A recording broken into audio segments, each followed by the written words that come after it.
Good morning, everyone. Happy Monday. So we're going to get back into our O&M panel this morning, but before we do so, I will pause and see if there are any administrative matters. And I know we had, or I should say, I think we had one outstanding read-in. Yes, Chair Gillette. Good morning. On read-in G, we have done analysis to develop that information, but we're going to request that we put that in as a late filed exhibit because it's, Okay. if you can envision, it would be better suited as a table. The request was asking for 2020 and 2021 actual capital additions as compared to what was in the 2016 rate case. And we think it'd just be easier to portray the information that way. Of course. Give me one moment here. Financial.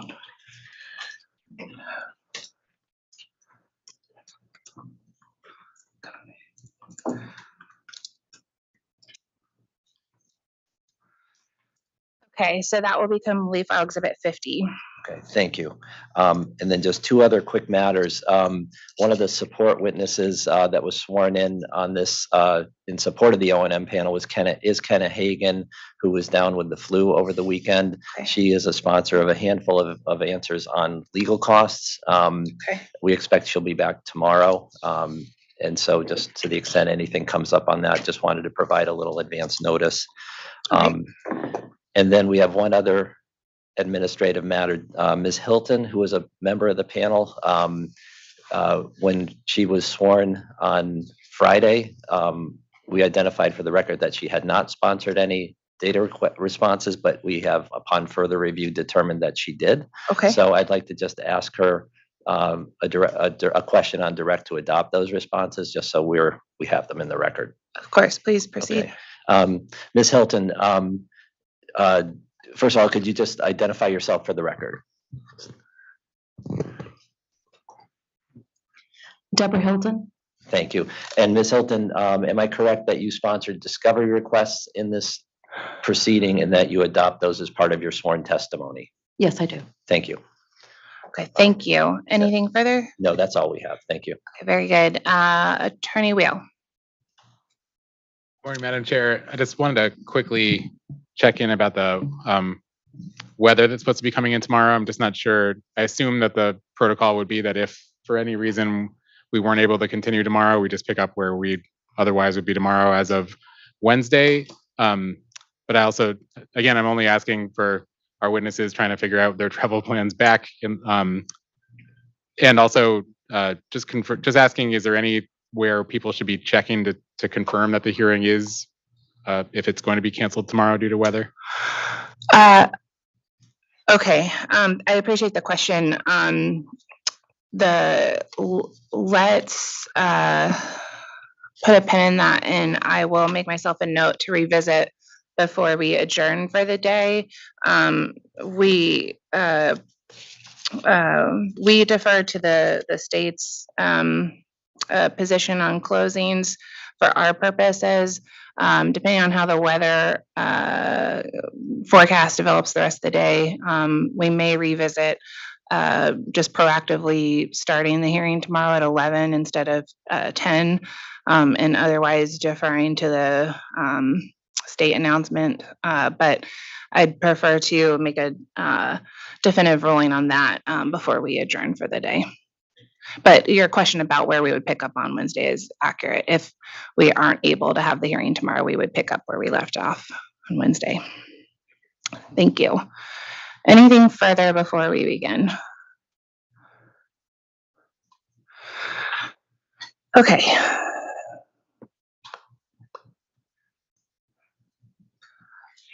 Okay, Ms. Cohen. Good morning, Chairman, Commissioners, and good morning to the panel. Stephanie Cohen with Authority staff. I just have a few questions that I'd like to start with on the COVID regulatory asset, please. So I think between schedule, it looks like C 3.30 and also the company's response to RRU 62. So place to start, please.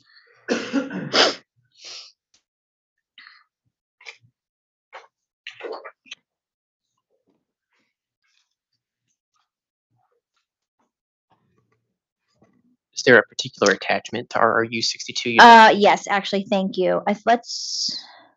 attachment 3 might be the best place to start.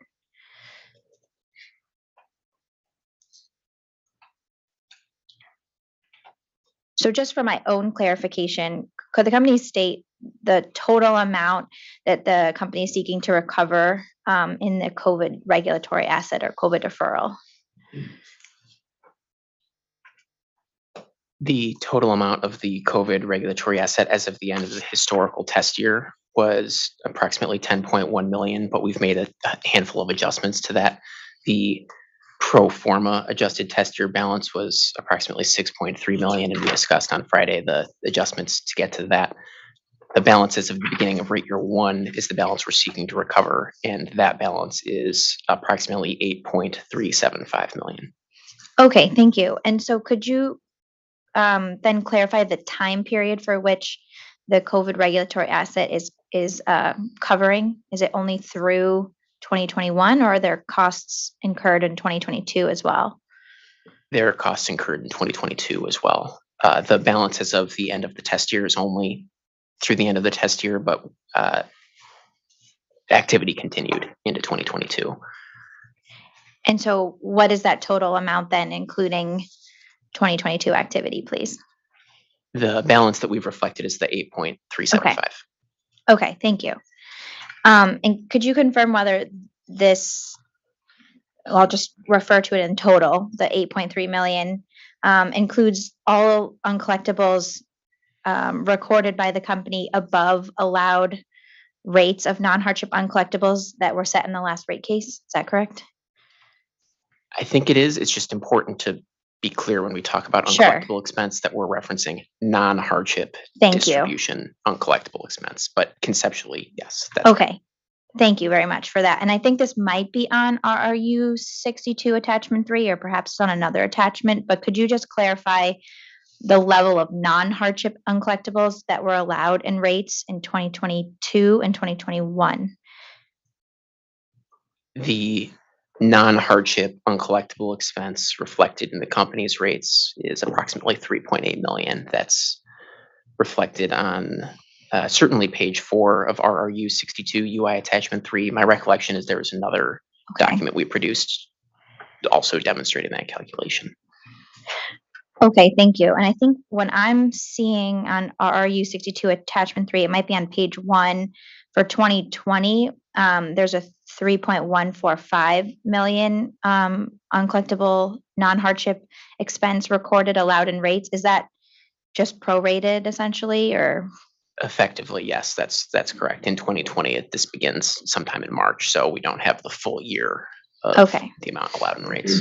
So then, in other words, from a calendar annual basis for every year outside of the rate year period, because we're now outside of the rate year period established in 1606-04, the company is embedded in distribution rates a non-hardship uncollectibles of 3.802 million per year. I think that's right. I'm just going to say Sure. that back because I got a little bit turned around. The amount reflected in the final rate year of the company's previous rate case, which was 2019, is the 3.8 million, and that's continued each year thereafter as our rates have not been reset. It differs in 2020 because it's just a portion of the year, as we just discussed. Understood. Thank you. That's helpful. And so then for my next question then for 2022, which I do not believe is reflected on RRU 62, the attachments, but for 2022, the allowed amount of non-hardship uncollectibles would also be 3.802 million. Is that correct? Yes, for the whole of calendar year 2022. For the whole of calendar year. Thank you. And then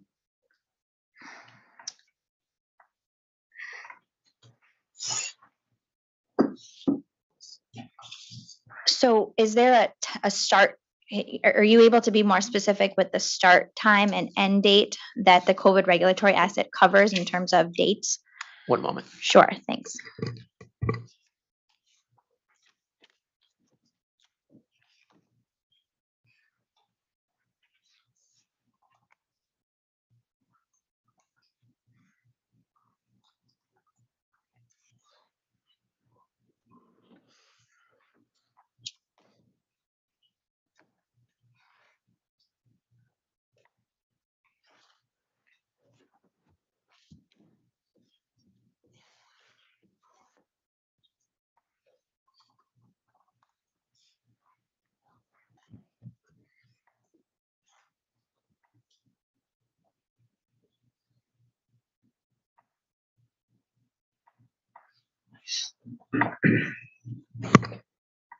It's March 2022 through June, excuse me, March 2020 through June 2022.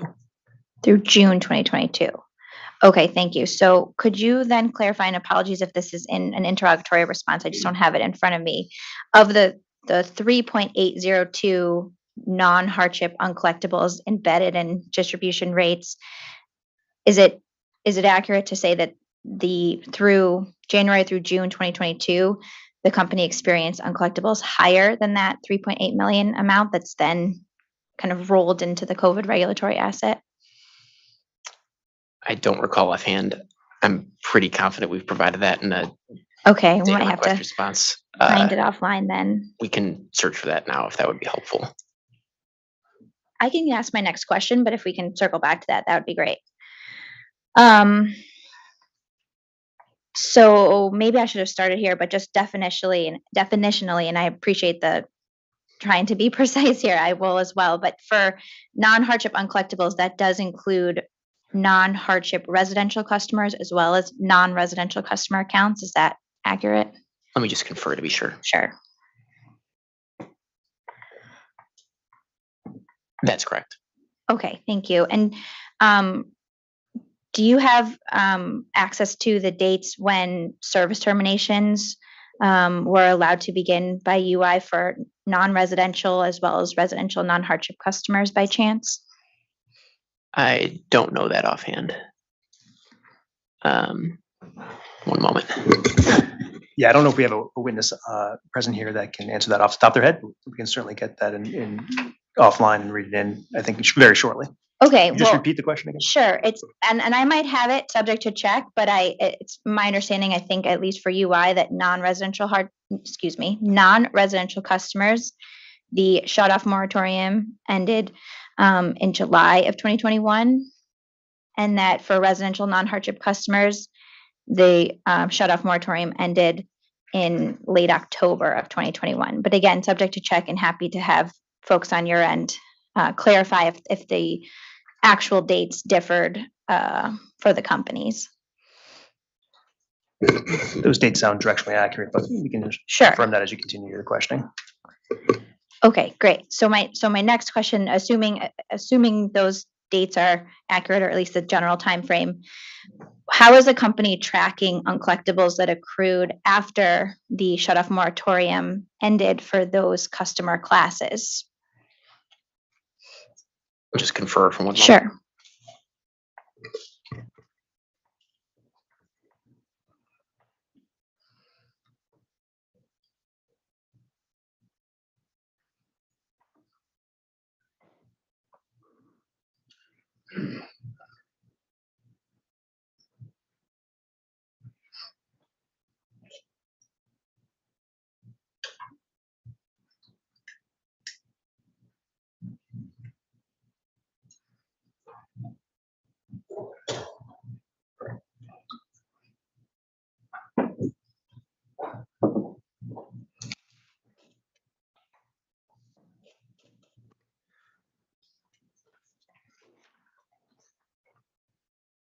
Offhand, we're not aware of any special tracking for that. We've calculated the COVID regulatory asset in the same manner over the whole period we just discussed.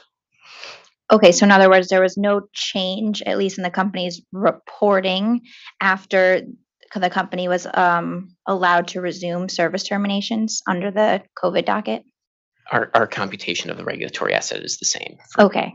Period. And is that computation of the regulatory asset, again, just this equivalent basically to the incremental non-hardship uncollectibles that accrued above the amount that was in allowed rates?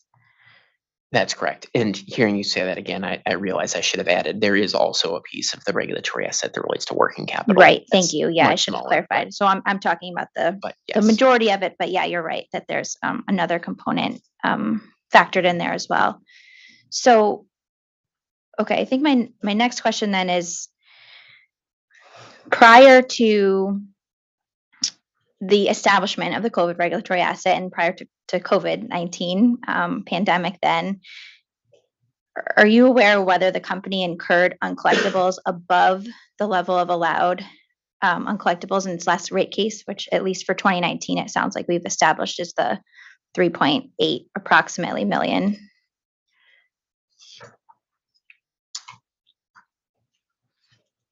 That's not something I've specifically studied. We provided information about the company's historical uncollectible expense in a handful of places, but I don't recall doing the comparison of that information to the level allowed in rates. Okay, so, and I can look back at that too after this as well, but I think maybe then, just from understanding this, a hypothetical scenario, if the company were to occur non-hardship uncollectibles above the level of allowed in rates, how are those costs recovered, historically speaking? Pre-COVID deferral? Pre-COVID, exactly.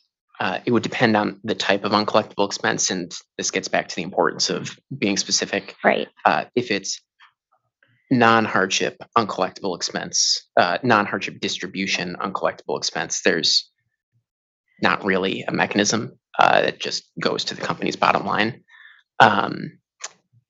Hardship and non-distribution items are dealt with in other places outside of base distribution rates. Understood. Thank you.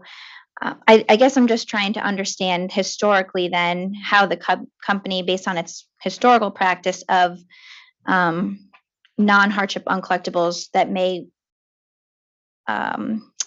total the amount above what's allowed in rates for distribution recovery, how that kind of treatment differs than the COVID regulatory asset, if we're trying to understand attribution, if you will, of non-hardship uncollectibles, especially after a certain date and time when a shut-off moratorium was lifted, essentially. I'm just going to confer for one Sure. moment.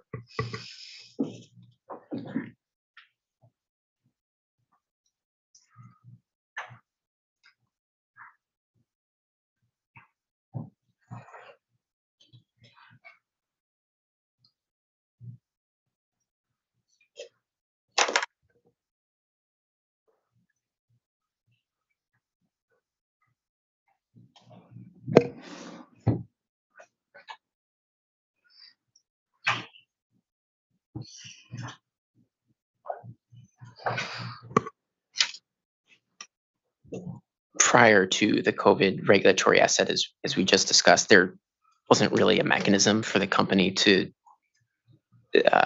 either be made whole or to make customers whole for differences between our actual non-hardship distribution uncollectible expense and the level that was allowed in rates. When calculating the COVID deferral, we are just trying to follow the directives of the authority in docket 20-03-15. And there are a small handful of orders there that relate to this COVID deferral. Understood. Thank you. And subject to check, because I don't have that in front of me, but if you mentioned that the orders, the relevant orders in docket 20-03-15, I think it was order 3 or 4 that required the company to, track explicitly the amounts attributed to the remaining orders in 20-03-15. So I'm just trying to understand how that was performed. Yeah, I think it was order 4 that authorized the establishment of the regulatory asset, and then there were there's some subsequent motions and responses to motions, further clarifying what counts, and the company makes a number of recurring compliance filings. My recollection is some are even monthly, just detailing our calculations for purposes of the COVID deferral. Does that answer your question? I think not quite, because I guess I'm just ultimately trying to distinguish how, if a certain level of uncollectibles is occurring, outside of the impacts of COVID-19 pandemic and the associated orders in 20-03-15, how is the company distinguishing that kind of baseline to the extent that it falls above the allowed amount in distribution rates versus what can be attributed to specifically the 20-03-15 associated orders? I'll say generally UI's uncollectible expense for rate making purposes, and certainly in the 2016 rate case, is developed based on a study of its historical average, and then assuming that projecting that will continue throughout the rate years. So I think the assumption underlying that approach is that absent COVID-19, that will be reasonably representative of UI's baseline level of non-hardship uncollectible expense, and that anything above that is related to COVID. Okay, thank you. And then again, we're talking, I guess, hypotheticals because it sounds like neither of us have in front of us the exact historical data on whether prior to COVID-19, certainly, so for 2016, 2017, 2018, 2019, the company actually incurred uncollectible, non-hardship uncollectible costs that were above its allowed amount recovered through distribution rates, and if so, if that was just affecting the company's bottom line, essentially, as you described. Yeah, we haven't done that comparison. Okay. We probably provided that in one of the attachments to RRU 62. I know we've provided it. Okay. I appreciate that. One place. Apologies, Zach.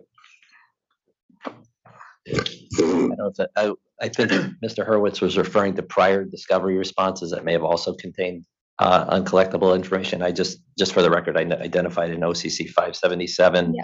It was ODR 6. Thank you. And then also EOE 266 provided that up through September 2022. 266, you said?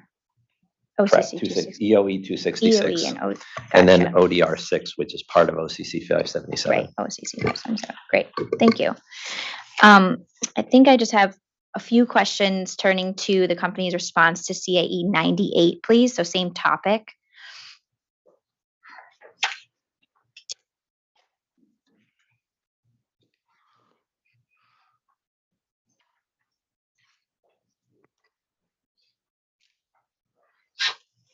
There. I think there was a couple parts to this question. And so one of the parts that we were looking for is whether Avangrid subsidiaries had any differing approaches than UI is proposing in its recovery of a COVID regulatory asset in this case. And it sounds like that at least in New York, perhaps the commission ordered utilities to waive carrying charges on COVID deferrals. Is that an accurate kind of representation of that response? Yes, that's generally accurate. And can you tell us a little bit more about, to the extent that you know, how those carrying up charges were applied that were waived, like just how that practically kind of was applied? Yeah, I'm not going to be able to explain that. I don't have that level of detail here with me today, but we certainly can provide that detail in the late file. New York is a little bit different. So New York doesn't actually have a COVID reg asset, but Okay. New York has, at the state as a whole, over $1 billion of overdue debt. And so they've done a 3 different phase approach of allowing the utilities to collect that overdue debt through a surcharge mechanism. So phase 1 was approved in 2022 at the beginning of the year. Phase 2 was approved in 2023 in January. We collected 51 million of our overdue debt through the phase 1 surcharge. And then there's another 35 million that we're collecting through the phase 2 surcharge. So we didn't record a reg asset, Okay. but we are collecting all of the incremental overdue debt. And would that be a separate line item on customer bills, or is it factored into another reconciliation mechanism or another purpose? It's a separate line item. It's a separate surcharge. And it's for all of the utilities in New York, not just ours. Okay, thank you. And how does the carrying charges factor in or not factor into that then? Because we did not have a regulatory asset, there were no carrying charges factored into it because there was nothing on the books for that. So in other words, the uncollectibles or the bad debt that was accruing, the company didn't additionally apply any carrying costs associated with that.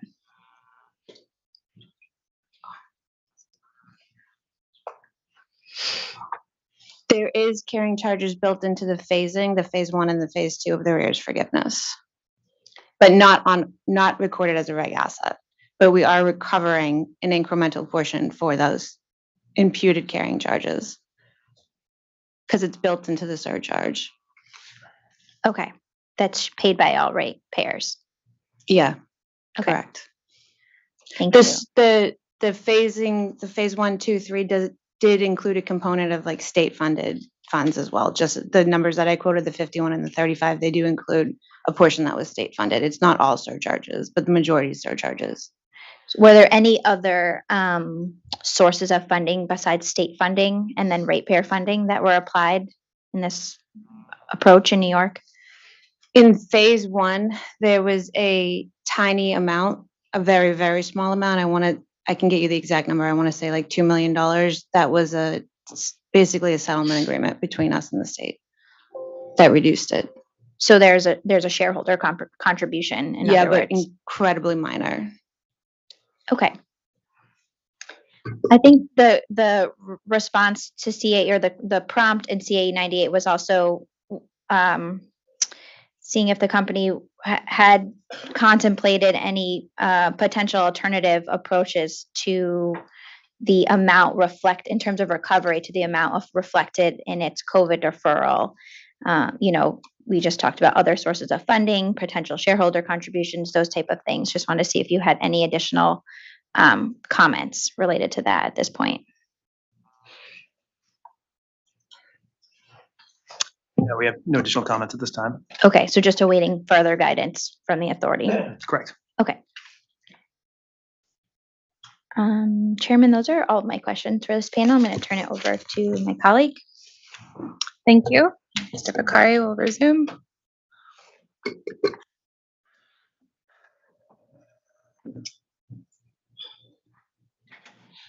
Good morning, Chairman. Good morning, Commissioners. Good morning, panel. Again.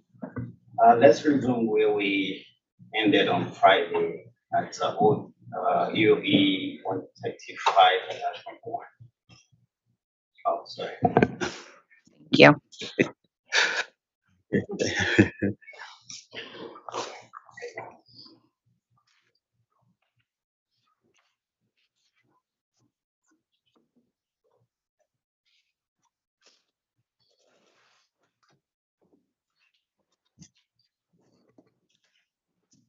There. Okay. Could the company explain how UI repaired benefit from costs that were described as marketing and communication costs allocated to the operating companies?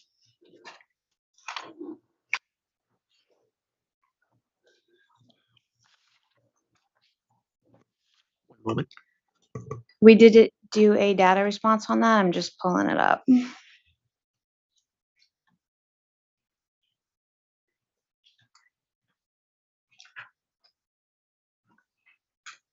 Mr. Bakari, while we're waiting, can you just repeat the interrogatory you referenced in your question? This is EOE 135 attachment 1. Okay.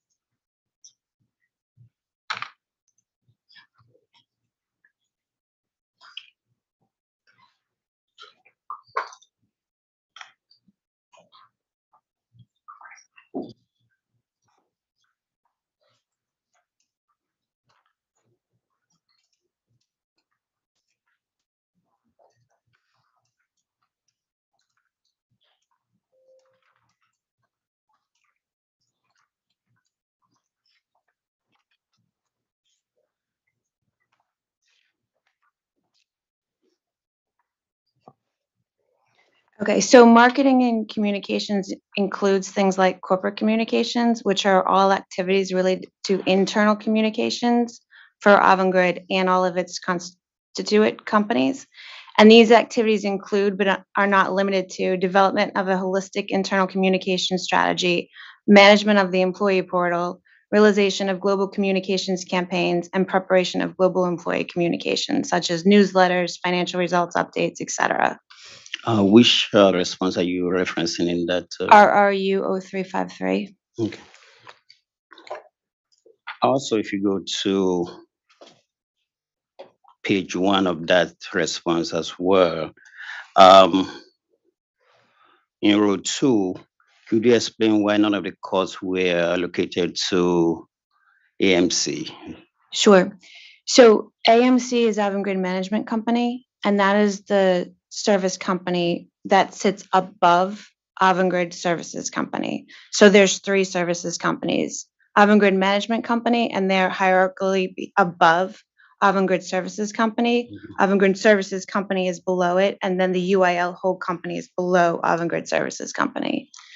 So this is the point of view from Avangrid Services Company. So you're one step below Avangrid Management Company. Okay. If you go to page 2, and you look at the column labeled other descriptions, could you define what the company meant by IUMC? Can you just tell me which row you're referencing that from? That could be the second row, the response.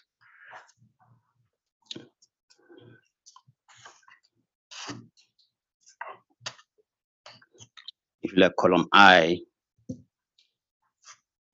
that was a reference to IUMC. Column I, do you know which row has the reference? I believe it should be second. It should be second row in the response.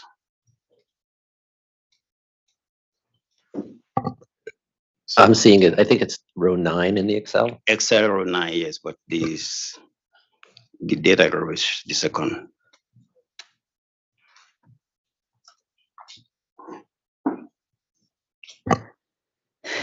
It's centralized services, but it's just an old reference to a way we used to call the service company. What does IUMC stands for?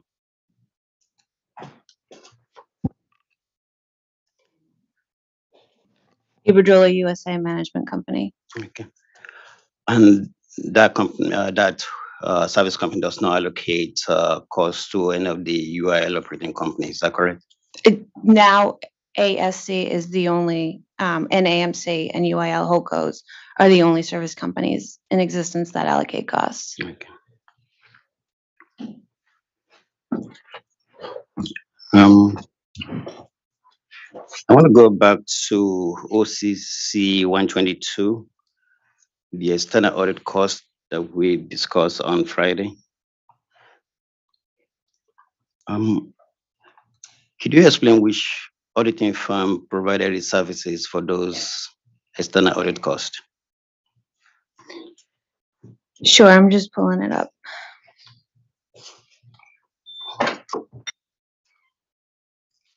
Excuse me, Mr. Yeah. Bakari, did you say OCC 122? Yeah. 122 attachment 1. Oh, attachment 1, thank you.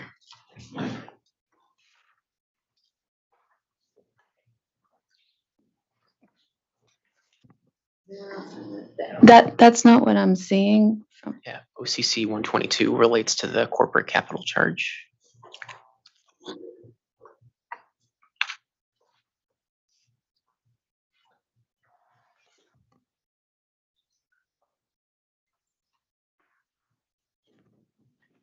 I'm sorry. While you're I think it might be OCC 188. 188. Can we put OCC 188?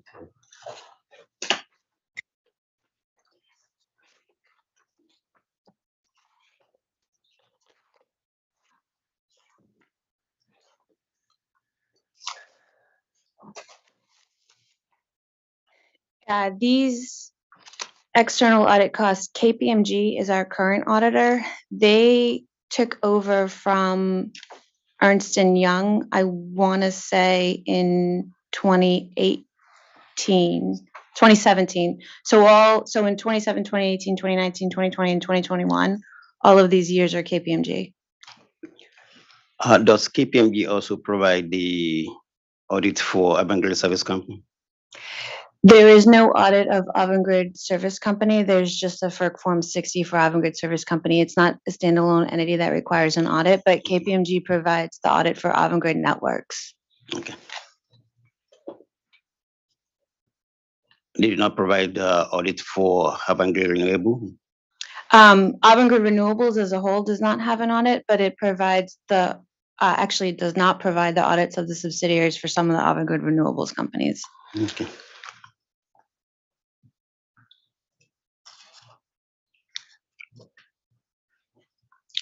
In that case, could you explain the audit fees that are allocated to UI by Avangrid Service Company? What does that fee, what service we are provided by KPMG for those costs? UI has a requirement to have audited financial statements through the banks, as well as a requirement through FERC to have audited FERC forms. And so these are the services that KPMG is providing allocated to the distribution segment for those services. So a piece is going to transmission, but this is the D piece. Okay. And what's the difference between those allocated costs and the one that were described as external service audit costs in OCC 188? These are the costs for the standalone financial statements and the FERC forms.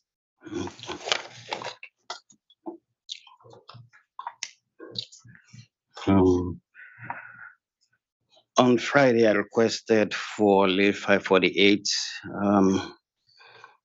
Chairman, I would like the company to include a column in that response to include functional expenses that were allocated to UIL and UI in 2021. Call that. Okay. For 2021. Yes. I had that as leaf file 49. Maybe. I recall the late file, not the number. Okay, so late file 49 I have is reference EOE 135, page 1, provide information based on function. That's correct. It should be late 5. I had 48. It should be 49. 49. Okay, so 49, late file exhibit 49 is amended to also include a column for functionalized expenses allocated to UI and UIL for 2021. Yes, Chairman.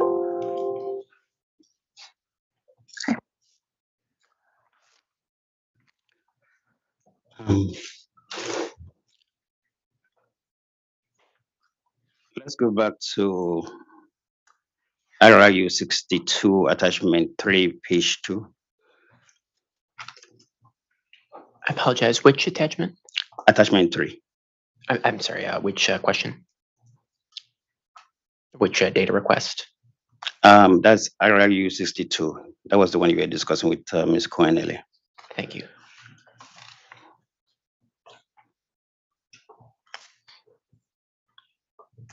I have that. Okay.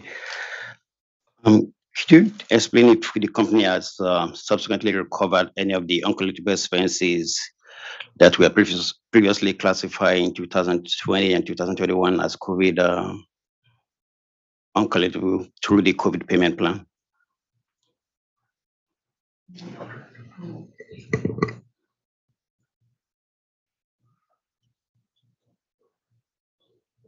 No, we haven't. Does the company have a COVID-19 payment program currently? Yes, it does.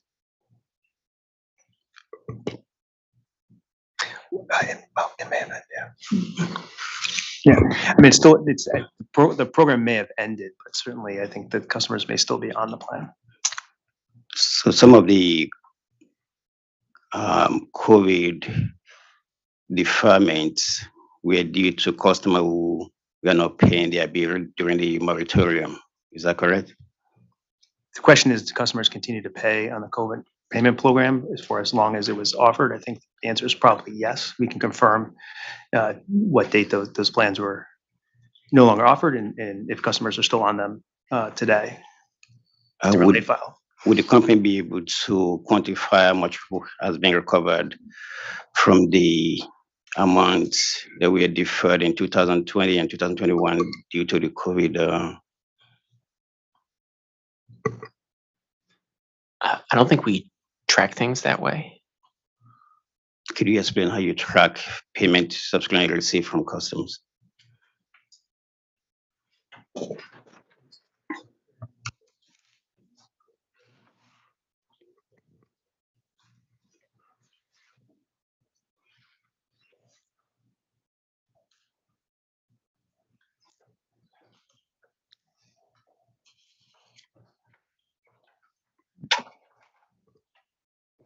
Call on someone who's more familiar with the details than myself. Okay.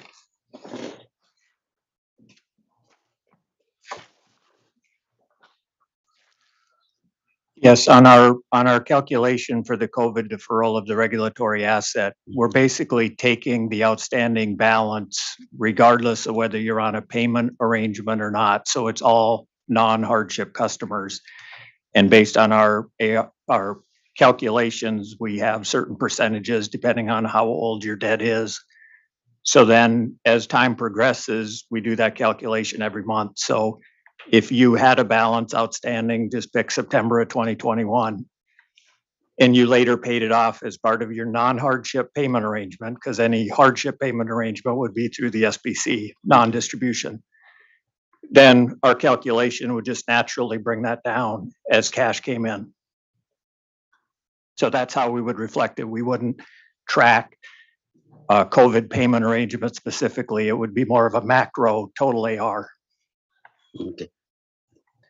So non-hardship expenses subsidiary recovered essentially reduces the non-hardship receivable without any allocation to what portion of it is your normal uncollectibles or portion that we have previously classified as COVID regulatory assets. I would say since this isn't a point in time, it's a continual deferral calculation.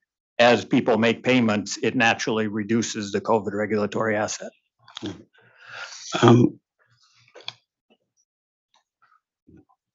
Would the company be able to provide non-hardship expenses subsequently recovered in 2020 and 2021? If you're just talking straight, was somebody written off or disconnected prior to 2021, and what recoveries, i.e. payments, we've received since then? Yes, please. Certain.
There's also a function within the schedule where we were doing updating our reserve calculation on a quarterly basis versus a monthly basis. And so you'll see, that's why there's a spike in some of the quarterly numbers to adjust that.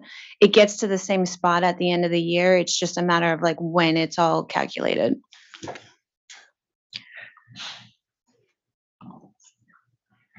So the accrue for both April and for April and May, we also reserve adjustment. Those were also negative numbers. Is that correct? Yep. April and May are also decreases to the reserve. Yep. Okay.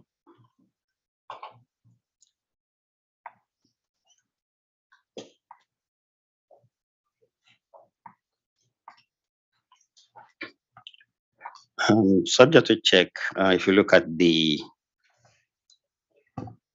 total accrue for Q1 and Q2 in 2021, subject to check, this is the same amount, 1.149 million. Is there a reason why the accrue for non-hardship is the same amount for Q1 and Q2? Which items are you adding up?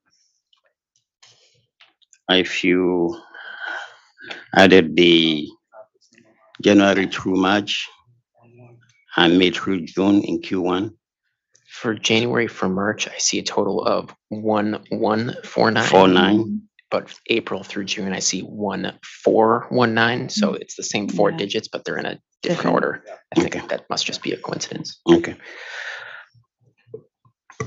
If you look at Q3, what caused the total accrue to be approximately 6.825 million, which is almost 5 times what was accrued in the prior period? So by the time we had gotten to Q3 in 2021, we had about a year of COVID. And at that point in time, the accounting standards require you that you take a look for your uncollectible reserve and you predict what's in your uncollectible reserve as to what's not going to be collected. And so after a year of COVID, as a whole, we made a determination that we needed to relook at the percentages that we were reserving at because we weren't doing shutoffs, and therefore we were required through the accounting standards to assume that, take that into consideration, and we did increase some of the uncollectible reserves at that time. Let's look at page 3, lines 6 and 7.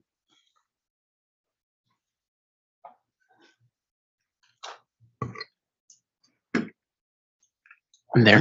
Could you explain why the company revised its collection lag to calculate the working capital for COVID deferred? And my recollection is that the authority's guidance on this regulatory asset specifically included a working capital component. The company's most recently completed cash working capital study prior to this case, there were 3 components to the revenue lag: the service lag, the billing lag, and the collection lag. What we do here is recalculate the collection lag based on more current accounts receivable information. Okay. Earlier you make a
There. At what point does UI accrue its uncollectible or determine that certain uncollectibles determine that some account receivable will be uncollected, or make a determination that the AR will be not collected in rates or collected from customer? Yeah, if I may repeat your question, you're asking how UI determines the uncollectible reserve? Yes, the amount that you write off, at what point does UI determine the amount to be written off? Write-offs are when customer 77 days, subject to check on the 77 after customers are final billed and shut off. Okay.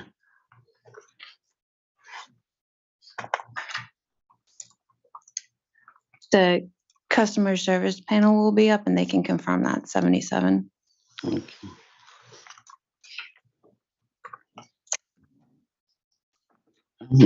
If you remain on that same exhibit, if you look at 2021 account receivable as compared to 2022 amount, subject to check, the 2021 amount actually declined by 90 million as compared to 2020. Is that correct?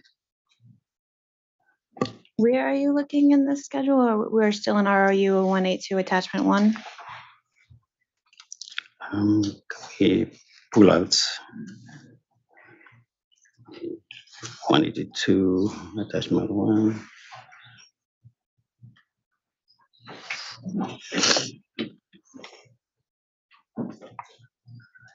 If you look at the total receivables, non-achieved receivable for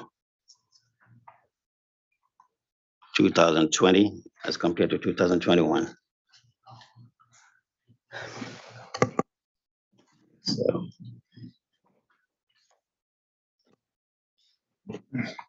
I can confirm that row 60 for total non-hardships as of December 2020 was 121.6 million. And the comparative period for December 2021 was 103.6. However, that's a specific point in time. And December is not usually when the highest balances are for UI distribution. We did provide another data response that shows the rolling of each month, and where you will see different trends depending on which month you're looking at. okay. But you agree that the total receivable as of December 2021 is almost $90 million less than 2020. Is that correct?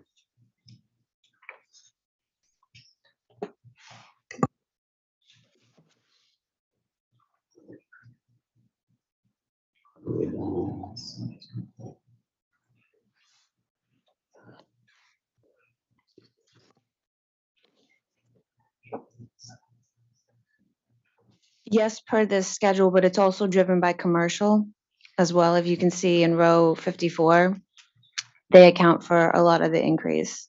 All right, thank you. That was 19 million, right? 19, Yeah. 19, yes.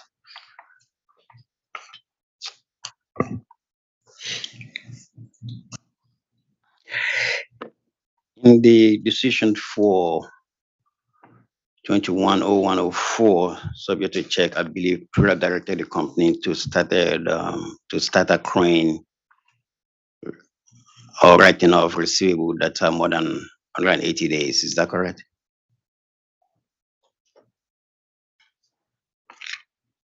Can you please state that question again? In the decision for 210104, I believe this is a RAM decision, Pura directed the company to only write off receivables that are more than 180 days, beginning in 2022. Is that correct? That is correct, but it's hardships only. And it's active charge-offs.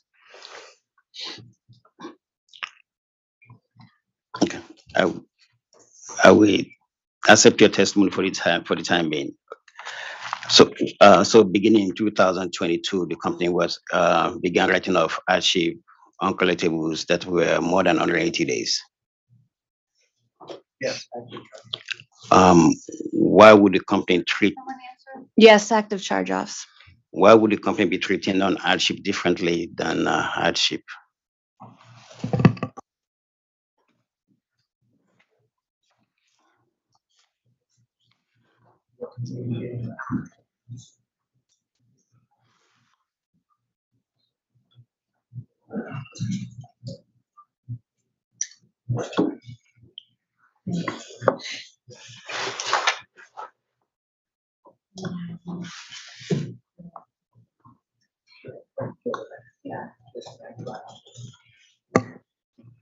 Yeah, we were ordered to write off active hardships greater than at 180 days. For non-hardships, we do not do write-offs until they are non-active.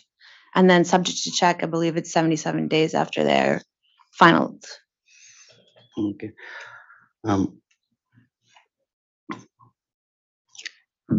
Based on this response, would the company be able to provide what the non-hardship write-off would have been if the company was writing off non-hardship accounts after they are more than 180 days?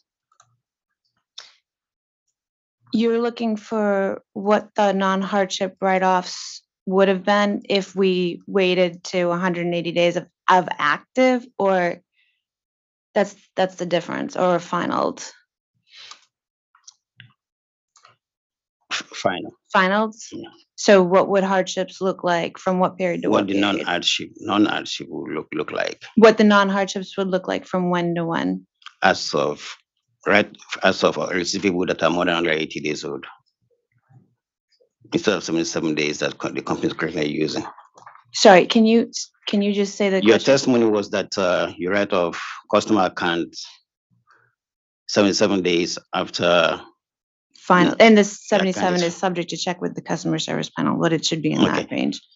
But if the write-off were done 180 days, what would be the uncollectible expense or the write-off amount?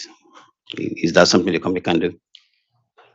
Yeah, we can do what the write-offs would have been if they were 180 days. Okay. The uncollectible reserve is not gonna change.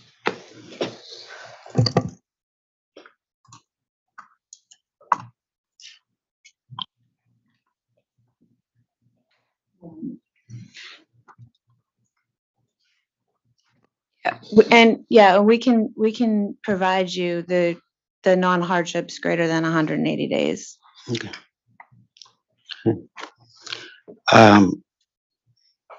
Chair would like to request a late file.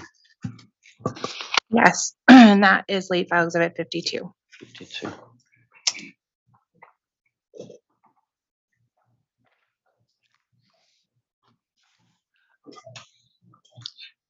Also, can you include in late 552 an update to attachment 1 that include the aging receivable for the entire 2022? Yes, no problem. Ms. Ricard, that was RRU 182? 182 attachment 1. Attachment. Thank you.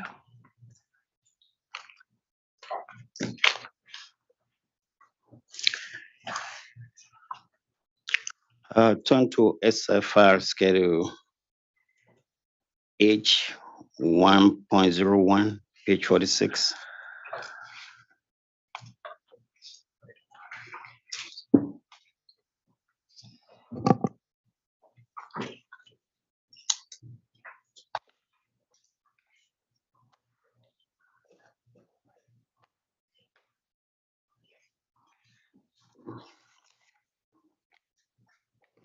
Mr. Picard, are you referring to the corrected? Yes. Thank you.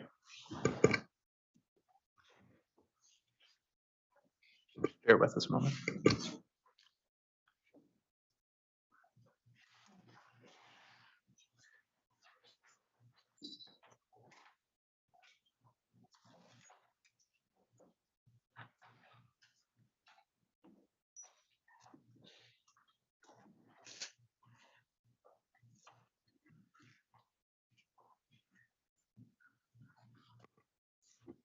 said page 46. Page 46. We're there.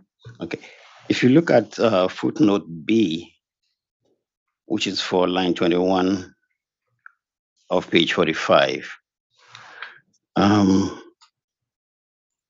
do you know how much of the unallocated amortization reserve of 99 to 73 136 is allocated to transmission?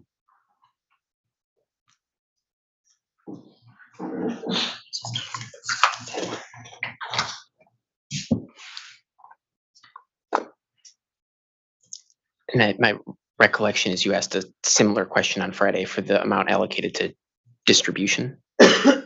Yes, but this is the amortization reserve. So my question is, how much of that 99 million to 73 136 is allocated to transmission?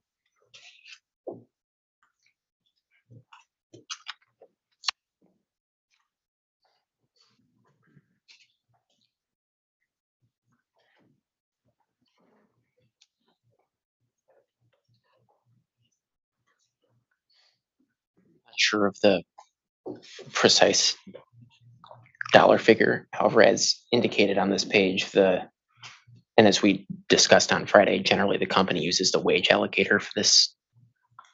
And what was the wage allocator for 2021? The distribution wage allocator was 82.28%, or conversely, as footnoted here, the transmission wage allocator is 17.72%. Okay. Okay. Turn to page 71 of 152.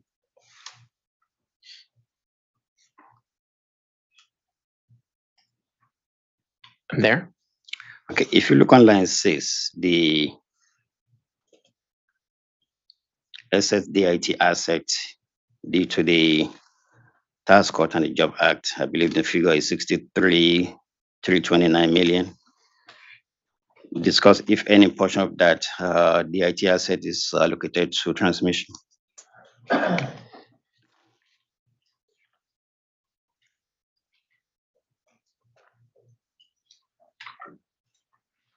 In response to RRU 421 and one other data request in that set that I just cannot recall the exact number right now, we provided the computation of accumulated deferred income taxes, including excess accumulated deferred income taxes for UI as a whole. And we showed how that total amount was allocated down to distribution. One of the steps in that allocation was to remove that portion of accumulated deferred income taxes, including excess accumulated deferred income taxes that are attributable to transmission. My recollection of that response is, in concept, the calculation takes the UI total amount of ADIT, including excess deferred income taxes, and applies the plant allocator to get the transmission portion. You could pull up the 421 attachment 1. I'm sorry? Turn to your response to RRU 421 attachment 1. One moment.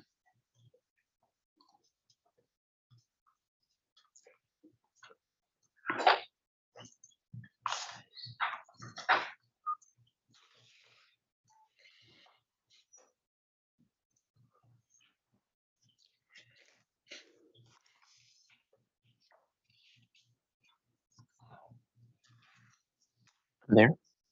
Okay. If you go back to page 46, if you go to page 72, you have DIT asset related to New Haven Bridgeport fuel cell, merger items, and transmission ROE. Could you explain whether those amounts were excluded from the edit on RRU 421 attachment 1? I apologize, you lost me. You were referencing some specific line items, and I just didn't see where you were reading from. RRU Schedule H 1.0, page 72.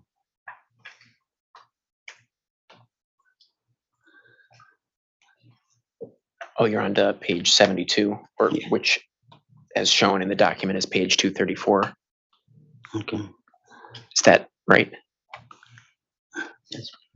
Yeah, I understood it to be the PDF page. Yeah, that's Yep. PDF. Okay. Yes. My question is the IT asset for New Haven, Bridgeport, fuel cell, major items, transmission ROE. Could you explain if those items were excluded from the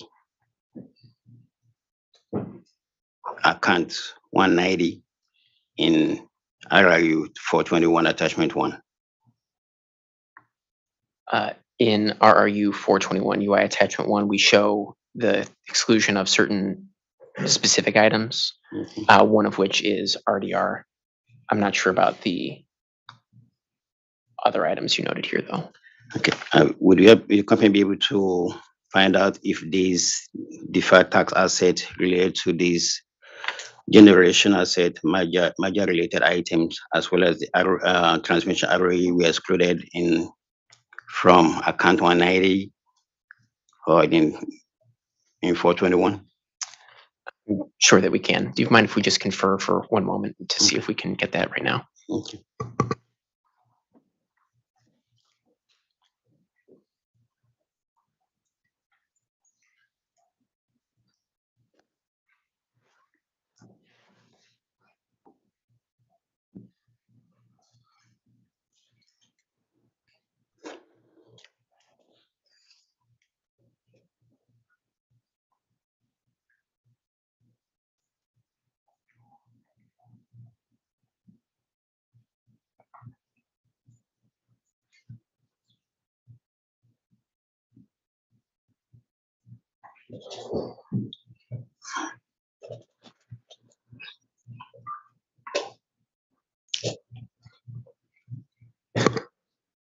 Would it be okay if we took a late file on this one to get you the information you're looking for?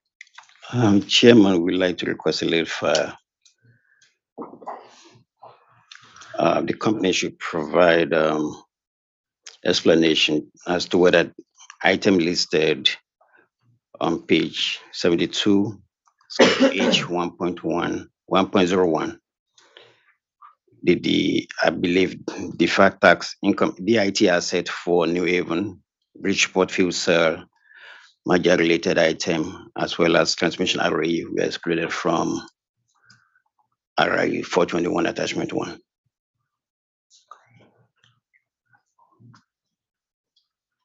Okay, save file exhibit 53.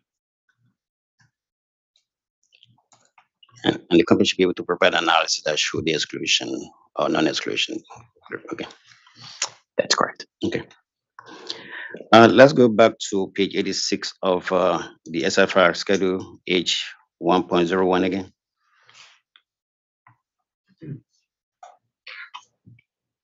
Page 86. Yes. I'm there. If you look at the item reported on lines 6 and 7, could you explain why those items were not included in the account 254 amount in RRU 421 attachment 1?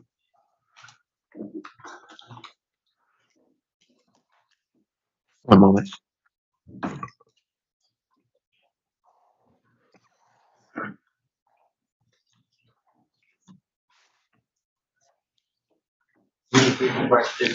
On page 86 of 52, line item 6 and 7. My question is, the amount reported on those lines are not included in account 254 in RRU 421 attachment 1. Is there a reason why the company does not include those two line items?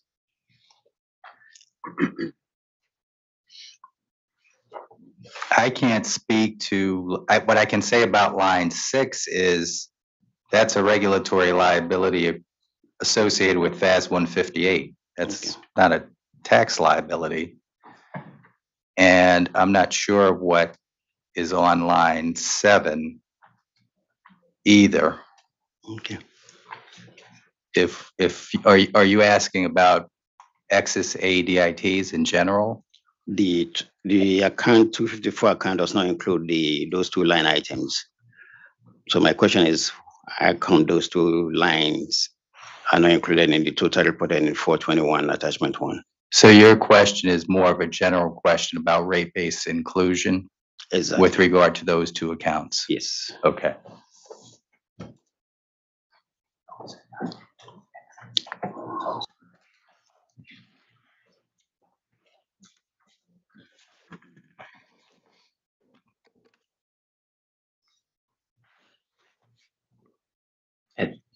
These two amounts generally relate to pension and OPEB, not excess accumulated deferred income taxes falling out of the Tax Cuts and Jobs Act.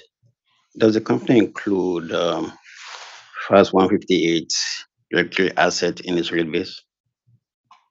We have 3 different pension-related lines in our calculation of rate base. And the company does not think that you should include FAS liability, FAS 158 liability in its rate base as well?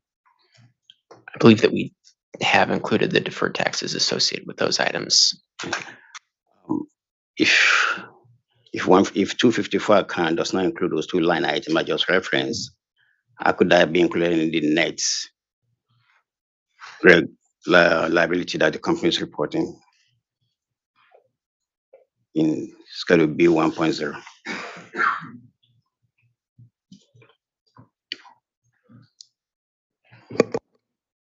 One moment. Okay.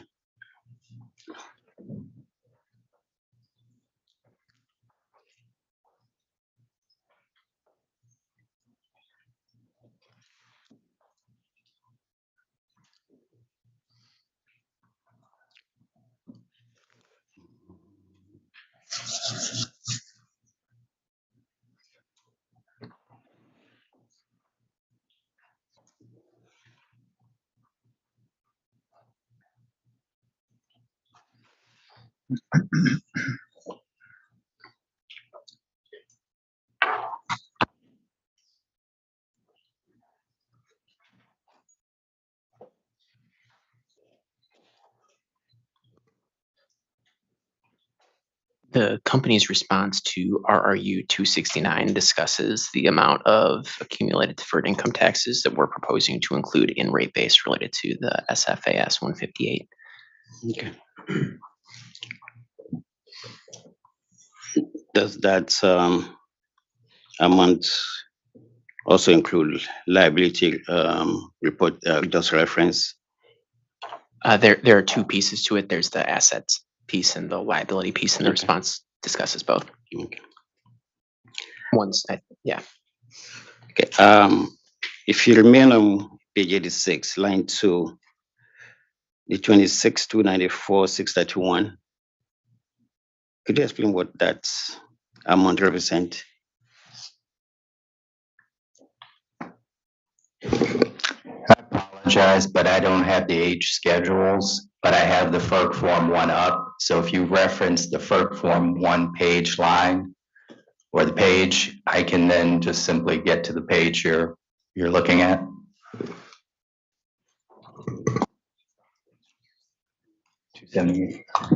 Okay.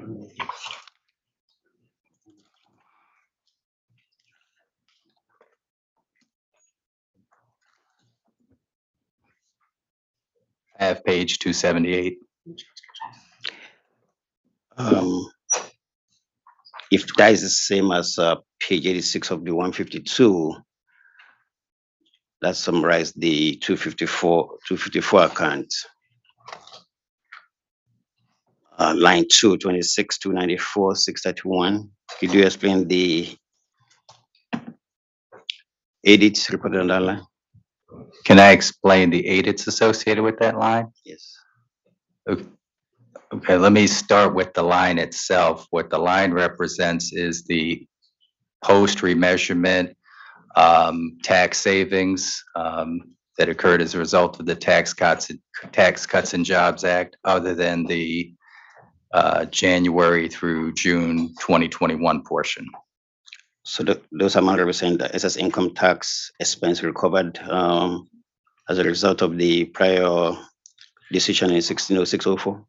It's a result of the tax rate cut that impacted our recoveries post remeasurement. So there were two pieces, the remeasurement of the audits itself, and then there was the fact that we had tax savings prospectively. Okay, so is that line 2 specifically for the tax savings, tax expense savings? Okay, and that amount was used in the subject to check in the settlement in 210104. Is that correct? It was part of the settlement. There was also the January through June piece. Line 4, there was an adjustment for 37,054,964. Could you explain that adjustment that's reducing the cumulative over excess recovery, deferred tax liability compared to 2000? I believe the numbers being reduced by the amount just referenced.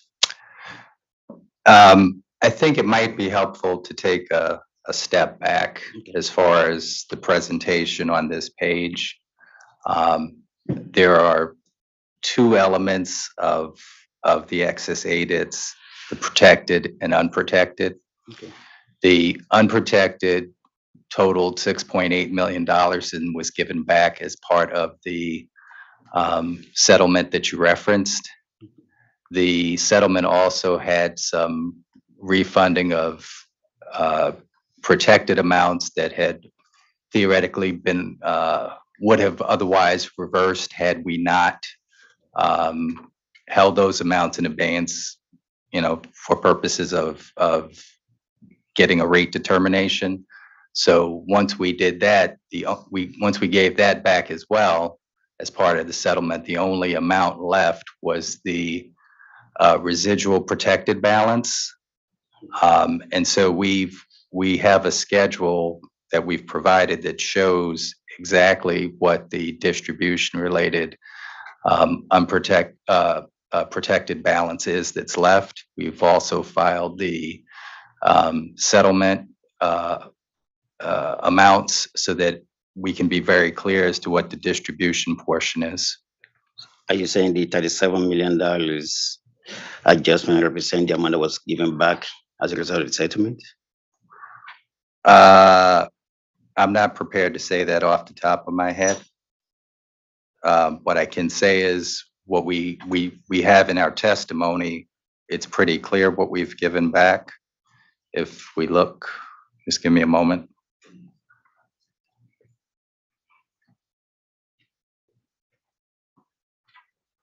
So what we reference in the testimony are the give back of the 30.4 associated with the post remeasurement, which would be the 26.3 million and the 4.1 million I mentioned earlier. Okay. We also gave back the 6.8 million of unprotected. We also gave back approximately 7.5 million of what would have otherwise been protected, but the protections lapsed due to timing. And those amounts were 6.5 for the pre-2021 piece, and there was another 979,000 for the 21 piece. Okay. Later on during this course, we're going to get to RRU 300 attachment 1. But my question is, could the company explain this $37 million adjustment to the deferred tax on line 4 and what constitute those adjustments? So is there a way for the company to provide an analysis of what make up the adjustment to the 2020 deferred tax that's reducing the balance in 2021 by this amount? I'll take a late file on that.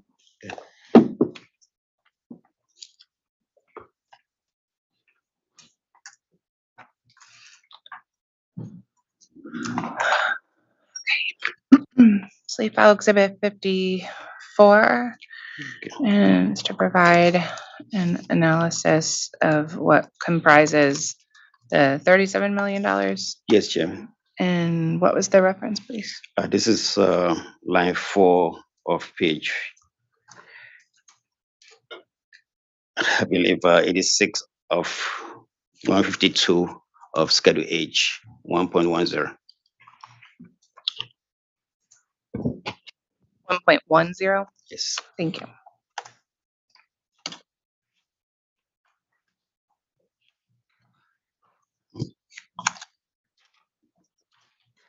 Could you turn to page 85 of 52, please?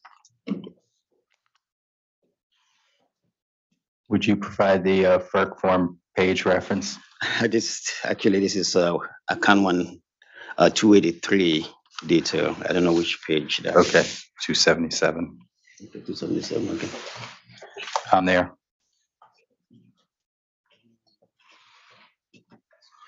On line 3, there's an adjustment reduction of the 283 account by $89 million. Is there a reason why the 283 balance is being reduced by $89 million? 18 million? 89. 89. Yes.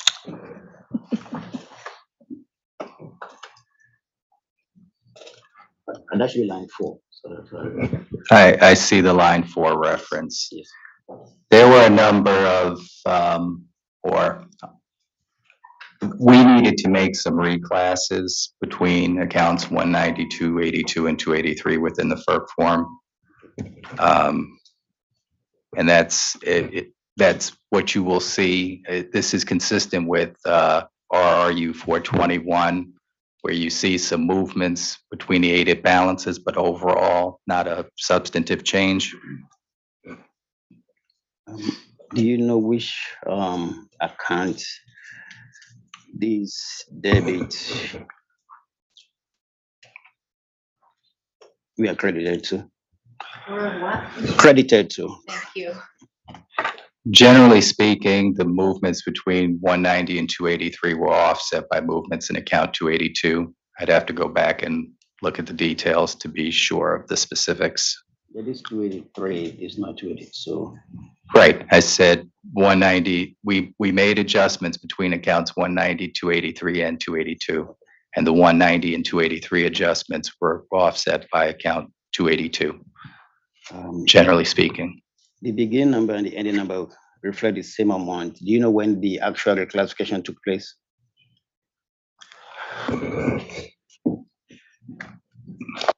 I believe there was more than one, so I'd have to go back and check.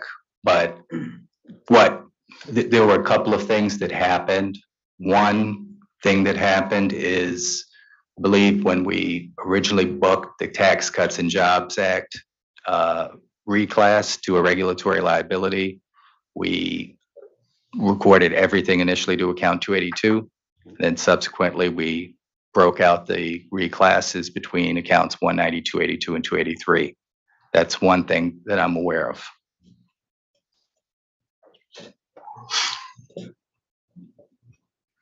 I believe there was a late file, it might be late 545, where you asked to, so the changes.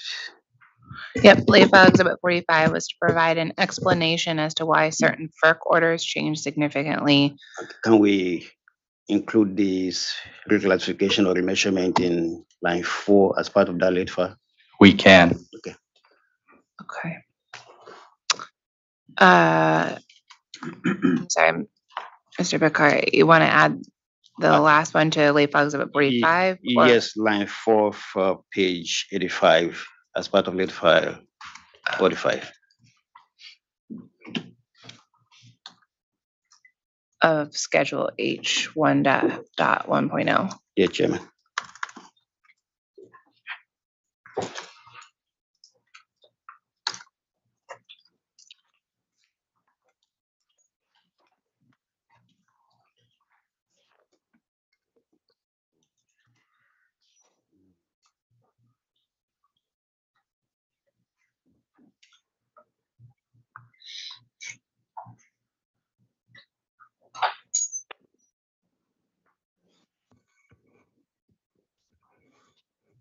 Bakari, I have a comment. I don't know if this would be helpful to you, but if, consistent with what I just said, if you look at page 274, 275, you'll see a corresponding adjustment for the 89 in account 282.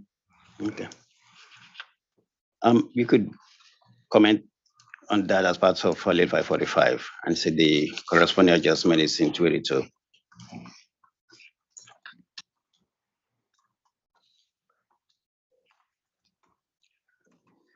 Let's turn to your response to RRU 421, attachment 1.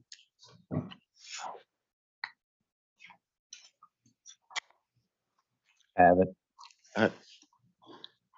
The allocation to transmission, do we know what allocation factor I used to allocate the IT asset to transmission?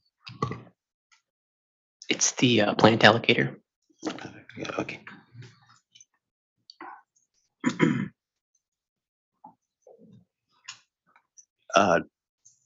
And plant allocator I use to allocate irrespective of what classes of plants we are talking about, whether it's distribution plant, intangible plant, general plant. Your company is using plant allocator for allocation of defer income tax liability and asset. Is that correct? Yeah, we use the plant allocator. That's to be consistent with FERC rate making. Our response to RRU 436 attachment 1 provides the underlying calculation. Just rule of thumb, what would be the plant allocator for transmission? About 40%?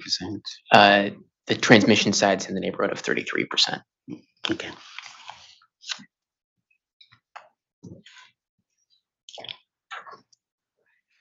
If you look at the transmission audit of 168,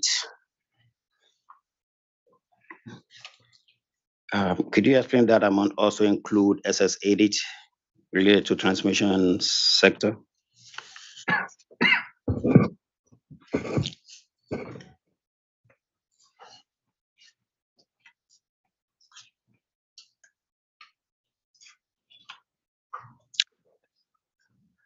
It should.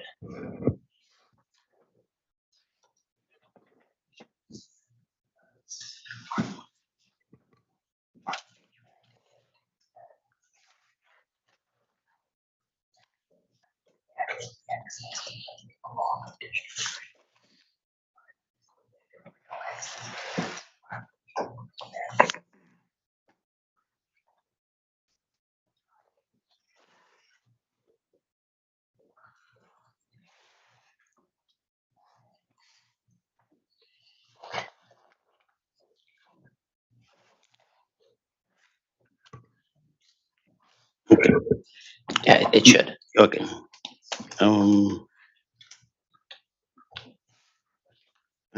Chairman Gillette, I would like to request a late file.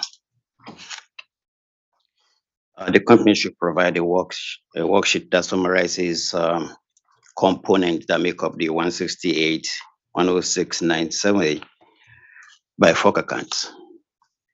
Have you reviewed our response to RRU 436 attachment 1?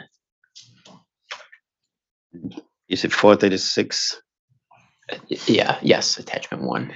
That includes the summary of all the by FOC accounts, the component of the 168, 106, 070. It's lumped a couple of FERC accounts together. So the first line summarizes accumulated deferred income taxes in 282 and 283. But it's a summary of how that 168 was derived. Does that include the amount related to account 190 and 254? It includes the amount related to 190, and then we provide the FAS 109 asset and the FAS 109 liability right below it. My question is, does that amount include the amount related to 254?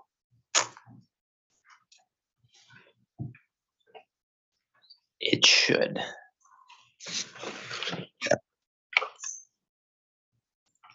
Would the company be able to update 436 to show what portion of that 168 is related to account 254? Sure. Okay.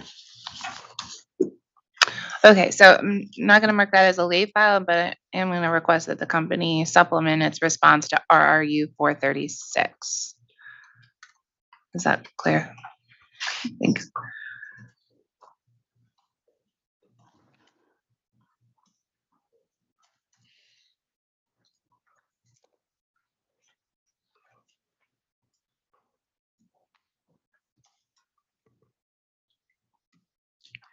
Um, If you look at GenCon edit 29,267,134, could you provide a reference in your Form 1 where that amount is reported? Where are you looking? We're still on 421 attachment 1. That's a reduction for GenCon edit. The amount is 29,267,134. My question is to provide a reference in your Form 1 where that amount is reported.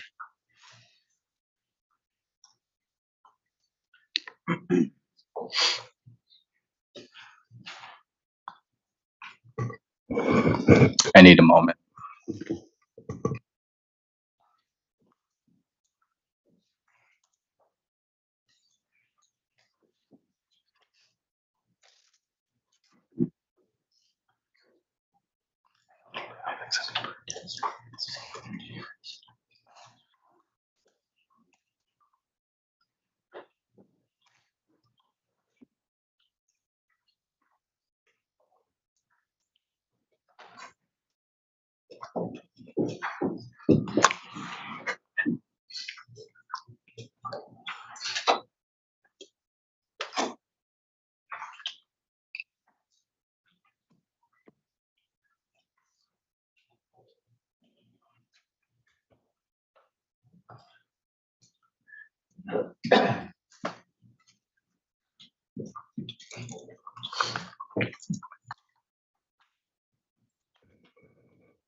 I don't believe we've separately spiked out that amount.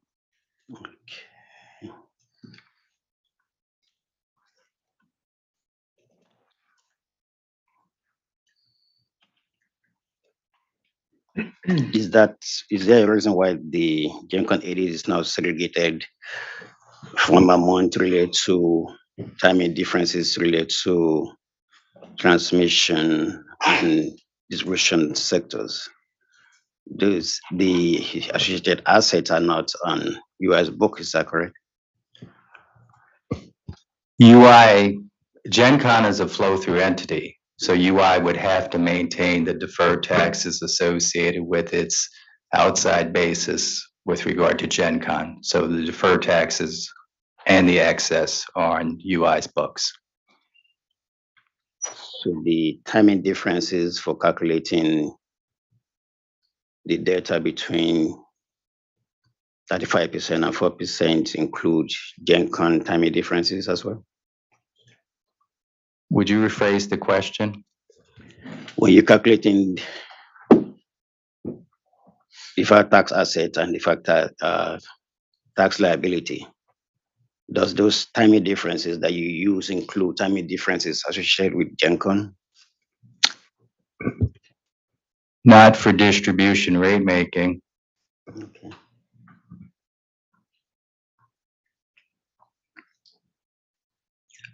Does UI report any of the SX liability related to deferred income tax for GenCon on his book? UI maintains deferred taxes and excess deferred taxes associated with its investment in GenCon. But you just indicated your account does not delineate what portion is related to GenCon. Is that correct? I said we didn't separately spike it out on the FERC form, but we know how much of the $240 million amount is GenCon related. That's all. Okay.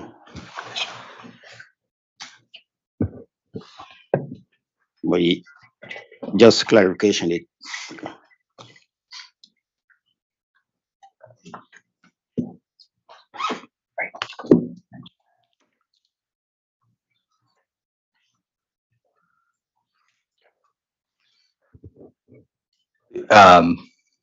Just to make sure we're all clear on this, the Gen Con rate base does include a reduction for the value of the ADITs, Okay. including the excess ADITs. So Gen Con is, that is why UI does not reflect it in its distribution, I mean, at least among other reasons why UI does not. Okay. The 29 represent the company 50% portion of the joint venture, is that correct?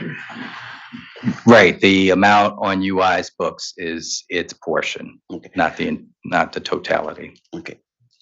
And that 29 we include both deferred asset in account 190 as well as liability in 283, 282 and 283, is that correct?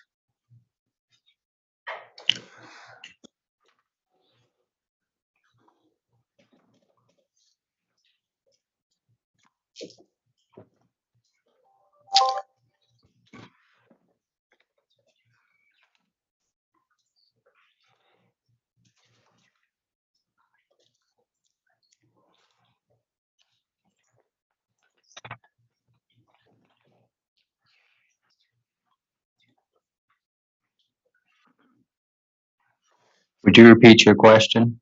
My question is the 29,262,134. We include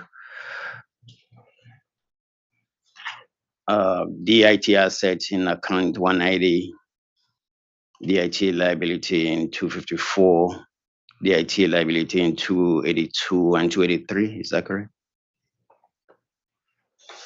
I know it includes account 282, but I'm not certain of the others. The other one of the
The third item was the compensation for named executive officers. Do you know if the board of directors approved the compensation recommended by the board of directors at that 2022 meetings? They did.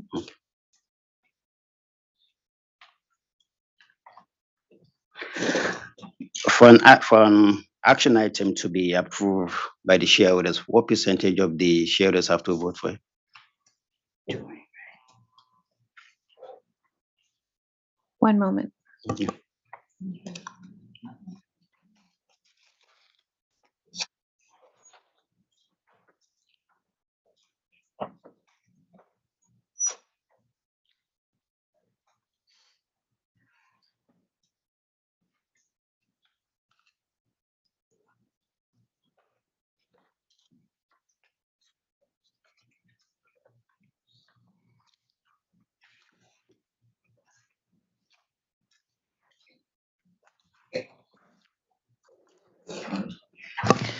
So page 7 of 109 shows you the vote that's required for approval. So for the election of directors, it's the nominees receiving the majority of the votes. By majority mean about 50%. Yes, correct. Go to page 94. 94? Yes, please. Yep, we're here. Ibrador SA own 81.6% of the outstanding shares. Is that correct? Of Avangrid, correct. Not, yes, of Avangrid.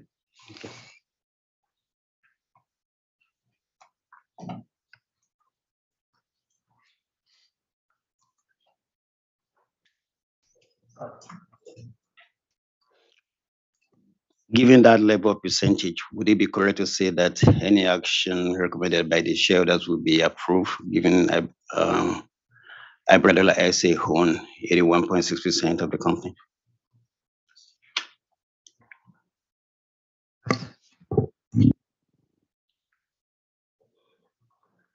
There is specific reporting that is provided for the number of shares, so exactly how many was received by, each party, et cetera. But you're correct that, given that 81.5 or 81.6% in this case, generally speaking, would be approved, but there are specific materials provided to all shareholders, and then the percentages are disclosed as far as what amounts and whom has provided what responses. Okay, thank you.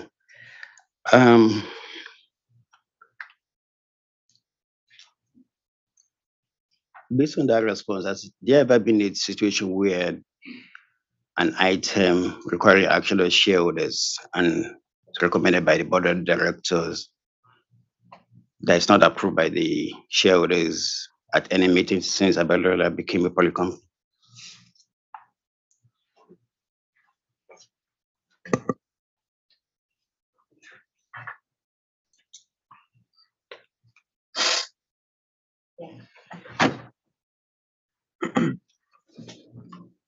I'm not aware of any actions for Avangrid specifically. I know you referenced Iberdrola.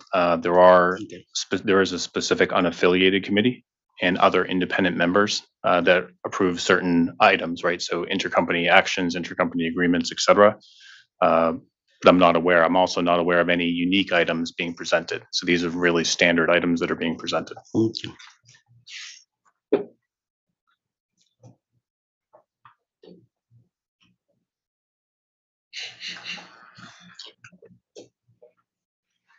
Turn to page 61 of the same attachment.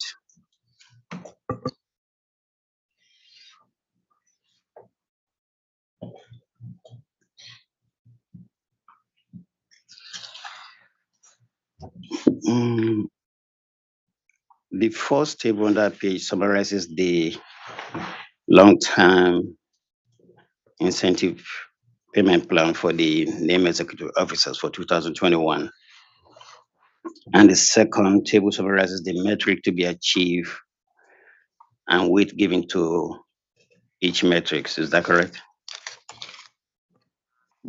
That's correct. Okay. subject to check, those metrics in the second table are essentially based on financial performance of Avangrid. Is that correct? Sustainability is based off of certain other items, so they're not all financial related. There's adjusted net income, total shareholder return, and then sustainability, each approximately 1/3. Okay. Turn to page 56 and 57.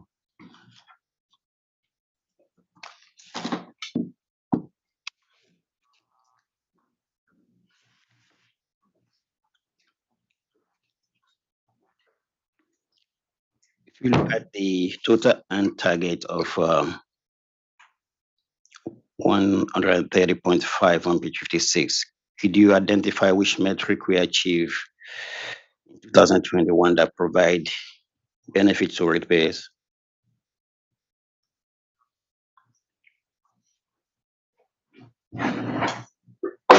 Bless you.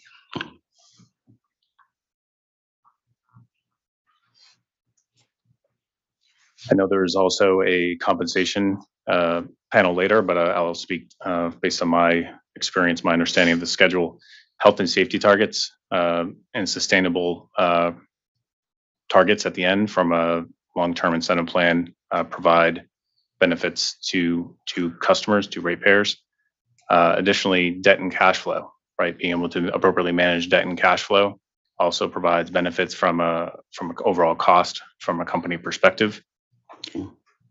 Additionally, as we think about overall business performance at the top, including SAIDI services, quality index, operational penalties, as named here, provide benefits from a customer perspective. Okay. Just to be clear, on page 57, the description page 57 is for the incentive metrics that's been measured on page 56. Is that correct? That's correct. Okay. Turn to Schedule WPC 3.17.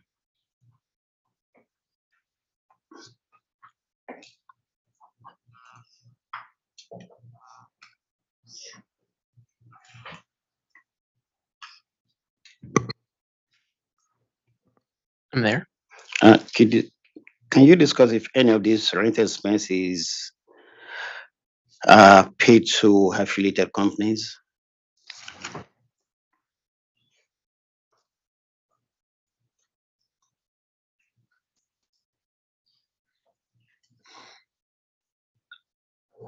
Do you mind if I confer for one moment? Okay.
$190 frontage zoned by SCG, and we'll have to check on Lindemann, but those are the only two candidates. What was Okay. that last one? 36 Lindemann Drive, Lindeman. Thank you very much. Of course.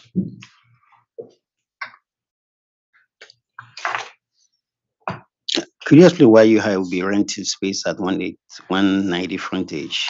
What's the space for?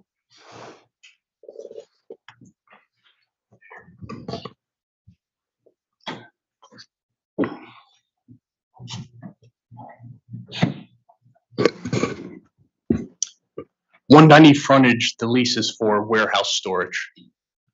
Okay. I just need. And just for the record, that's Thomas Hulk, who's previously sworn.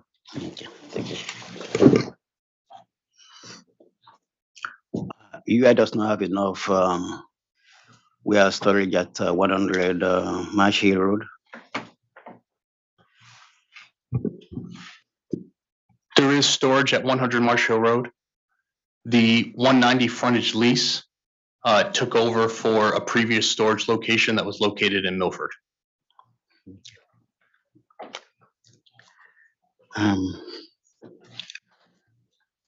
Does UI own 180 Marsh Hill Road?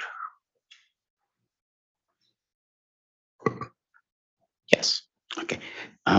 Could you explain the rent expense for land lease in this response? As indicated, there's a land lease for which UI has an ongoing expense. Why would you, if UI own both land and property at 180 UI Marsh Hill? owns the building. Okay. UI owns the building but doesn't own the land? That's correct. Do you know if all costs related to both 100 Marsh Hill Road and 180 Marsh Hill Road are being collected in rates currently, including land? My recollection is that the cost of the land lease was reflected in the revenue requirements set in the 2016 rate case. Okay.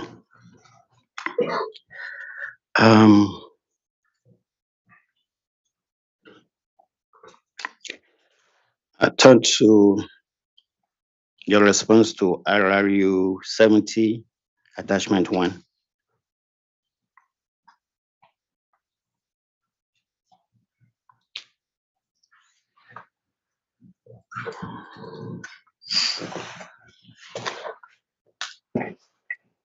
I'm there. Okay. Have UI and Evergreen Service Company signed a new lease for those two facilities, 100 and 180 Marsh Hill Road? My understanding is we have not quite yet signed the new lease. Okay.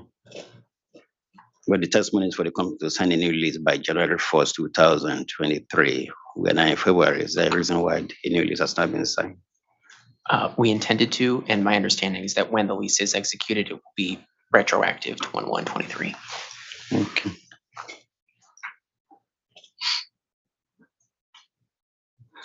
Would the new lease be signed before the close of this proceeding? If we could confer. Okay.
We expect that the signing is imminent.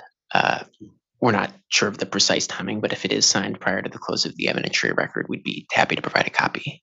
Okay. Chairman, can we have the company provide either as a late file or as part of late file 1, a copy of the lease for both Marsh Hill and Marsh Hill Road 180 and 100?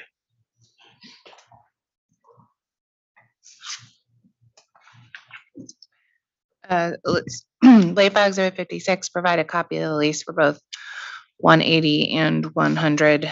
It's Marsh, how can you spell that for me? Michelle? MARSH Hill Road, Marsh Hill HILL. Road. Thank you.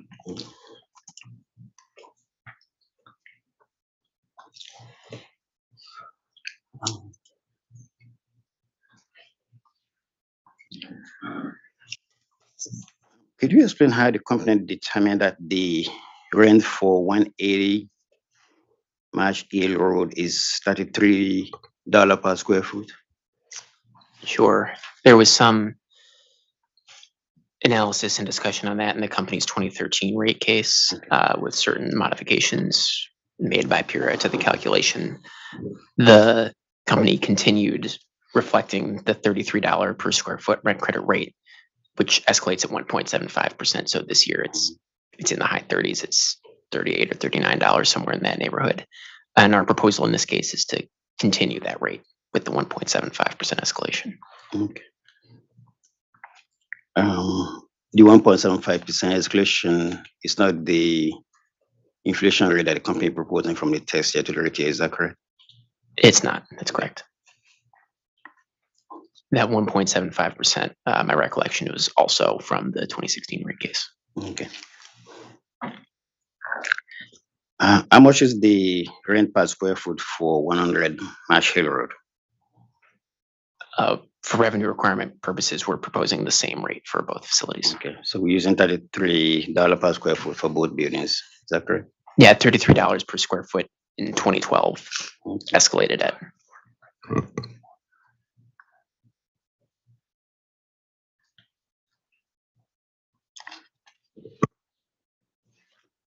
Apologies, $33 per square foot in 2012, escalating at 1.75% per year. So like I said, the current rate would be in the high 30s. Okay.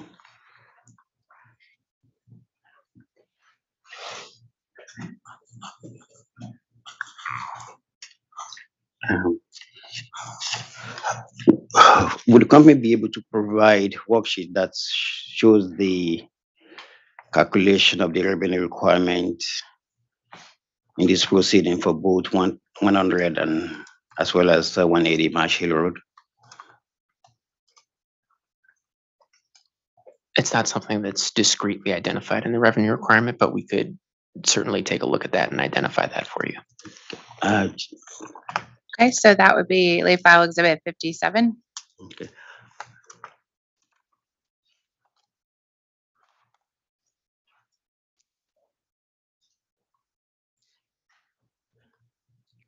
That revenue requirement calculation should include all the assumption and expenses, ROR, depreciation expense, property taxes, 1M, and all other expenses that relate to maintaining those two facilities. Of course. Okay. Turn to your response to RU 271, please.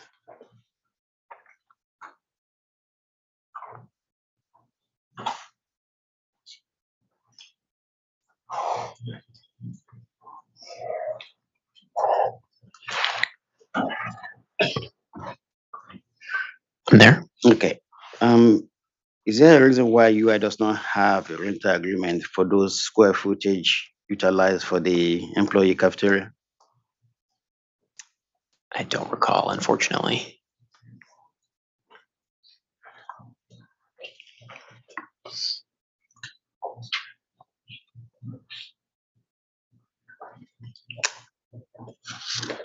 Do we know how the income from the contractors that utilize those square footage for employee cafeteria, do you know how those incomes are treated for this rent making?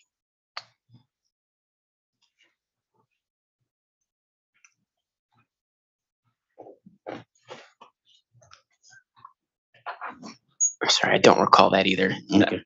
Someone told me the answer to your question several months ago, and I just cannot remember. My apologies. Can company get that information to the record as to why the company does not have rental agreement with the contracted vendors? I'd be happy to check my notes at lunch and Okay. get back to you. Okay, are we up to Reed and J?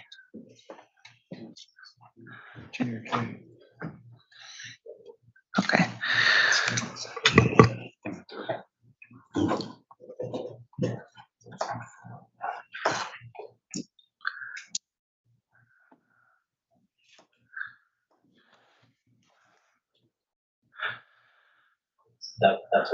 have. Very good, thank you. Reed and Jay and Mr. Bakari, you want them to summarize why they don't have agreements with the vendors? Yes, for the square footage utilized for employee cafeteria.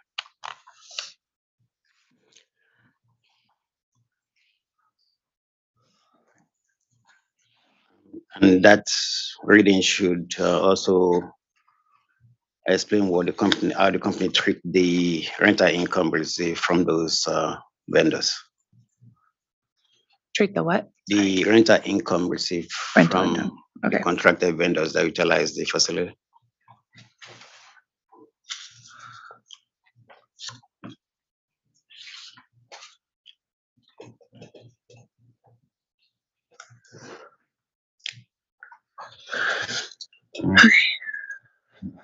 Please turn to your response to RRU 273 and attachment as well.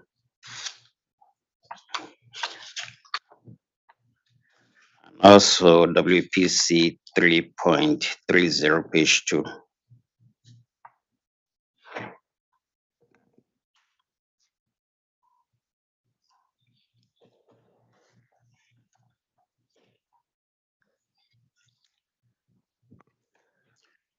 Okay, did UI perform any cost of service study for the 2016 rate case? For the 2016 rate case?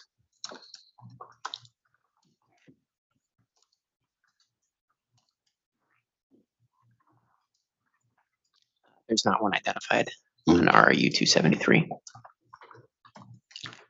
I mean, there's no cost identifying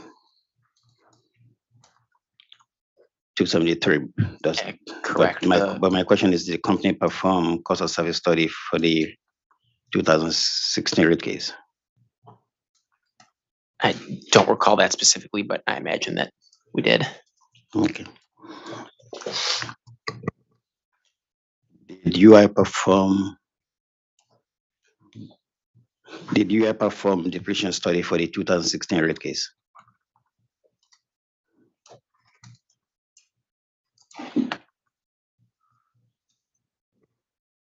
I don't recall that specifically either, but we can confer in one moment. Okay.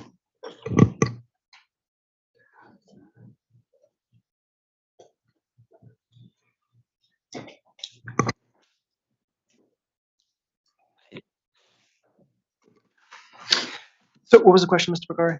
My question was, for the 2016 rate case, did UI perform depreciation study? Yeah, I mean, I'm not sure Mr. Horwitz is the right witness for that, and certainly the record from 2016 stands for itself. We can check and respond and provide an answer at a break. Okay. We have a reading. Yes, Reed and Kay. Would you like to summarize, Mr. Bakari? Actually, I might have that now. Oh, okay. That exchange gave me a moment to review the order from the 2016 rate case, and the section on depreciation begins with UI filed a depreciation study related to the utility plant service as of December 31, 2014. Okay, thank you. If you look on line 7, what are the expenses related to financial accounting and tax consulting included as rate case expenses?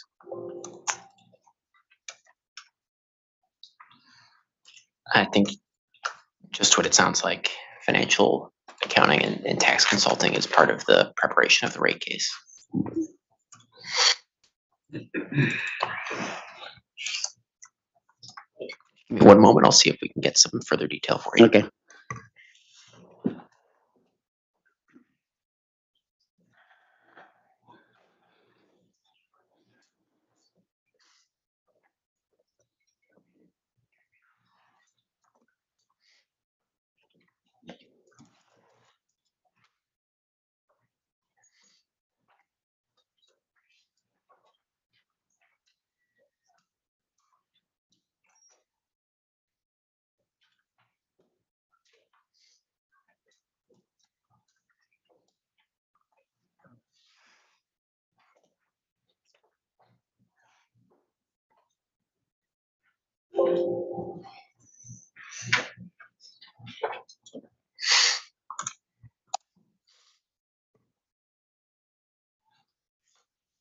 We're pulling up the details now, but we think it relates to, just as it sounds like financial accounting and tax consulting work done by PwC related to ARAM, pension expenses, et cetera.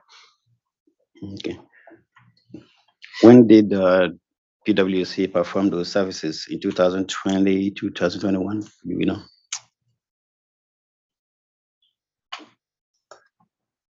You know that. One moment.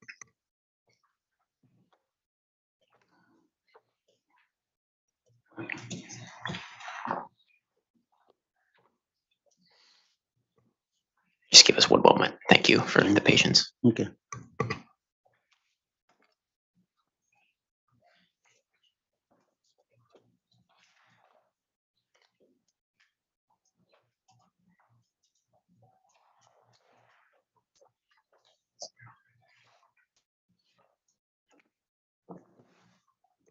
Would have been in the spring of 2022.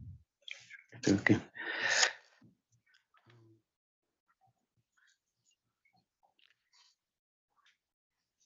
Line 12, what cost component make up the revenue requirement cost of 175,000, including in rate case expense? What comprises the 175,000 of Yes. current rate case expense denoted on line 12? Yes, please. That would be the support we received from Concentric Energy Advisors in the development of the revenue requirement for this proceeding. Okay.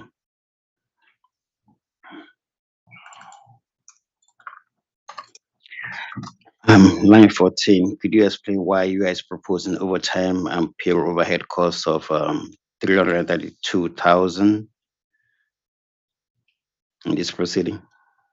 We proposed an amount for overtime and payroll overheads to be consistent with what UI has proposed in previous rate cases. However, the last that we checked in this item, which was a couple of weeks ago, we think we will have no such expenses in our next update.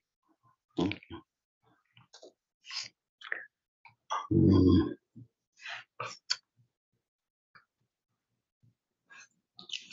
Turn to SFR Schedule G-2.6.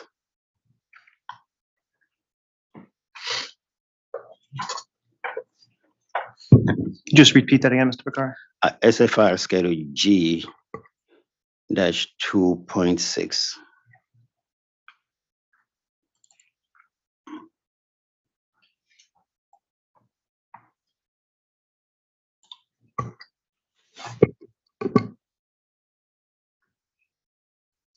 I'm there. Could you explain why the amount in account 902 meter reading expenses particularly double in 2021 as compared to 2020?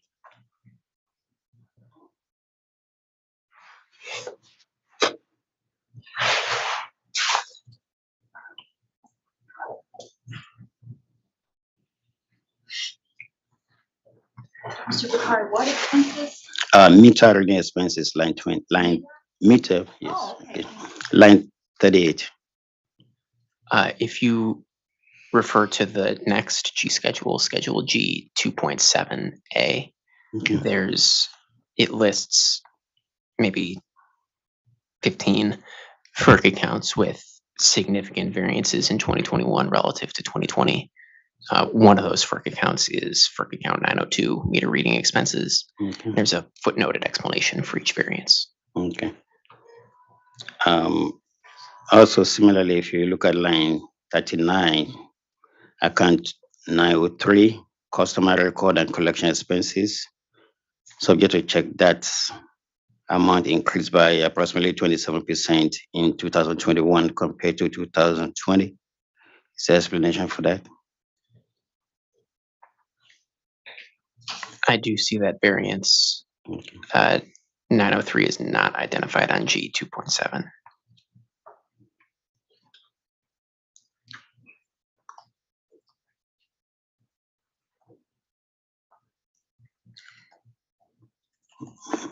In spite of your reclassification, if you look at the total customer account expenses for 2021 compared to prior period, there's a significant increase in that account in 2021 as compared to prior period in the total amount.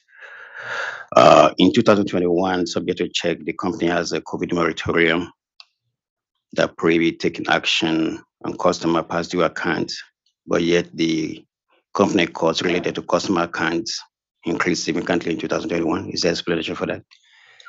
There is. The two biggest drivers of that increase in customer accounts expenses are FERC account 902 meter reading expenses and FERC account 904 uncollectible accounts, both of which are identified and addressed on G2.7. Okay.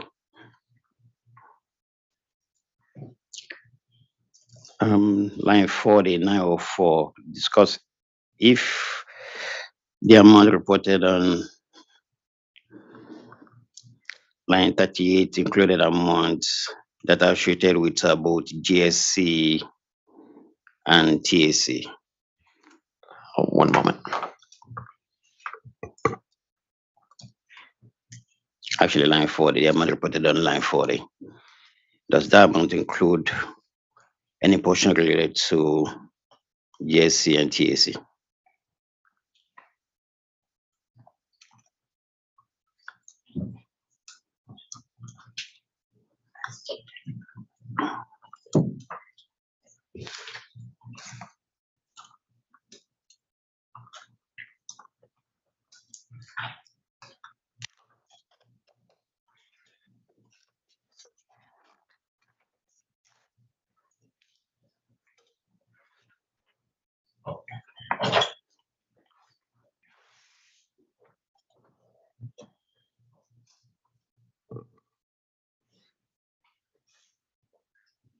Schedule G 2.6 is just distribution. However, in looking at this now, we note that the amount for FERC account 904 uncollectible uncollectible accounts is before the Unite CT correction that we made for revenue requirement purposes coming out of last year's RAM proceeding. This is the amount that was on our books at the time, so that's why this reflects as it does. So that particular line include both portions that are related to GSC and transmission. Is that correct? No, this schedule is just distribution. There's just that one Unite CT issue that's okay. It's not addressed.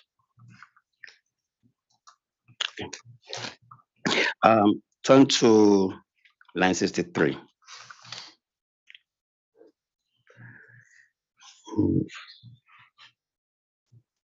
I'm there. Could you explain what expenses are duplicative that the company is recognizing the credit on that line?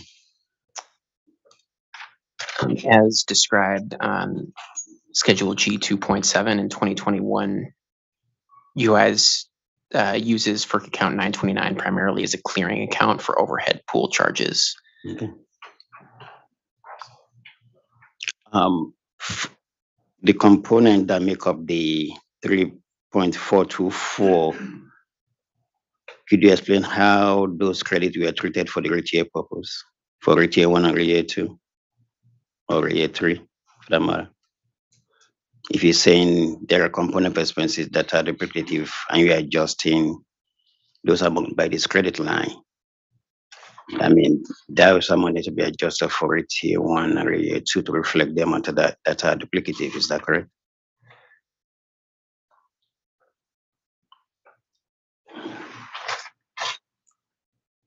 Would you mind asking that again? I'm sorry.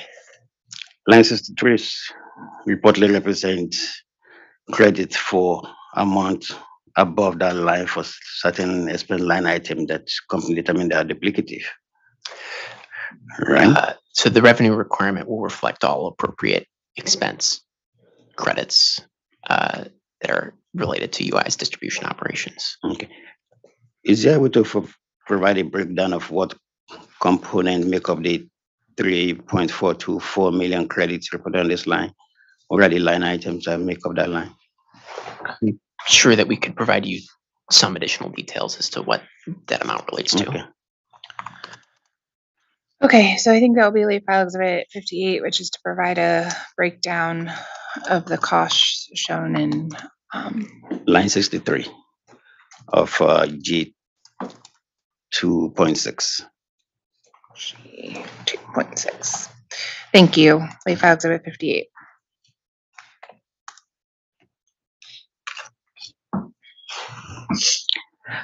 Turn to your response to RRU 66, attachment 1, page 2.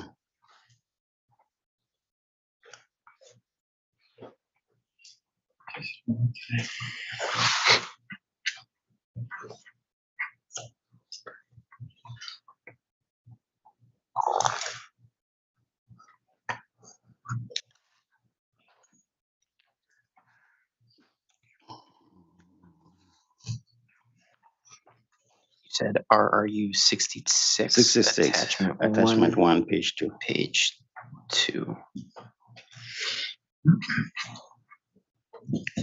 I am there. I'm just trying to get some clarification. I believe on February 7, Mr. Cooker testified that there'll be some adjustment, about $30 million subsequent to REA3.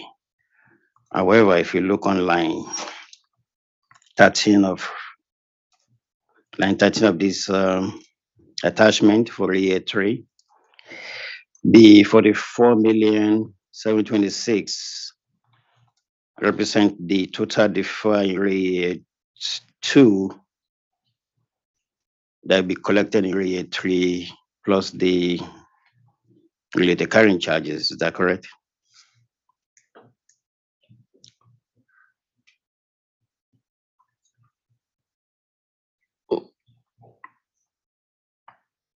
Line RRU 66, attachment 1, page 2, line 13, labeled levelization deferral, reflects the theoretical change in the levelization deferral if this particular levelization proposal were adopted. Okay. And the amount reported on that line also represent the difference between total levelized return and non-levelized return. Is that correct?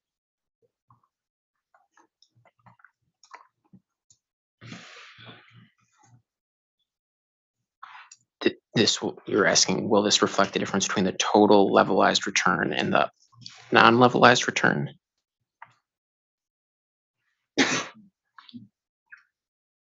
Yes. To maybe I'll take a step back and see if this helps or not. Okay. In levelization, our goal was to propose rate increases that were the same in each rate year. On an unlevelized basis, our revenue requirement had the largest revenue deficiency in rate year 1 and then smaller revenue deficiencies in rate year 2.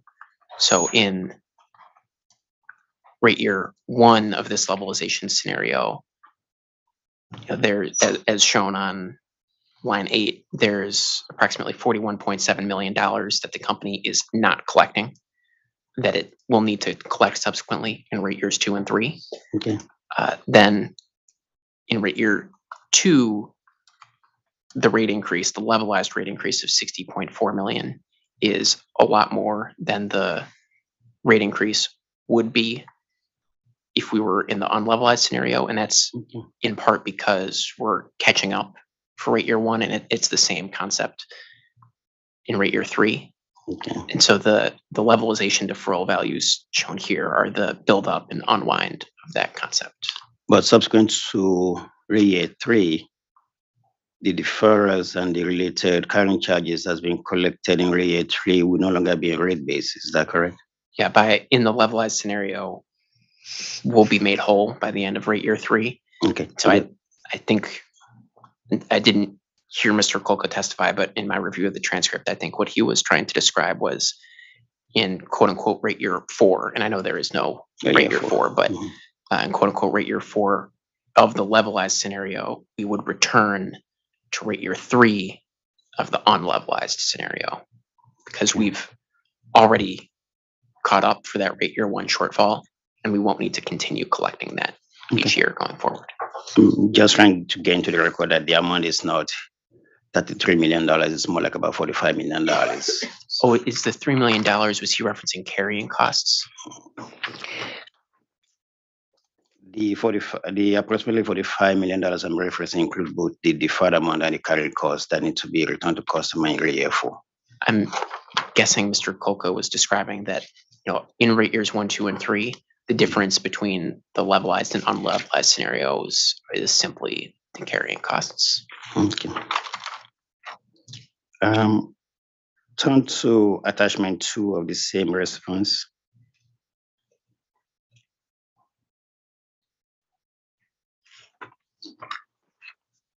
I'm there.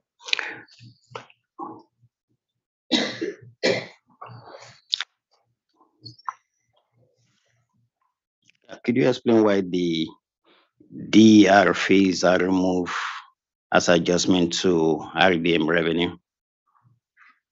Sorry, which line are we reviewing?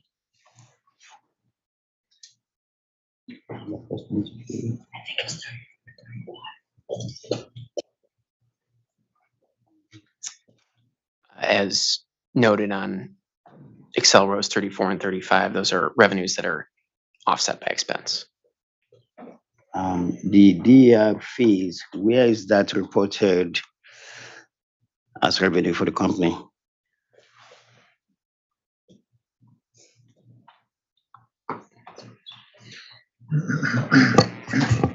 The DER are interconnections, so they're costs that we incur to Okay. connect the interconnections, and then it's revenue that we receive from the interconnectors. Okay, which exhibit, which sector, which division, where does the company recognize the related revenue? Is it in distribution, transmission, GSC, SBC? It's gonna depend who they're interconnecting with or what they're interconnecting with.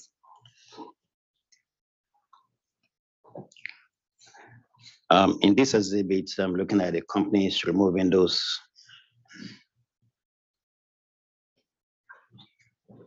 expenses, which in essence represent income to the company as part of its RDM calculation. Is that correct? I'm sorry, say that again. Your companies are adjusting the RDM of the other operating income by removing expenses and revenue related to DER. I think the clarification is DER fee revenue offset by expense. What does that mean? So we incur the expenses Mhm. and then we just turn around and bill exactly what we incurred. So we don't make any money from a net income perspective off of this. Whatever expense we incur, we receive the revenue for. And so we're adjusting that out so that we're not collecting it or requesting the expenses or needing to give the revenue back. Could you, above the line, could you identify where the revenue the company collected is reported, which line item?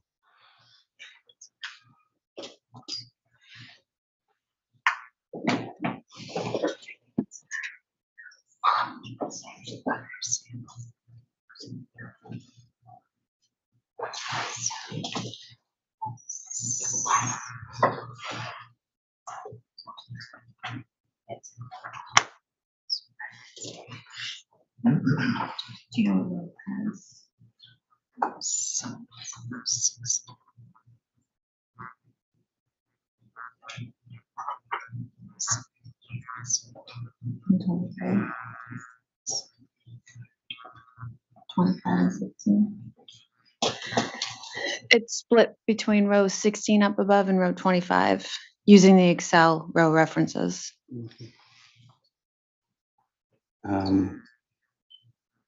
What are the nature of expenses that the company incur related to DER? It's the actual cost of creating those interconnections, And that include what? like the labor, the materials and supplies related to the interconnection so that people can attach. And those labor costs are part of the revenue requirement allowing base rate, is that correct? Well, it would just be the incremental labor costs and materials. All right, thank you. To your response to RRU 417 attachment 2. Yeah, Mr. Picard, I think we should put a pin in it and take our lunch break now. So we'll have the company turn to that exhibit when we get back from lunch, if that's okay. So I think we added one read in J, if I'm not mistaken. And I don't think we have any other outstanding items. I'll come back to the weather at the end of the day. So let's break until 1:05, please.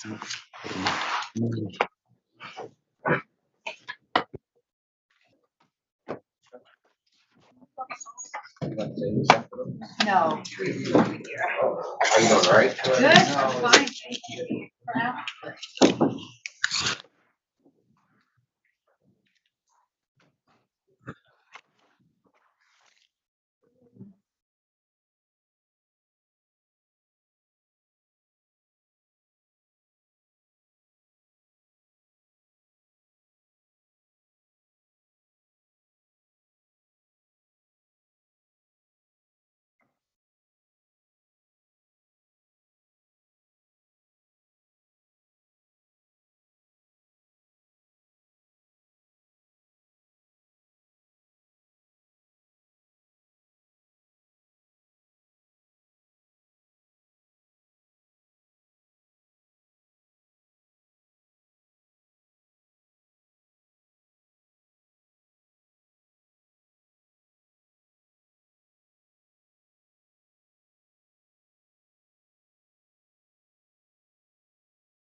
Okay.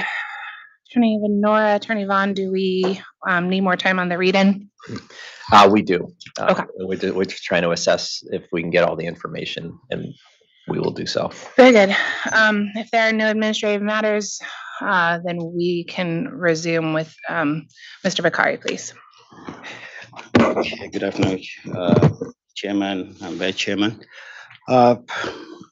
If you turn to your response to RRU 417, attachment 2.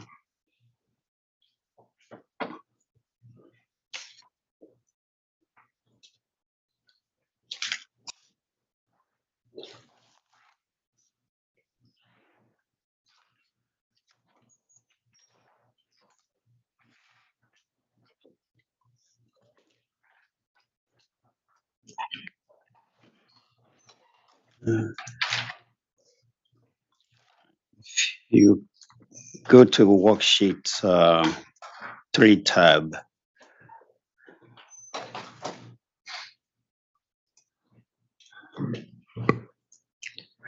One moment. Okay.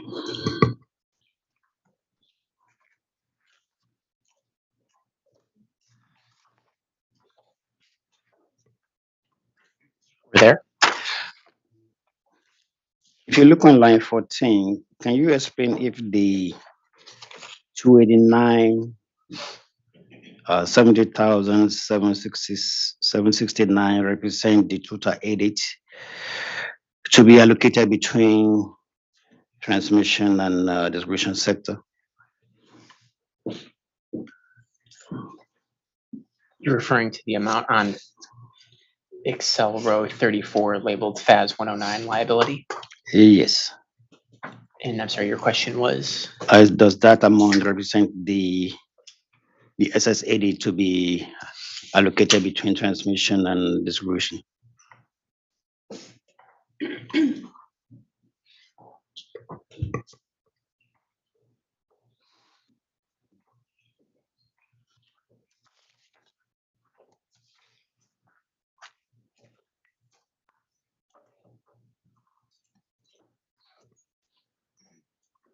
That's only part of excess deferred income taxes. Okay.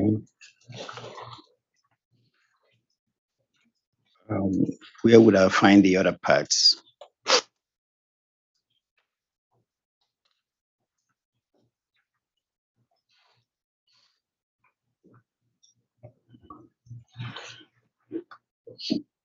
The total amount of accumulated deferred income taxes, and I don't file our transmission revenue requirements, but it appears that the total amount of ADIT is comprised of Excel rows 25, 26, 33, and 34. My understanding is that the amount of excess deferred income taxes is embedded within those lines. Okay. As I sit here today, I can't say how much in each line is EDIT related.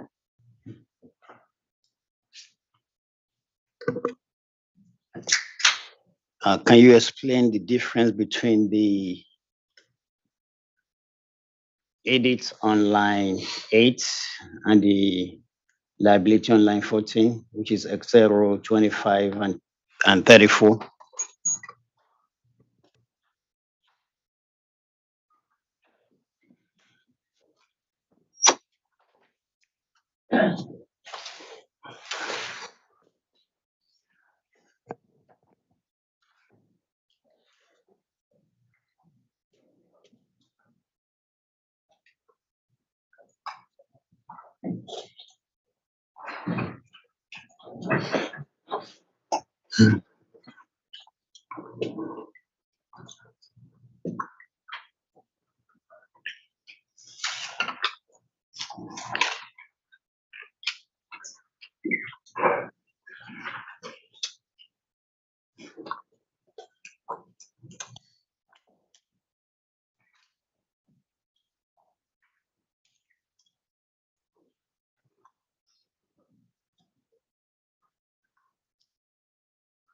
Mr. Bakari. Yes, please. Mr. Bakari, We're trying to figure out how best to help you with this. I think we can talk to, at a high level, the transmission audits, or we can talk at a high level of the excess audits around transmission. With regard to this particular schedule, I can't help you, but if you help us understand what you would like to understand regarding either of those two things, we may be able to help you. This application for transmission revenue was based on your 2020 FOC Form 1 information, is that correct? This application? Yes. This application with regard to excess audits includes the residual amount of excess audits that have not been included in the settlement. I'm talking about the particular response to 417 attachment 2. Was that based on balances on the company book in FOC Form 1 for 2020? That seems reasonable, but I did not prepare this response, so I don't know.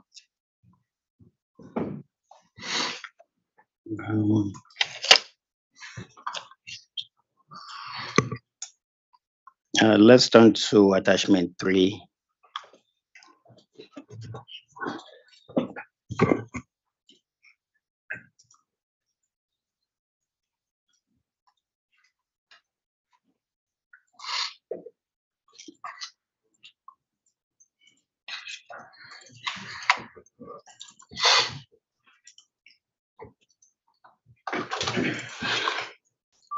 If you go to the same worksheets and look at line 14, subject to check, could the company confirm if the amount reported as a FAS 109 liability represent the excess audit in account 254 that need to be allocated between transmission and distribution sector?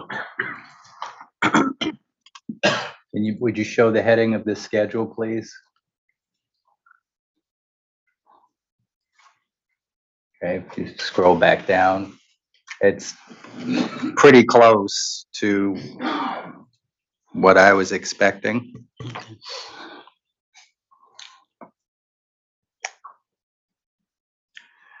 We show a balance of 252,015 in RRU 0421, which is a combination of excess audits plus the post remeasurement.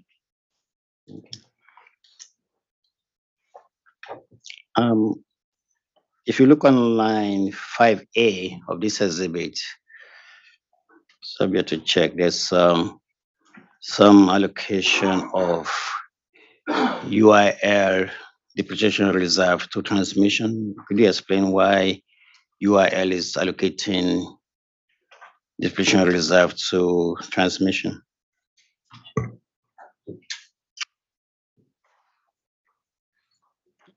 You're reviewing Excel row 19 or line number 5A. Can we scroll up a little?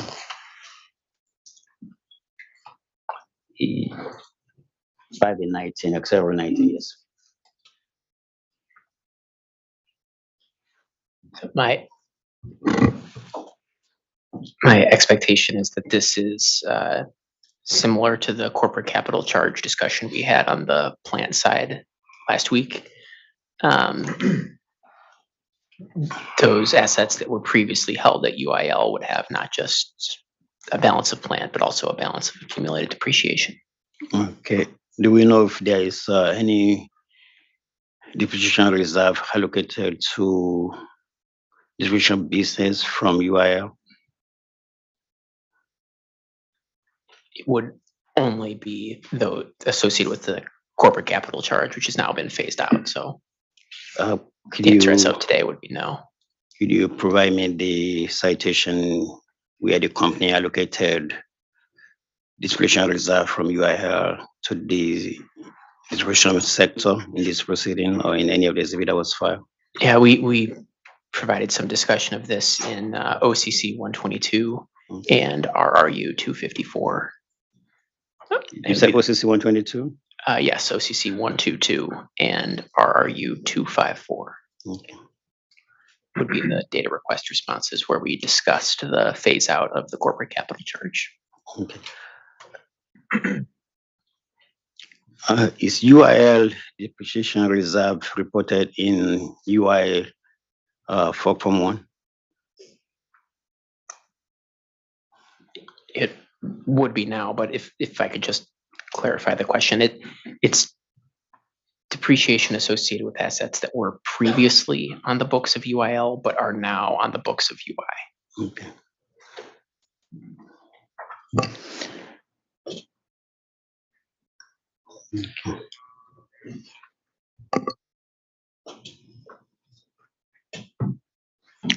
Turn to your response to RRU 300 attachment 1.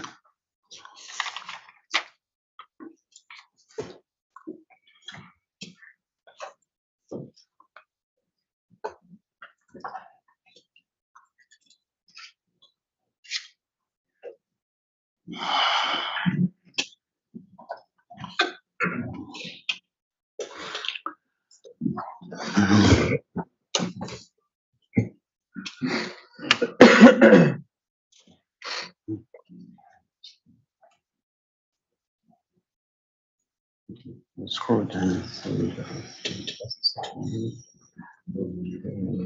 19.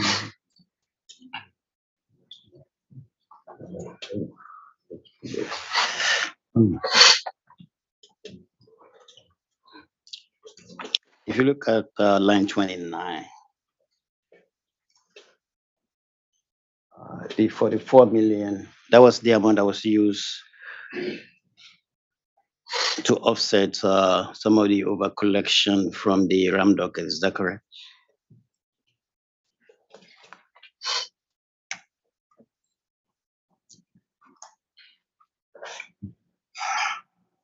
That's column H, 44.565 million.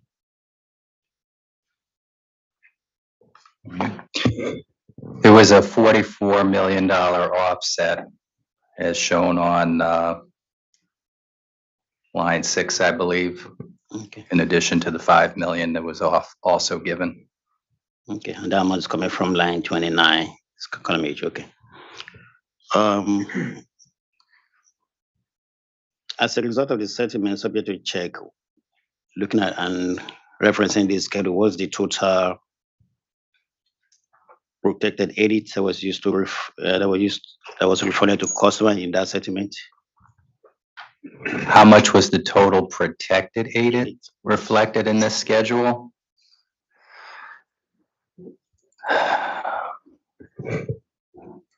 I believe, well, there's 1.9 million reflected in line 13. And I think the other amounts are clearly labeled on lines 2 and 3, what I'll call formally protected. Okay, so subject to check, approximately $7 million, $7.5 million was the total protected edit that was utilized in the settlement agreement? I would say that there was an additional 1.9 reflected in line 13. Excel line 34.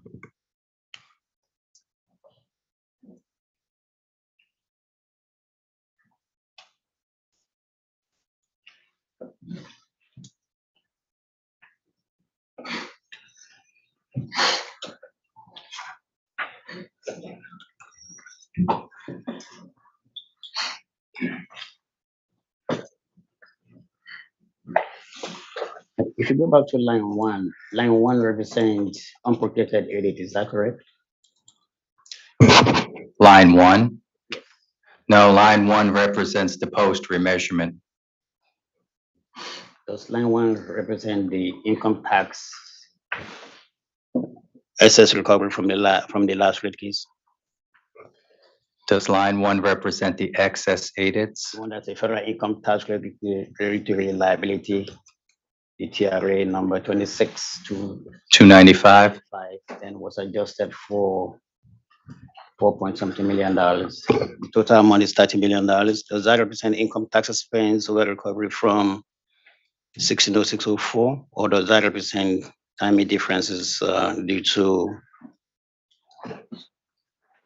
I guess the way I think about it, and I say this somewhat loosely, it represents the over recovery of taxes associated with equity return post 12/31/17 because of the change in the tax rate. Okay. I'm going to request a late file for the company to provide from docket 060604 the amount by which the 2018 and 2019 income tax expense allowed in that rate case was above what would have been absent the Tax Cut and Job Act. Did you mean to say docket 160604? 160604, forget not 0604, 160604, yes. Oh, I think it may be worth just stating that the entire ADIT remeasurement, so anything associated with ADITs was provided as an attachment in order number, as in response to order number 2 in the Tax Cuts and Jobs Act docket. I believe it was 180115, and then we filed a revised version of that, which would have all the excess ADIT remeasurement impacts.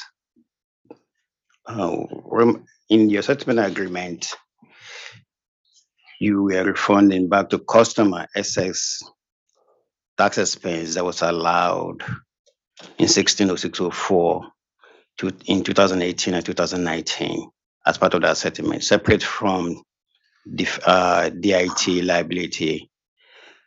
My question is, can the company provide what portion of this $44 million is related to excess income tax expense and what portion is related to deferred income tax liability that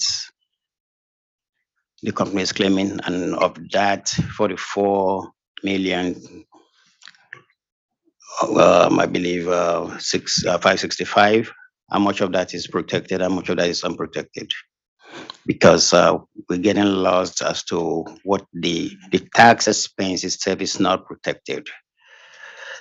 The DIT, some of them are protected and some of them are unprotected. The income tax expense above what was allowed is not protected. That's a flow through OMS expense. To the extent that OMS expense allowed in last rate case due to taxes is overstated. How much is the annual amount in 2018? How much is the annual amount in 2019?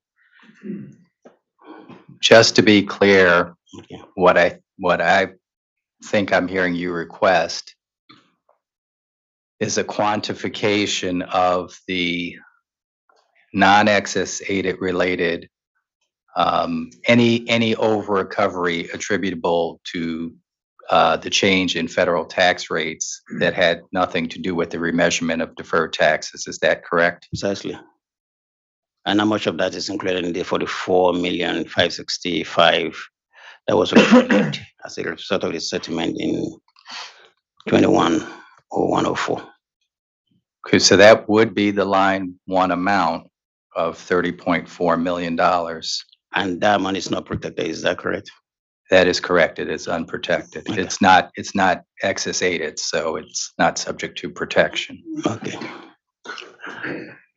And similarly, if you look at line 2 and line 3, subject to check, this I'll come up with my $7 million as the total protected ADIT that the company already refunded.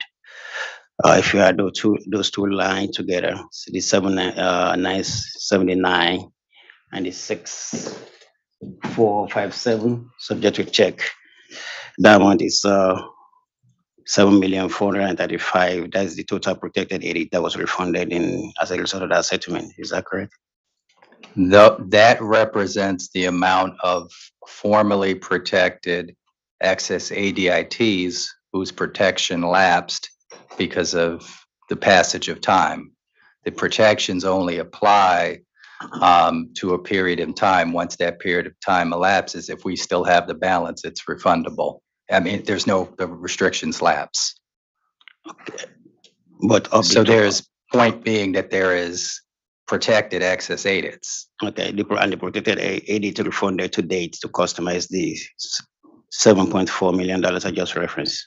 Is that correct? There's also the 1.9 that's embedded in line 13, Excel line 34. That 9.5 million includes $7.6 million of change, plus it includes an amortization of excess, protected excess ADITs of 1.9 million. So there are two things in Excel line 34, worksheet line 13.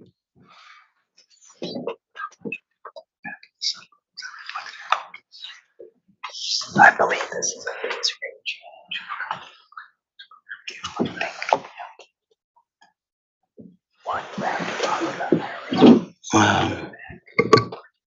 Isn't line isn't line 13 the annual effect of the change in income tax rate? Not necessarily DIT liability. Are you saying is that to account for the change in the tax rate prospectively? Yes. I'm saying there are two things in that line. I didn't work on this document, but my understanding of this document is there are two things included. One is approximately 7.56 million associated with what you just said, and then another 1.9 million associated with excess ADITs for protected. So it's an annual protected amount that's been included here.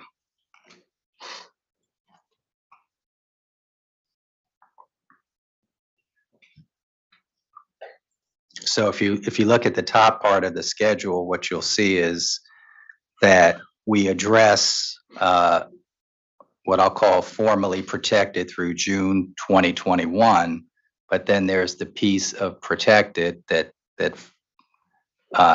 occurs after June 2021. And so for an annual period, there's $1.9 million included in that line 13 amount. Except I'm misreading that line wrongly. That line is saying reduce customer rate effective July 1st for the FIT rate change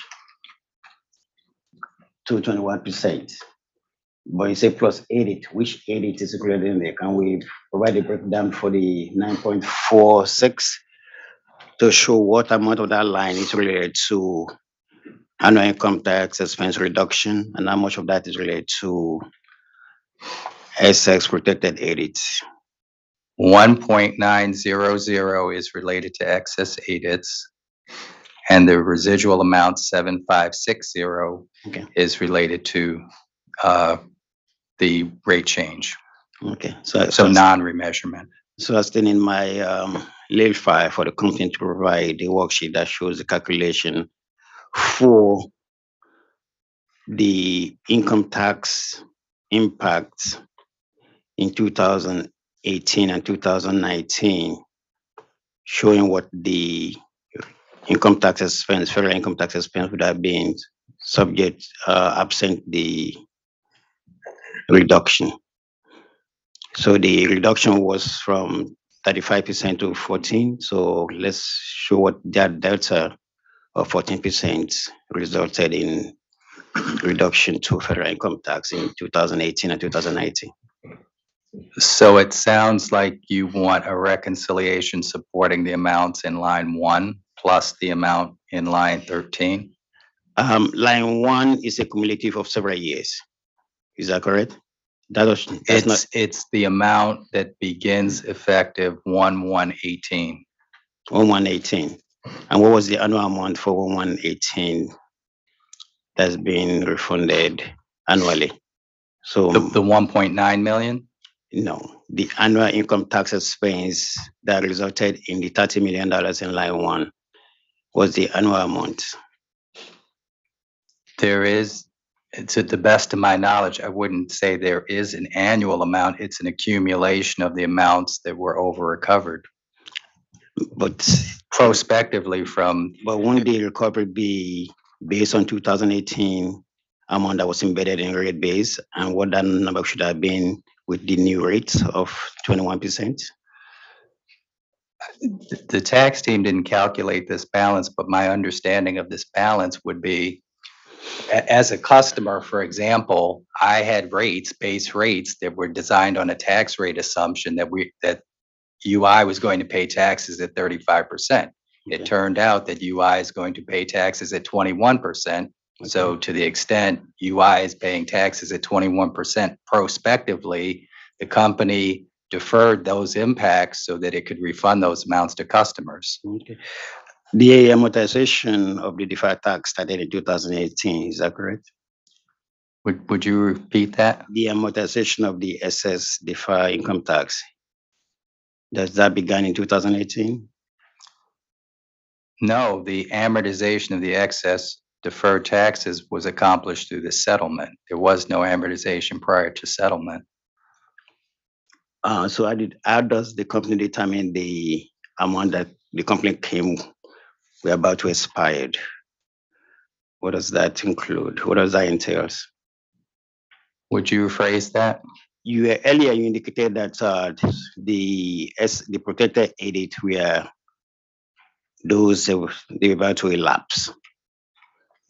So what does that mean, elapse? So, for example, let's say you had a balance of $10 million and it was protected.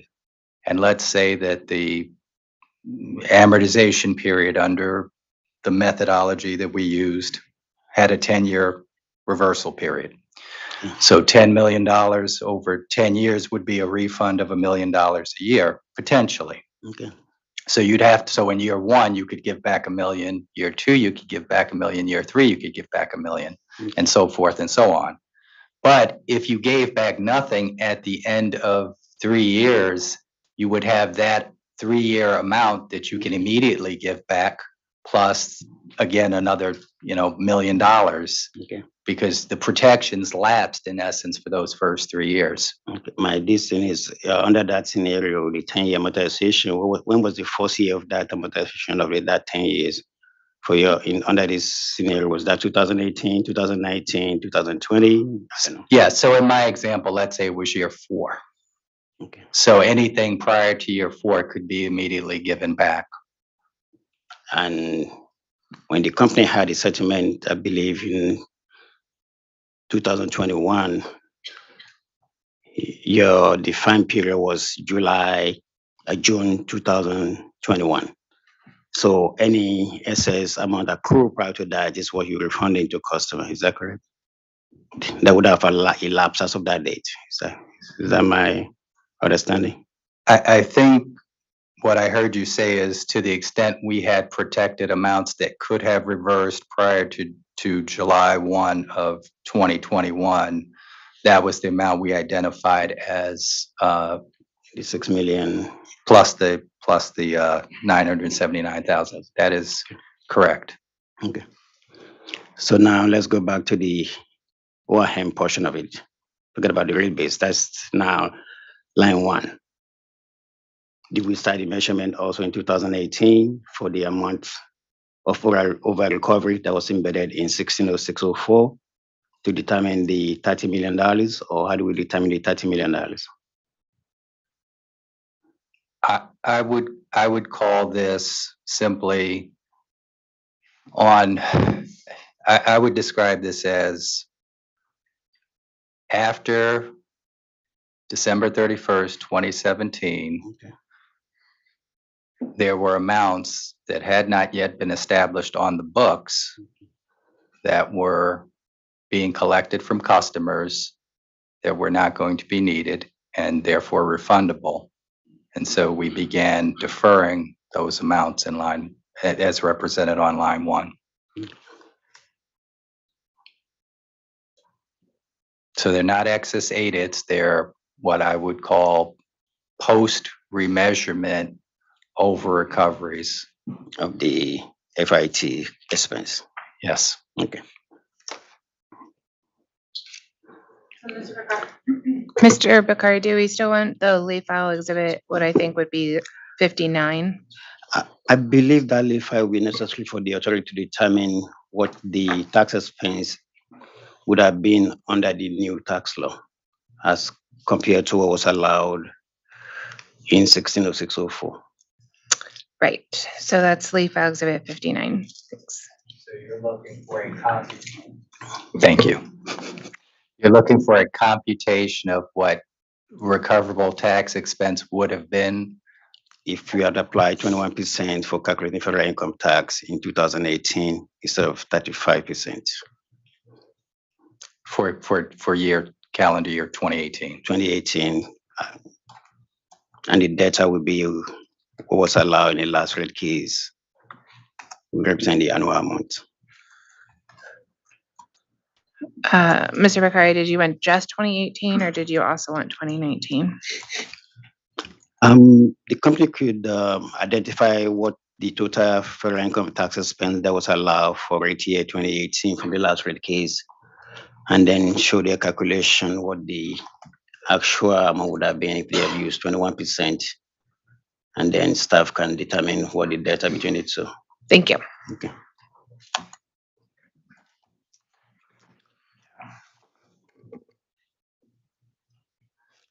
Turn to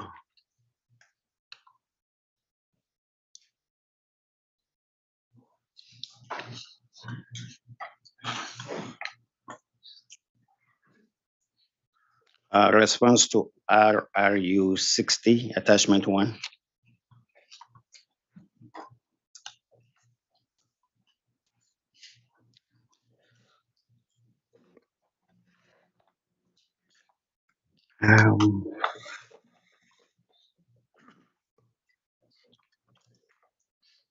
There. Would you repeat the reference? Oh, this is RRU 60, attachment 1.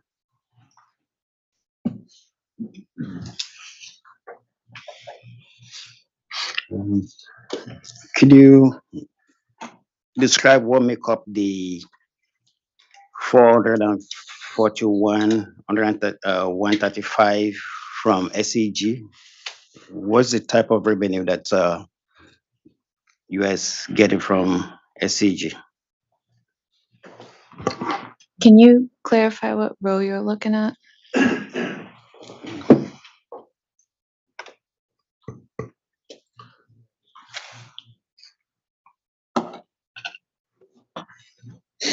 That's on page 2 of 2.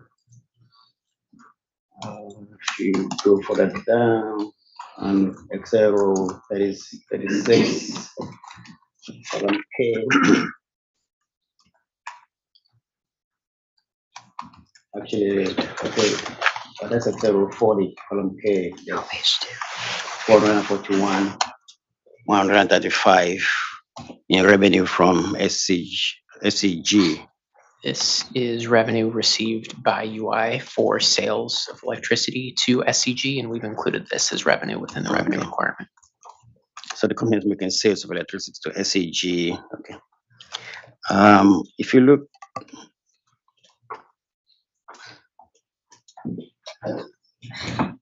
at Excel 46, there's an amount included for actually 46 and 51 for both GenCon facility. Could you explain why the company is excluding those revenue from its other operating revenue? Sure. As we described in one of our last data request responses, and we can dig up which one it was. In 2021, UI was the pass-through entity by which UIL billed GenCon for the costs it incurred supporting GenCon. Okay. Therefore, if you examine the transaction from UI's perspective, UI is allocated costs from UIL and then reimbursed for those costs by GenCon. What is shown here is the money coming to UI, and if you look on RRU 60, page 1, there are similarly some of the costs coming to UI from UIL relate to GenCon, and this is a great example of what I was talking about earlier with respect to other revenues in the RDM. This is a type of revenue that UI receives that was not reflected as other revenue in the 2016 rate case. And we think it's inappropriate to include in the RDM because, by including it in the RDM, you're only picking up half the equation and you're forcing UI to bear the costs of those Gen Con support services. Does UI provide administrative and general services for Gen Con? As we described, there are certain employees of the affiliated service companies that support Gen Con. And in 2021, UI was the pass-through entity by which those costs were billed to Gen Con. And as I just said, UI was similarly reimbursed for those costs by Gen Con. We've included neither the revenues nor the expenses in the revenue requirement.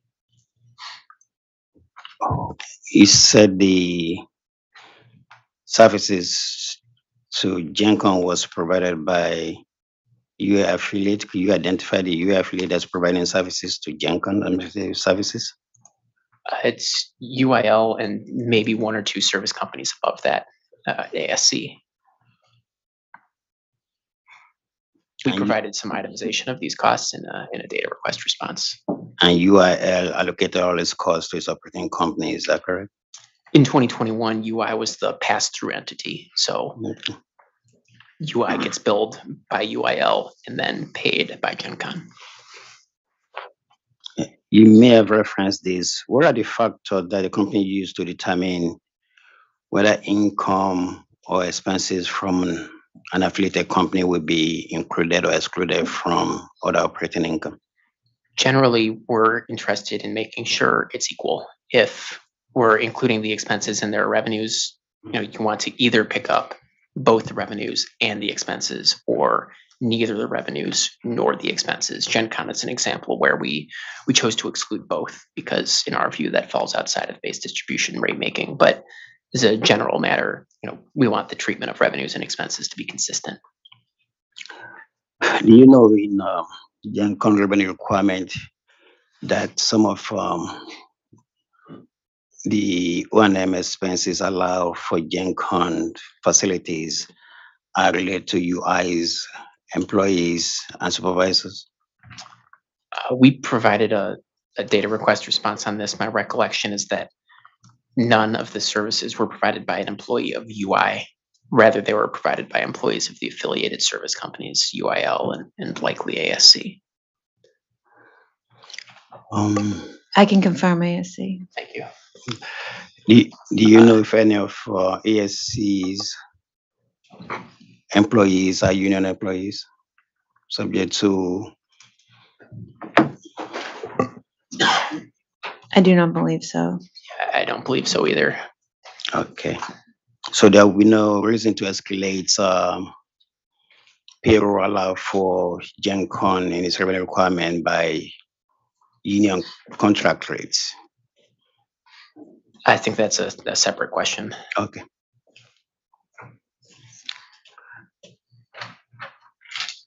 And we found the data request response that discusses the support provided by, we'll call them avant-grid company employees, and that's EOE 209. Okay.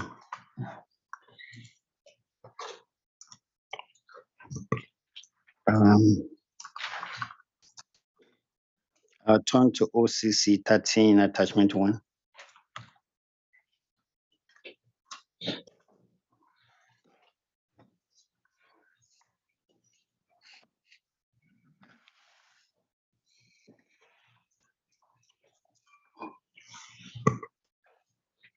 I'm there. Okay. You discuss why costs related to asset management and planning are allocated to UI distribution.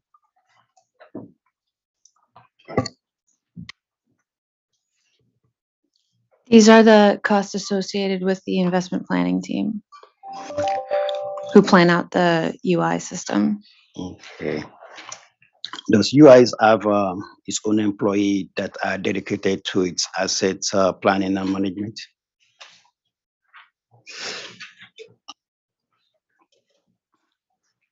One moment.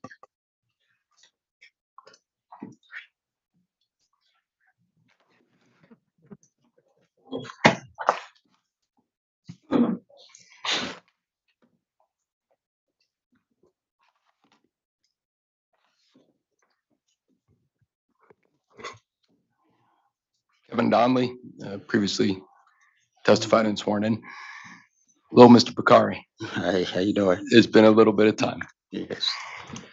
So to answer your question, I just want to refer back the panel that was here last week included our capital investment planning team, also included our electric operations team, Mr. Eves, who I think you know well, and the commission here knows well, a lot of the electric operations support staff. And then specifically the technical and system planning team, which is the group that would be doing the system planning side, separate from capital investment planning. So you think about it as the asset management, the technical and system planning coordination roles. We can confirm whether or not they are specifically UI employees. It is my understanding that there are some of our field engineers, technical and system planners that I believe are specifically UI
the company is proposing on average about $6.1 million for each of the rate year. The corrected amount will be materially less than that. Okay. I don't know if it will be as low as 1.6, but it will be less than 6.4. Okay. If you look at row 15, could you explain what expenses constitute the category described as governing bodies?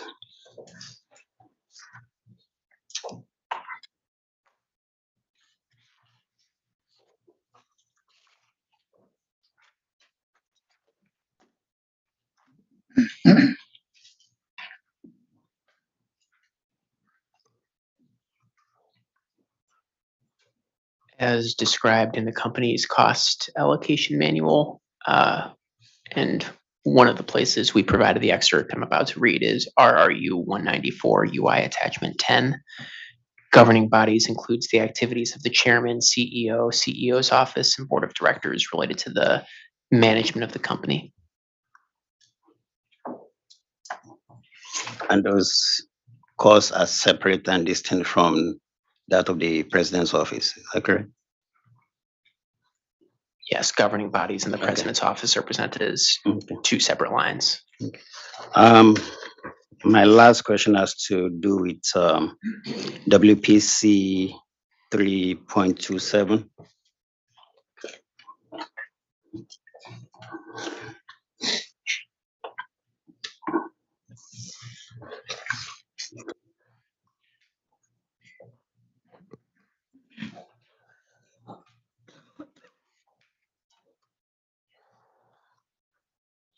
There. Could you explain why Evidentiary Service Company is charging amortization of audit of about $505,000 to UI? The treatment of excess audits or the treatment of all other costs of UIL, as this is just a cost of operation. Okay. Do we know how Evidentiary Service Company determined the $505,000? It was a calculation done in a way that was similar to other excess audit calculations. In this case, it was a deficit relative to what was refundable here. Okay, can we provide? There was a response you may have seen. I believe it was OCC 127. You said OCC 127? I believe so. Does that confirm. response? Okay.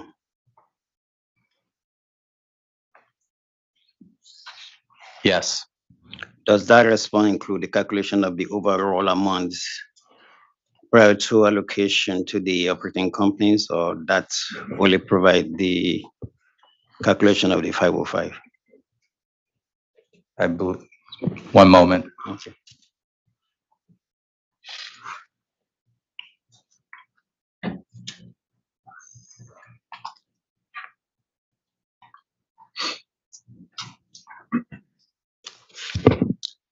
It shows the calculation of the 505,000. Does it include the calculation of the overall SS audit asset that's been distributed among the operating company, or does it just provide a calculation of the 505? I don't want to ask for a late 5 if I don't need it. Well, it shows it has two things probably of relevance to you. It shows what's in the 505 and how it's allocated using the mass formula. And it shows what the assumed life is, and which was a conservative life to keep the amount down. And then it also mentions that there's an excess audit benefit that has been excluded and would be refunded upon the lapsing of this NOL piece or upon the exhaustion of it. If beginning in 2018, Evidentiary Service Company distributed its operating assets or plant in service to the operating company, why would ASC still have 80 on its book to be allocated to the operating companies, given those related assets has already been reallocated to the operating companies? Well, this asset is separate and distinct. This is not a tangible asset. This was an intangible, and it did not migrate. Essentially, most of the assets that are transferred from, or plant that are transferred from a boundary service company are intangible assets. And to the extent those are now being recorded on the operating company's book, or related deferred taxes should be already be reflected on the company's book. So I didn't understand why we still have SS 80 on the company book that predate 2018 that's not been allocated to the companies. All assets on ESC book were transferred to the operating company as of 2018. Subject to check. I believe that's what's on the record.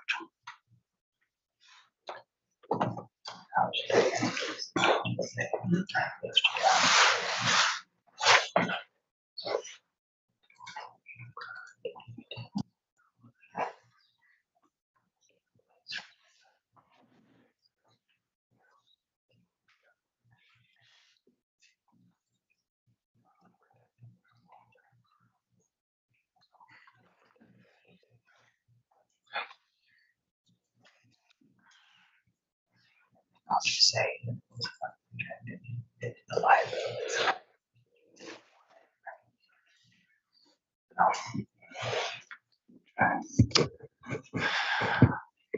As I understand the question, you want to know why this is not shown directly on the operating company's books? Yes, sir.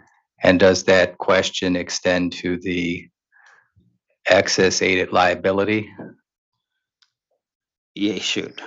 Okay, so the excess aided liability and the excess or the deficient aided balance could have migrated over directly. We can look at why it did not move, but it's very similar to me to the discussion of the capital costs, that the location doesn't change the substance. The substance is we have a deficiency associated with assets that we're supporting UI. And so now we're treating the asset the same as we treat a UI asset and the same as we would treat the excess.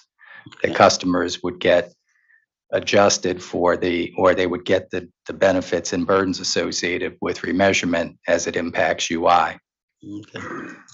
Earlier, there was a discussion of depreciation reserve being transferred from UIL to transmission and distribution segment. To the extent those related plant and distribution reserve were transferred to the operating company, why would ASC still have 88 on his book that we are not transfer along with the transfer asset? That's my concern. You mean UIL? Yes. Well, again, this is now, it's no longer aided. It's changed its character from an IOU to the government or a receivable from the government to a receivable from the customer. So it's not an aided amount anymore. But the SS aided should have followed the transfer assets and the transfer depreciation reserve. Isn't that correct? I would say it's reasonable to do that. Okay. But it wouldn't change the character of the underlying amounts. Okay. Chairman, that's all I have. Thank you. Mr. Novello, did you want to go next?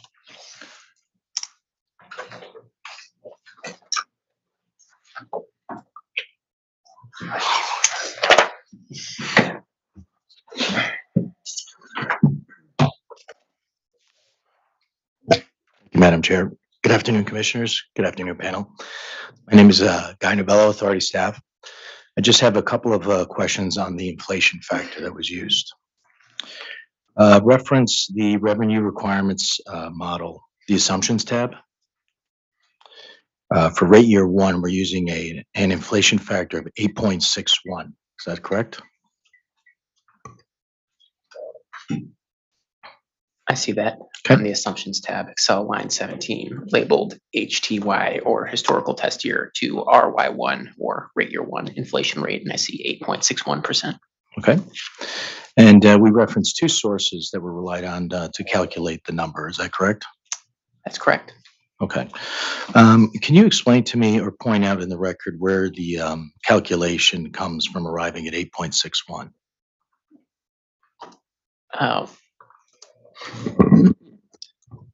We did provide a attachment that showed this calculation.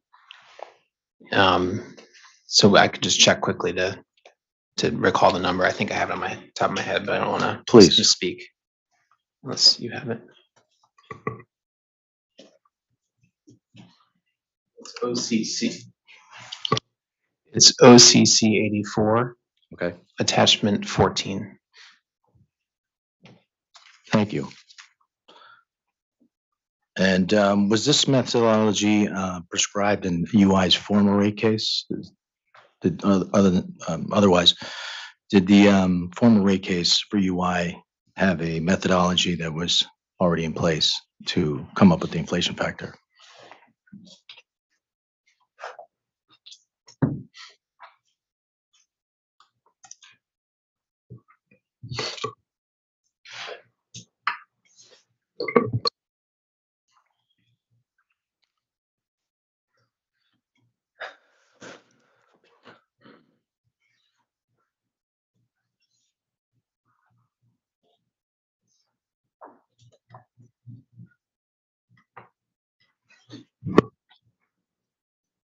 Mr. Novello, I'd say conceptually they're the same. I'm not aware if there's intricacies that might be different. I think the other thing I would add is that in this case, the company has proposed an inflation moderator that would have some adjustments around it. So to the extent that the calculation was different, I think that would capture those differences. But ultimately, the concepts are the same. Okay, thank you. In RRU, reference to RRU 542, please.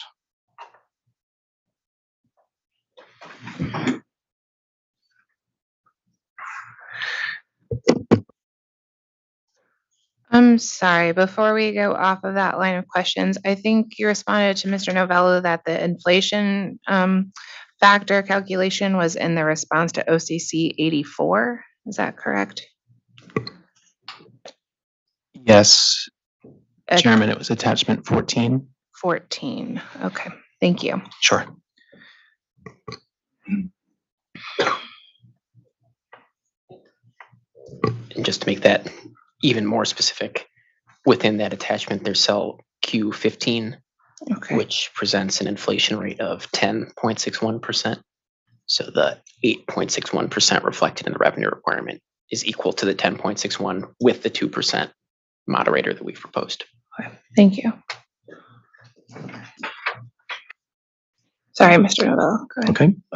Reference RRU 542. Okay, we're there. Okay. We requested an updated inflation factor, and that number came in at 13.06, correct?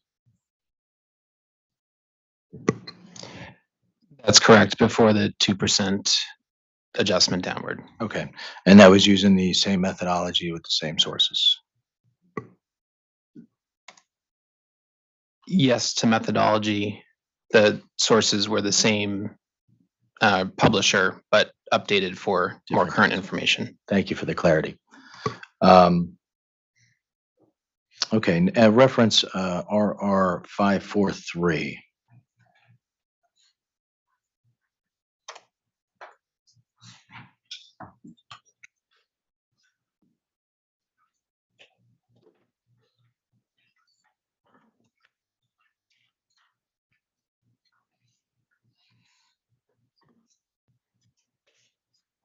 You there? So the response to that interrogatory that inflation in Q4 was moderating. Could you reconcile the increase from response to 542 and the decrease in the moderation of inflation? I believe the interrogatory was issued mid-January, so I don't know if that number included the Q4 or not.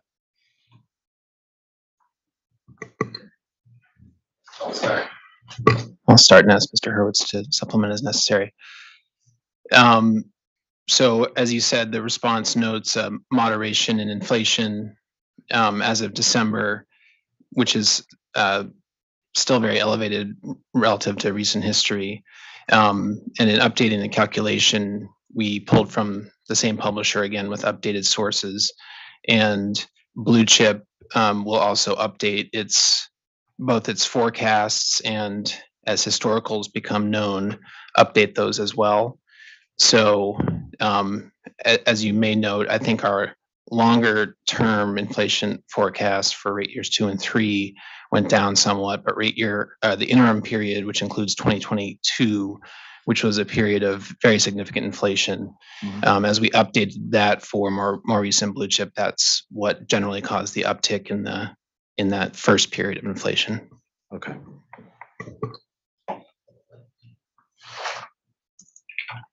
Okay, that's all I have. Thank you. Thank you, Mr. Bacalina. Mr. Cadwalader, thank you.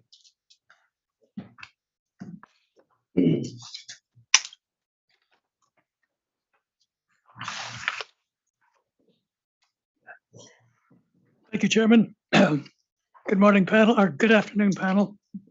If I could refer you to Schedule C-3.24A, medical benefits.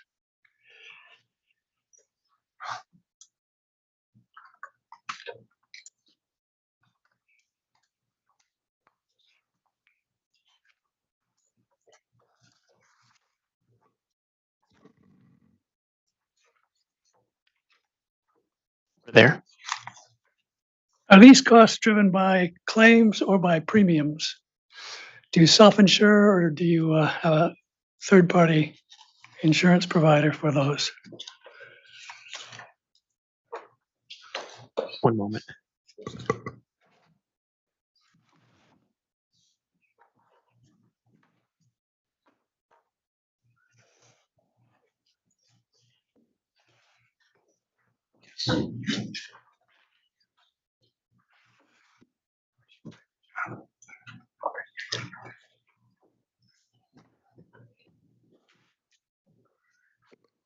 Yeah, Mr. Calwater, we think that question will be best answered by the HR and compensation panel that'll be appearing next.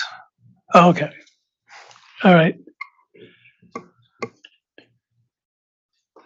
So any questions on that particular category are best saved for that panel? Might be. May want to, happy to answer as many questions as we can today with this panel from the revenue requirements perspective. In what sense is this test year typical of the normal amounts for this expense? I think you got the right panel for that question, Mr. Galwar. If you give me one moment, I can point to some information we've provided on this. Okay.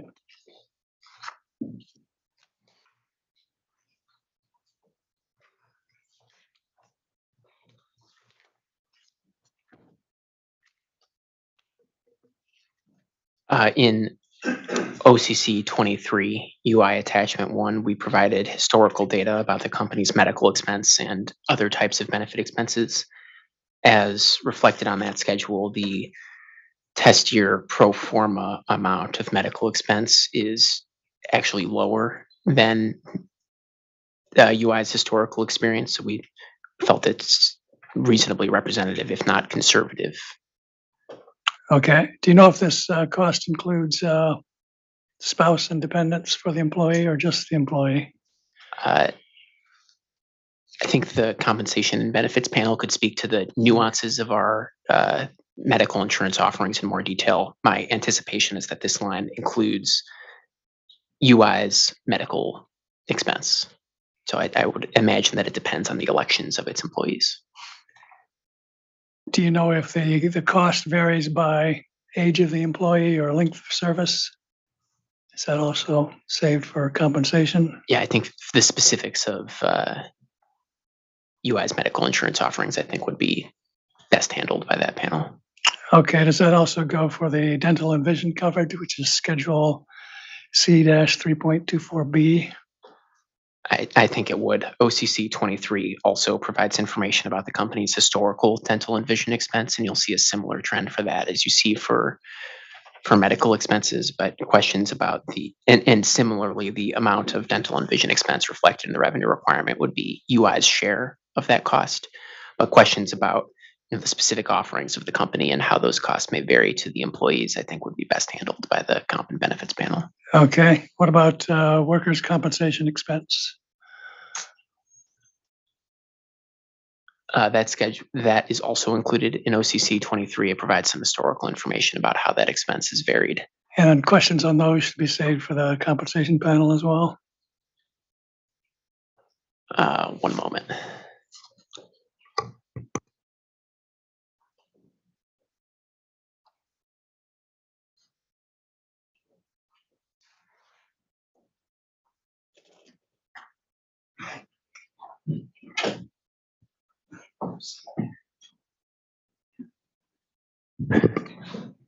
We do have a company person here who can speak to the workers' compensation costs. He has not been previously sworn, but maybe if we start with the question to Mr. Hurwitz, and then depending on the level of detail, we could potentially swear him in. Okay, again, are these costs driven by claims or by premiums? Yeah, they would be driven by claims. Okay, and again, in what sense is the test year typical for these expenses? Is that also OCC 23? Exactly. OCC 23 provides UI's workers' comp expense for the period 2017 through the pro forma test year. And while workers' comp expense was lower in 2020, the test year pro forma level is very consistent with what UI experienced in 2017, 2018, and 2019. Okay. And do you know if this cost per employee varies by age or length of service?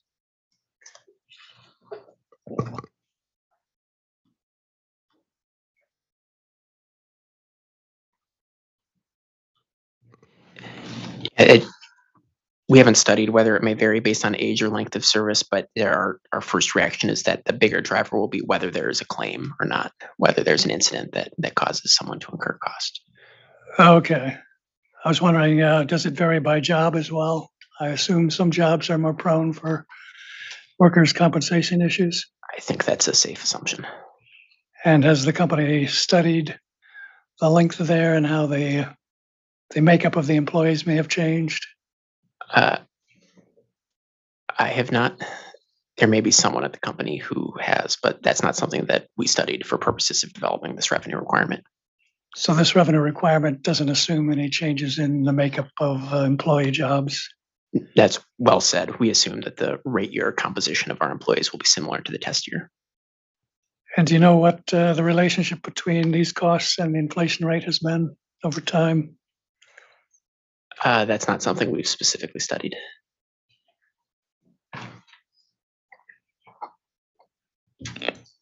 I assume the company is always working on its safety issues for employees and implementing new measures as they become known to the company.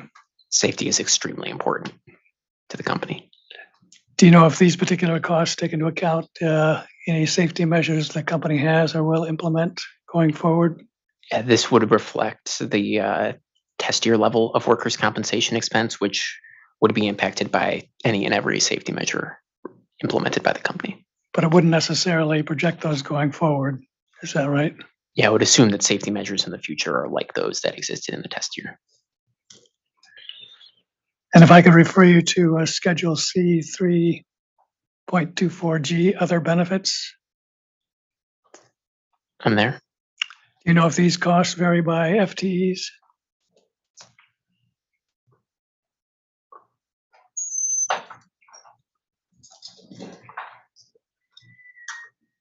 Some of these may. Are these costs driven by claims or by premiums? These aren't all insurance costs like workers' compensation. There are some items here that are, for example, loyalty gifts, which depend on, or recognition awards, which depend on how many employees received recognition in financial recognition in the test year. And that doesn't really make sense in the context of your question. Now, does the OCC 23 also indicate how the test year is normal for these expenses? OCC 23 also summarizes other employee benefits expense, and this has bounced around historically, but the 2021 pro forma test year is well within the range of what the company's experienced historically. And I take it you've not necessarily studied how these costs may have changed or are related to age of employee or length of service or job title? That's true on all fronts. Okay. If I could refer you to Schedule C 3.25, interest on security deposits. I'm there. And how are these deposits held by the company? Are they in a escrow account or are they part of rate base? As we discussed last week, these customer security deposits had historically not been a component of UI's rate base, but while preparing this rate case, we studied the authorized rate base for other Connecticut utilities, and we noted that some of them did include customer security deposits as an offset to rate base, so we chose to follow suit. Since we included the item customer security deposits as a reduction to rate base, we felt it appropriate to also include the cost incurred by the company to hold those deposits. And that's what's reflected on this schedule. So on the plus side for customers, there is the offset to rate base, and on the minus side, there's the cost. And how is the cost of these security deposits determined for the company? It was based on whatever the company actually experienced in the test year. And I'll note that the rate base reduction, which is in the neighborhood of $1.4 million, means that adding this item, both the plus and the net minus, results in an overall reduction of the revenue requirement. Our response to OCC 18 describes the rate at which the company pays interest on cash deposits. And is that set by statute, by the market, or by the company policy? It's set by section 16-262J of the Connecticut General Statutes.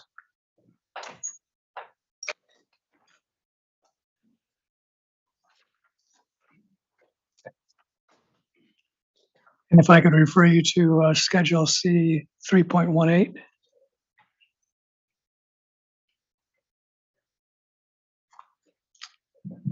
I am there. And do these costs vary by FTEs?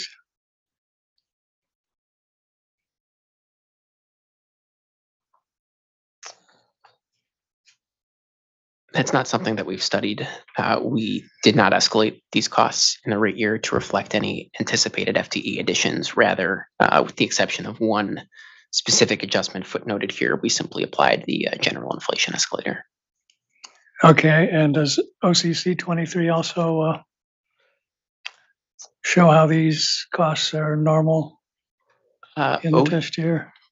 OCC 23 won't, because OCC 23 was limited to employee benefits. Yeah.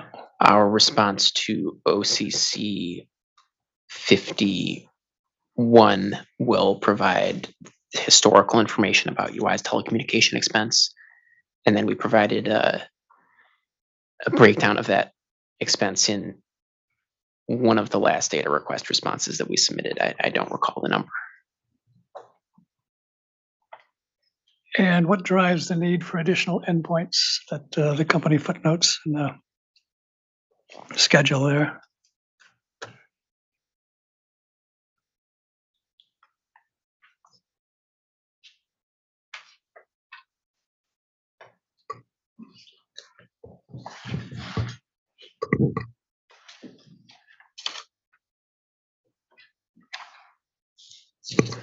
Would it be all right if we took that as a read-in? I just can't recall sitting here. I'm sorry. Okay. And also if we could add to that, the footnote, that read-in, what drives the cost of the endpoints? Of course. Okay, that's reading K.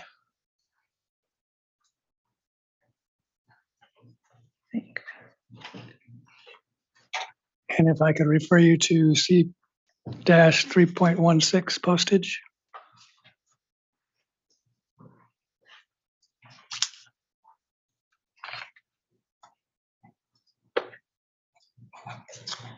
I'm there. And has the company looked to see if these costs are driven by FTEs? I do not think these costs are driven by FTEs. Okay. Does increasing digital communication reduce this expense? It could. Has the company noticed a difference between pre-COVID to post-COVID with regard to these expenses? Is there a connection there? I don't know if we've tied it specifically to COVID, but we have noticed volume changes. And I'll note that Excel row 13 of the schedule or numbered line 4 reflects expense changes due to not just cost increases, i.e. the cost of postage stamps becoming more, but also volume decreases. So the net rate of increase in this expense is less than you'd expect based simply on the increasing cost of postage because we anticipate buying fewer stamps. And what's driving the decrease in the volume of stamps? My expectation would be that would be the increasing adoption of electronic communication. And the 8 to 10% increases that the company is projecting for postage, what's the basis for that?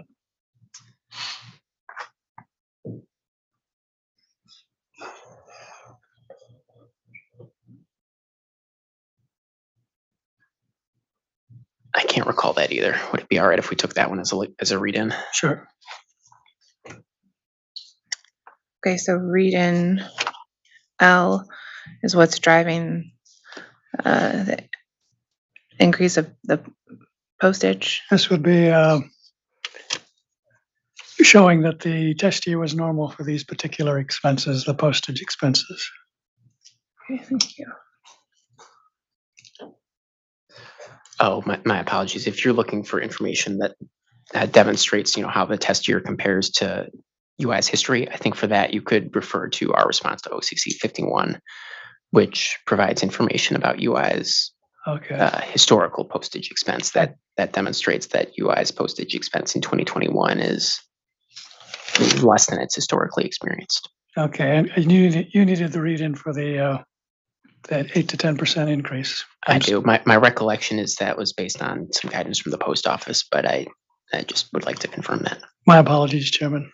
Okay, thank you, sir. But so we keep reading L for the 8 to 10% increase. Yeah. Oops.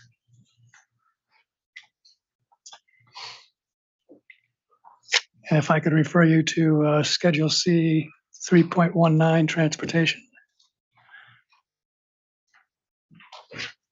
I'm there.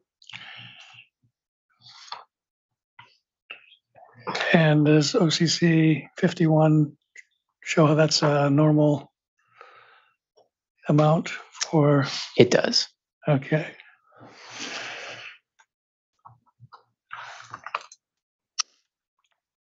And do you know if increasing electronic meetings reduces this expense?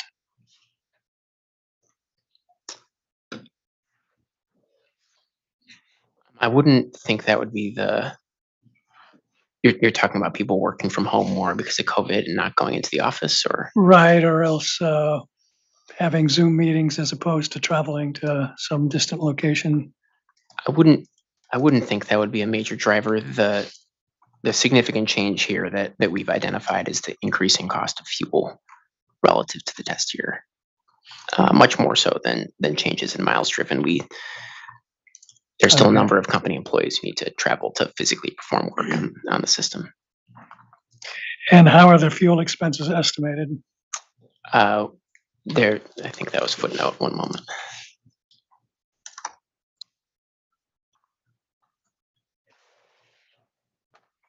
Yeah, there's some information presented at the bottom of the schedule regarding the vehicle fuel escalation rate. And that was based on a projection of fuel costs into the rate years.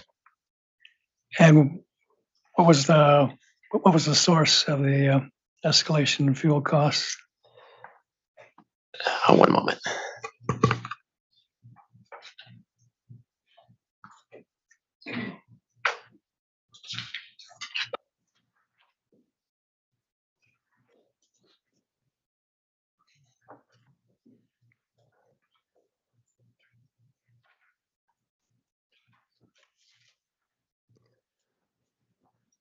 We provided details of that forecast in OCC 147.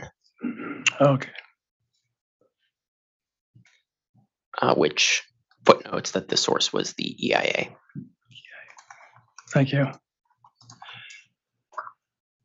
I could refer you to Schedule C 3.14, injuries and damages expense.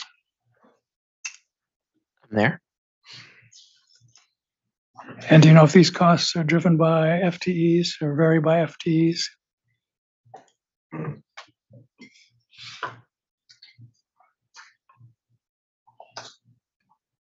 We hadn't contemplated this varying Okay. by FTE.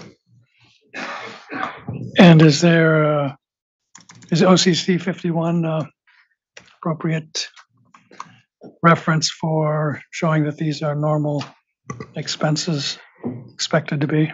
That's right. OCC 51 provides information about the company's history with this expense as well. And how is this particular cost expense related to workers' compensation expense? Is there a relationship between the two? I would expect them to be separate. They're two separate types of expenses. One presented on 3.24 and another presented here.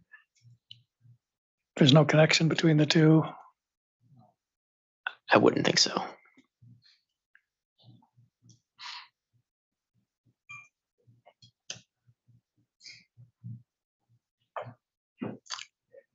What's been the relationship of these costs with and inflation? Is there a connection? These have varied historically, and we provided details of that variance in OCC 51. Okay, thank you. Chairman, that's all the questions I have. Thank you, sir. We will turn to Mr. Bacalina, please.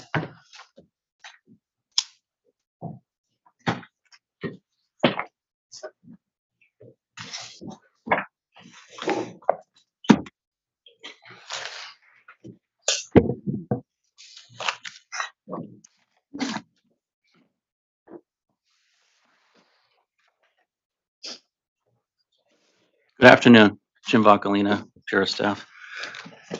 My cross has been whittled down due to previous staff members, so I have some follow-up to do here, and I'll take the allotted time. Rate case expense, if you turn to RRU 273.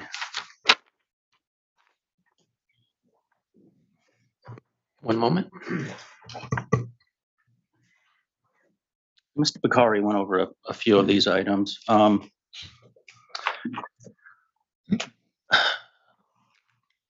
couple of, that I see on here that don't appear in the previous rate case. For instance, SFR schedule, project management, who would have performed those duties? Concentric Energy Advisors is the Okay. contractor resulting in the costs reflected here.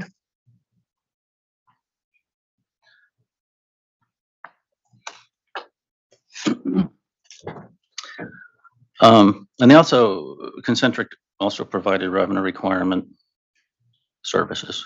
Is that correct? If I don't, does not appear in the previous rate case. The company does have its own in-house revenue requirements department, correct? That's correct. Okay. And why the difference between this rate case and the previous?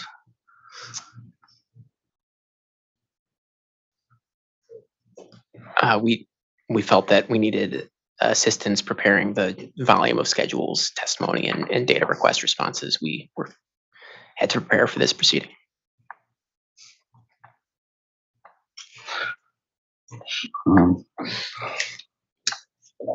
I believe in discussion with Mr. Bakari, overtime and payroll overheads in here. I believe Mr. Hurwitz, you mentioned that those would not be included in the update going forward. Yeah, we checked on this a couple of weeks ago, maybe 2-3 weeks ago, and when we checked, we at that time did not see anything we felt would be appropriate to include here. Okay. Yeah. Well, question on this. Were all of these activities sent out to bid by UI? All of the rate case activities that we see here in the current rate case? One moment. No, they were not. Okay. And what would the company's response be for not doing that? We retained consultants based on our prior experience with those consultants, their expertise in the area. And okay.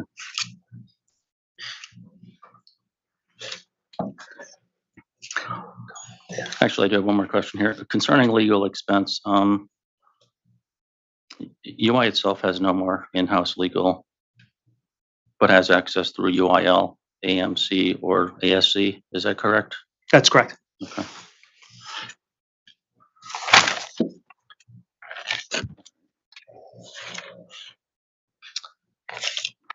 RRU 450, please.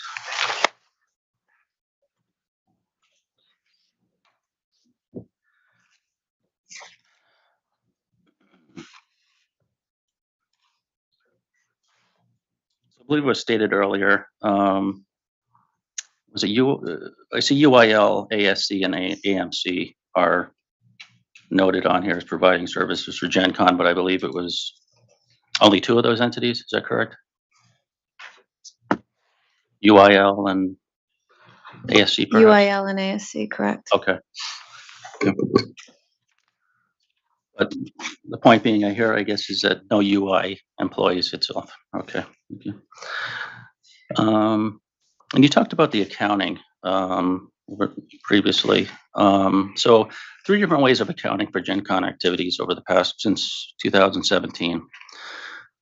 2017 to 19 recorded as offsets to expenses. 2020 through 21 recorded as revenue. And then 2022, new service agreement between UIL and Gen Con, which removes UI as the middleman and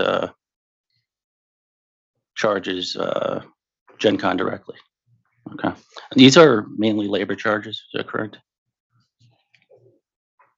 I think there's a table in this response describing the types of costs that we've included, and okay, labor's a chunk of them, a big chunk of them. Okay.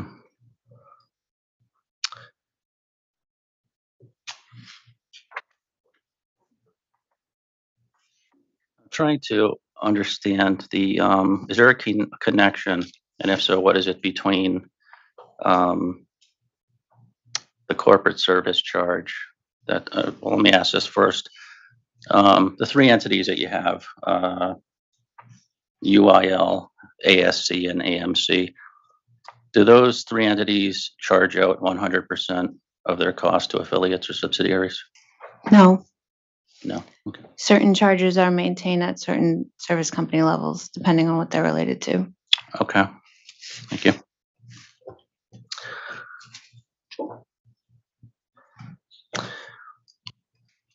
Now, when the company's putting together its overall corporate service charge, it looks so on a whole company level, and then it drives down to a UI level. Say, okay. How would the Gen Con costs be factored into a corporate service charge at the beginning? Would that somehow be backed out prior to allocation? One moment.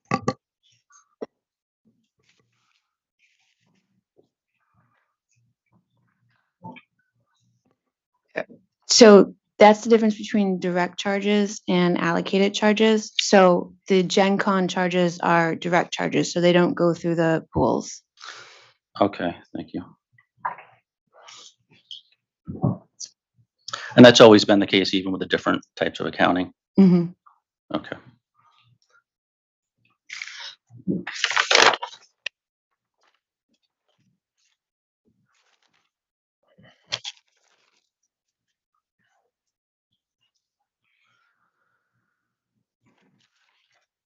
Turn to RRU 281, please.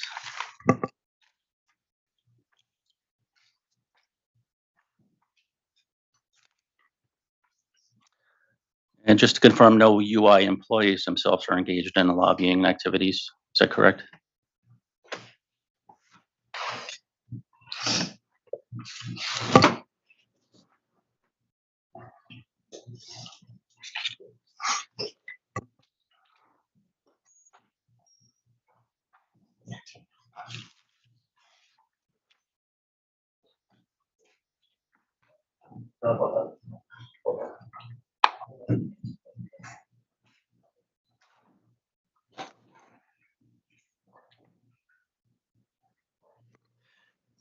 I'm sorry, could you just ask your question again? I can give you a yes or no answer. I just want to say. the right Sure. one. No UI employees are engaged in lobbying activities? That's correct. Okay. And amounts that the UIL, ASC, AMC engage in, those would flow through the corporate service charge. Although I believe you said that you've backed those out. Is that a correct characterization? It is. They were initially included in the revenue requirement inadvertently, and we provided a couple of different responses indicating that we take them out. Okay. I can dig those up if that would be helpful. Yeah. I know one was EOE 135. There were one or two others. So 135, yes. That's where we'd see the majority of those costs for lobbying would flow through the, I believe, the president's office line. Is that correct? That's correct. Okay. And so when you mentioned that the revenue requirement was gonna, I don't want to put words in your mouth, decrease from what Mr. Bakari had mentioned, the 7 point. Okay, we're looking at $5.8 million, or 6.3 for rate year, was going to decrease due to the items that you talk about in OCC, EOE 135. It will, yes. Okay. And we've provided a data request response quantifying that decrease, which I could find for you if you would like. If you can, but give me one moment. I don't want to hold up the proceeding here.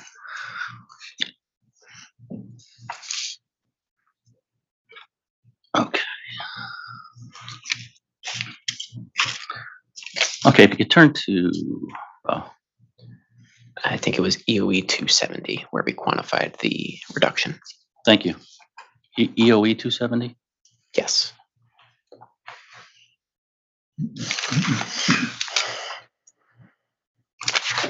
Turn to OCC 383, please.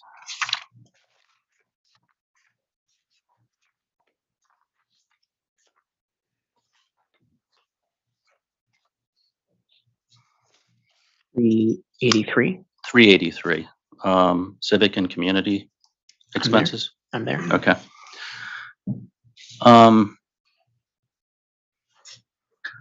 Now, in the answer here, it talks about related expenses associated with maintaining customer records. Now, not the traditional sense of what I think of as civic and community expenses. So, what is the definition of that of the company's civic and community expenses that would include maintaining customer records? And there were a number of data requests sort of in this vein that asked this question a few different ways. There was one that asked about charitable donations and another about sponsorships. And there was a data request, I think it was EOE 152, where we described that's not really how we budget for things. So most of the time when we got data requests along this line, we did our best to identify those discrete parts of our business that best fit the question. But our response to EOE 152, and I think that the couple of questions that followed that, 153, 154, 155, and 156, explain that the company has a community relations and community engagement budget that incorporates pieces of all those things. So that includes membership dues, regional economic development project grants, workforce development grants, and other activities such as certain sponsorships. And so that budget is what we've indicated we're going to remove from the revenue requirement, but we do not intend to remove the maintenance of customer records. We think that's a legitimate expense for rate making purposes. Excuse me. That is the, if you turn to OCC 8. One moment.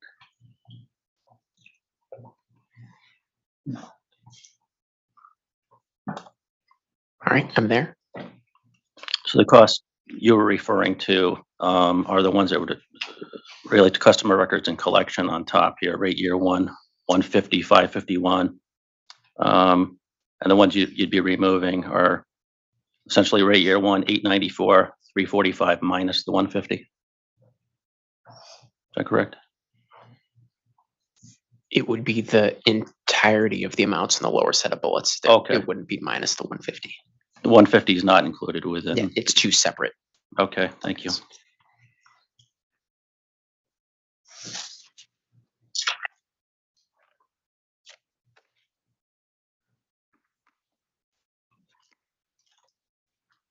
And I'll just clarify, when we make this correction, there will be one or two other things wrapped up in it. So you won't see the 894,000 specifically. It will be a number that's more than that, that includes the 894. Okay. Just to be clear. Thank you.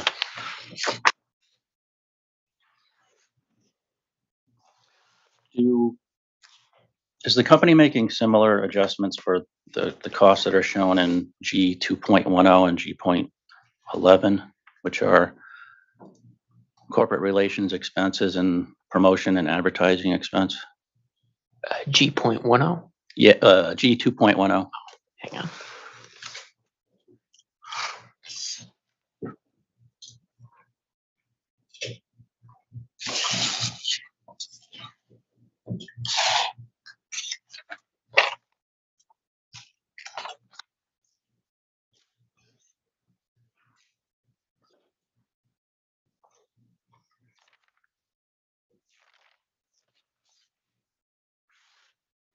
Subject to check. I believe these costs are part of the 894,000 from OCC 8. Okay. Hang on. If you could Yeah, just I see. confirm that Yeah, what the balance of G 2.9, G 2.1, and G 2.11 are.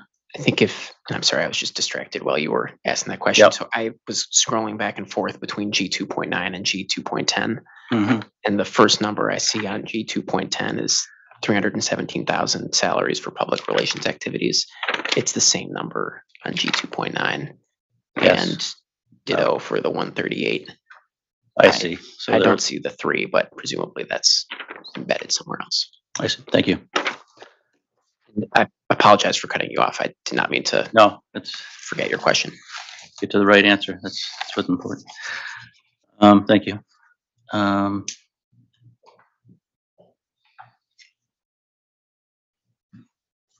OCC 47, please.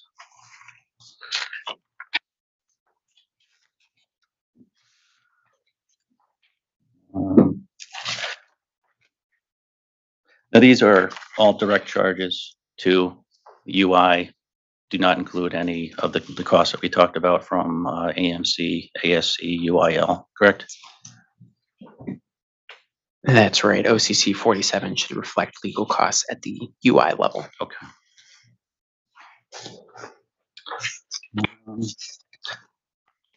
Talk about the variation here. I know,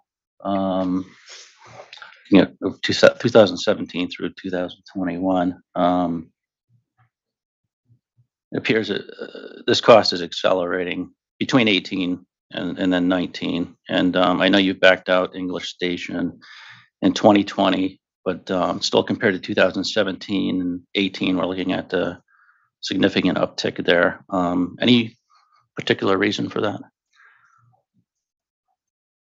I don't have the line item by line item knowledge, but what I can offer is if you review Schedule C 3.12 WP, which is our distribution outside services legal expense schedule, you'll see that we've made a number of pro forma adjustments to reduce the test year because the test year includes costs that we do not anticipate to recur.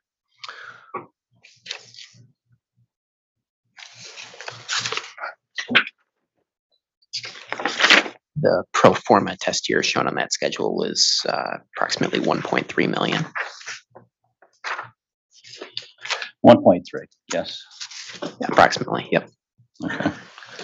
And in those previous years, we went back to 2019 and 20 and 21 here.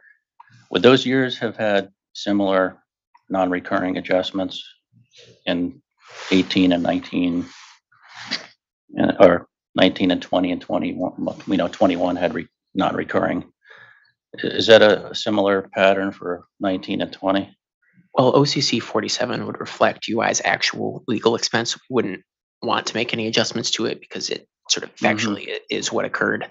I'm not the best person to speak to each individual legal activity taken by UI, but my expectation is that the nature of things UI does here may vary year to year. So like I said, we took the test year, we removed certain items that we did not anticipate recurring in 2021 and used that adjusted balance as our basis for the rate years. Thank you.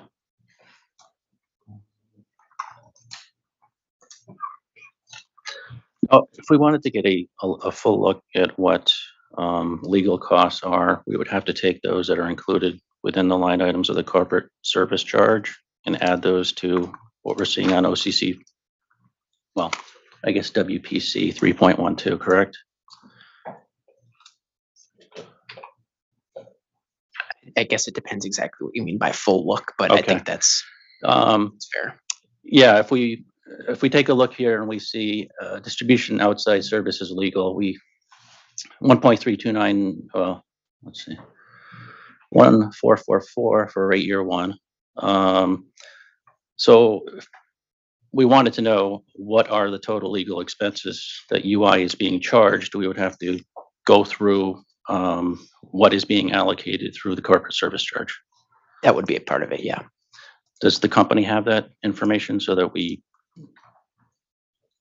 can get a handle on what the total legal expense is for we haven't allocated and direct for UI? We haven't combined them, but OCC 13 UI Attachment 1 supplement provides the amount of legal services allocated to UI historically by function, and one of those functions is legal services. I'm sorry, OCC 13. Thank you. Attachment 1 supplement.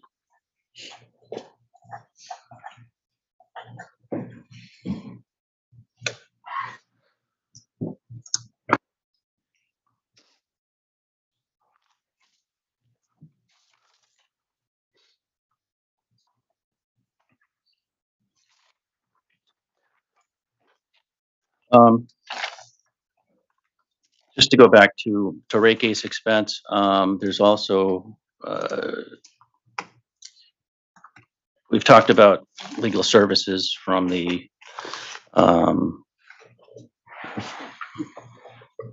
AMC, ASC, and UIL, and there's also legal expenses provided within the rate case expense from outside.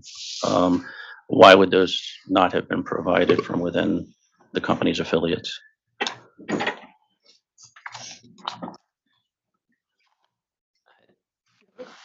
mean, if I may, in fairness to my former colleagues in the UIL legal department, there's not a significant amount of rate case experience in that department. We're looking at outside counsel to supplement, actually take the lead, if not the entire load of representing UI in this rate case.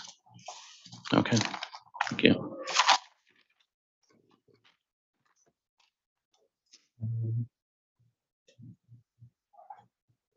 Just one final area, Board of Director expense. And this is referenced in OCC 3. Can you confirm that the only Board of Director expenses are included in the corporate service charge? This goes back to OCC 3. Could you just ask that one more time, please? Yes, Board of Directors expense, the only place that we would find Board of Directors expense would be included within Schedule 3.27. I think that's correct. Okay, and that would show up under other corporate. Would it be in that line?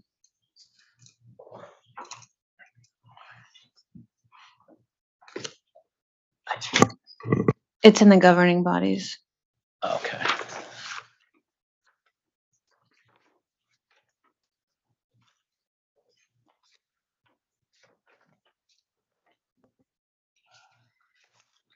Okay.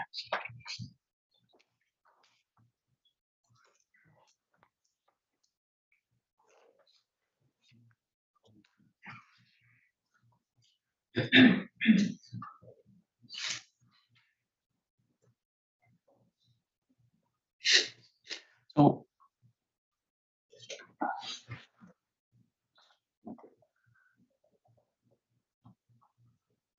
when I take a look at the other corporate here, I see the footnote mentions that it's communications, investor relations, and I'm selecting a few here.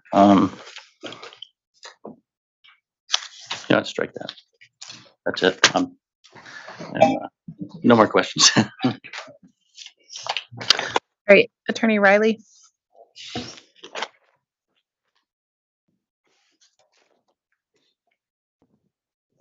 Thank you, Chairman, and good afternoon to the panel. Jim Riley, a staff attorney with Pura.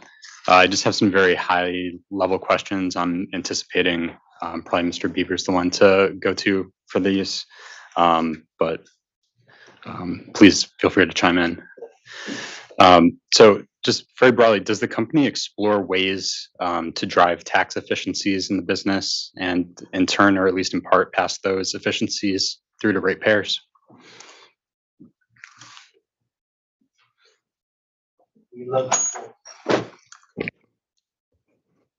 We look for opportunities that are compliant and within our corporate tax policy to maximize tax benefits for customers.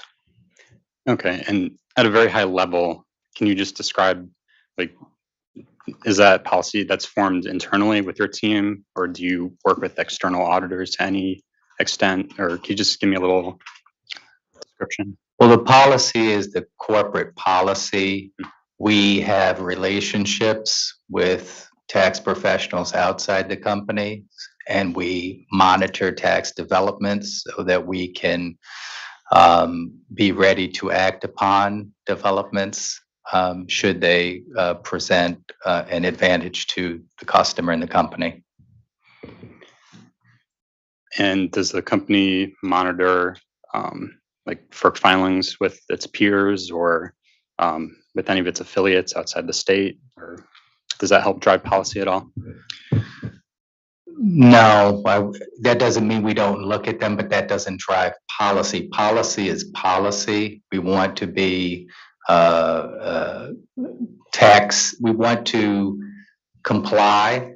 We want to make sure we are lawfully taking advantage of things we should. These are the types of questions I think we typically cover in management audits. And I think over the years, we've demonstrated that we work on behalf of the customer in terms of methodologies. We take advantage of things. An example might be the tax basis repairs deductions that we claim that provide significant benefits to UI customers. It's just one example, but we've changed methodologies over the years to benefit UI customers. Sure. And what is your accounting teams like? Are there, like, as a lawyer, I have certain continuing education obligations. Is there something similar in the accounting field that your team follows? Yeah, we have continuing education responsibilities, but the team doesn't set policy. Leadership sets policy. I see. Okay. And does the company's role as a New England participating transmission owner help inform management or the company in making certain tax decisions? I think, like a lot of things in life, we take good information wherever it comes from. Sure. Sure. Understood. Okay, Chairman, I'm all set. Thank you. Thank you. I think that completes authority staff cross. Okay, we are going to take a 5-minute break. When we return, we will resume with cross for this panel by the OCC. Thank you.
I sent a note.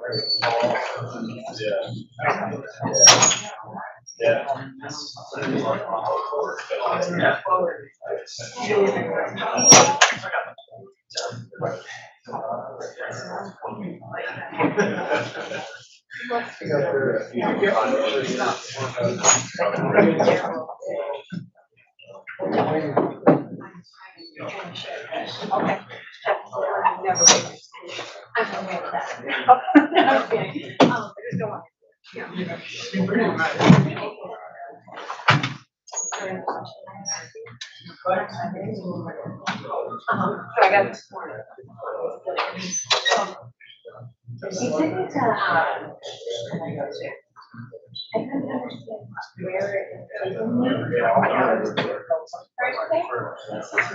couldn't understand where it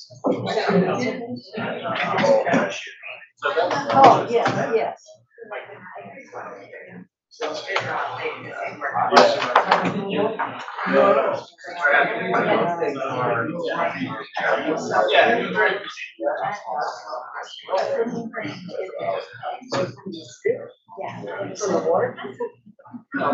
Oh, I think it's water.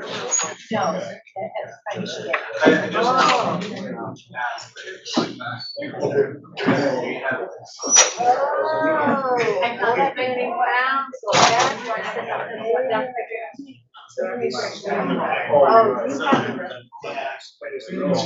figured it out. Oh, gosh. Yeah, no, I figured out. Because when you said that, I'm like, you don't normally get that, but you do that. Whatever. Yeah, no, yeah. Oh, sorry.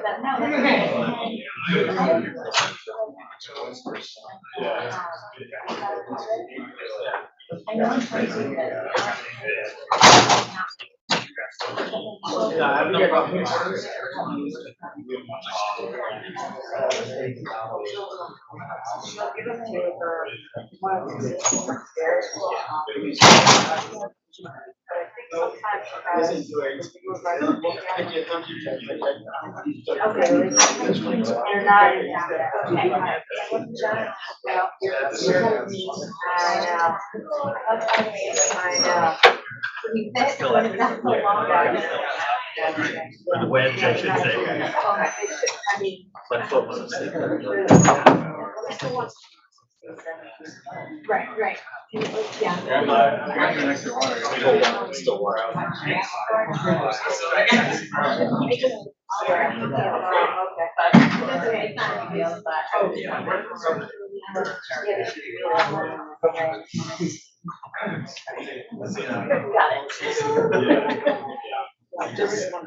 From the capital.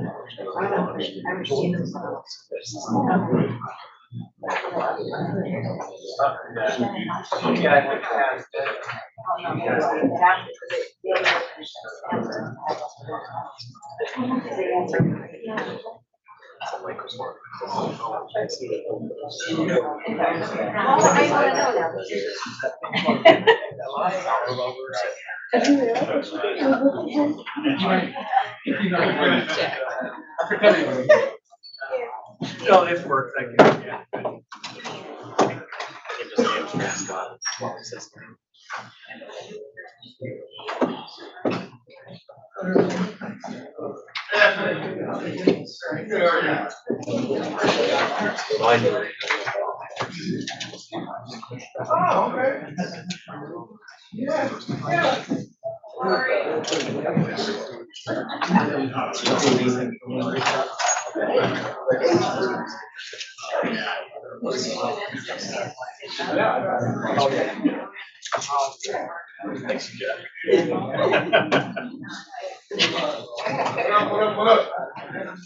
Just making sure you can't go anywhere.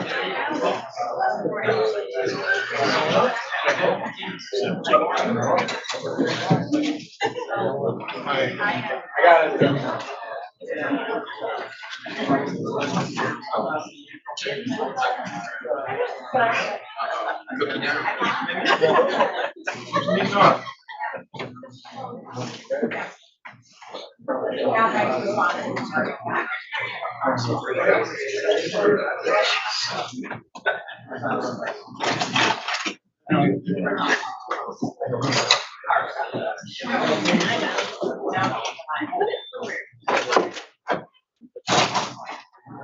So yes. Thank you, please be seated.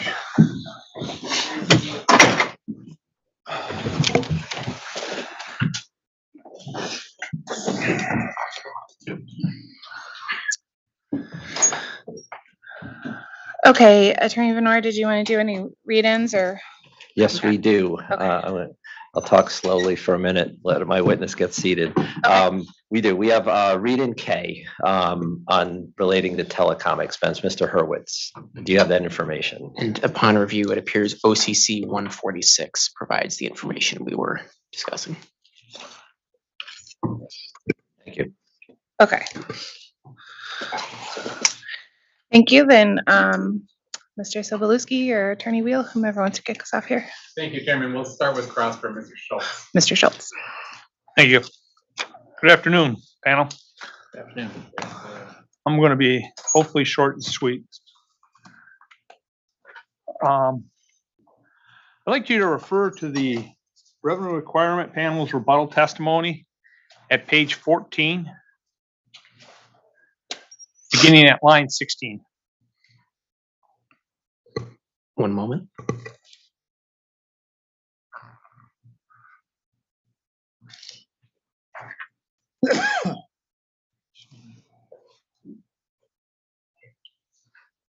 Are you there? Page 14, line 16. Yes, sir. I'm there.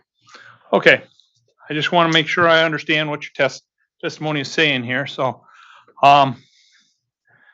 is it your testimony here that the OCC is wrong when they say the costs have been declining because UI changed how they accounted for the corporate service charges? No, our testimony is that that decline is not a basis for reducing the corporate service charge. Okay, then let me ask the next question this way. Do you agree that they declined though for 5 years historically? Our response to OCC 51 provides the actual amount of corporate service charges to UI, and there is a downward trend.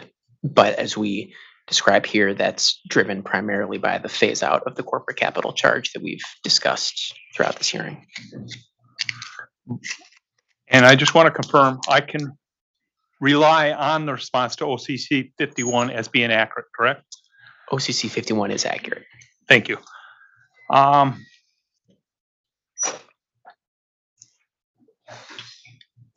Again, though, the reason for that reduction is the phase out of the corporate capital charge. I understand. Could you refer to Schedule C 327A, 3.27A? One moment.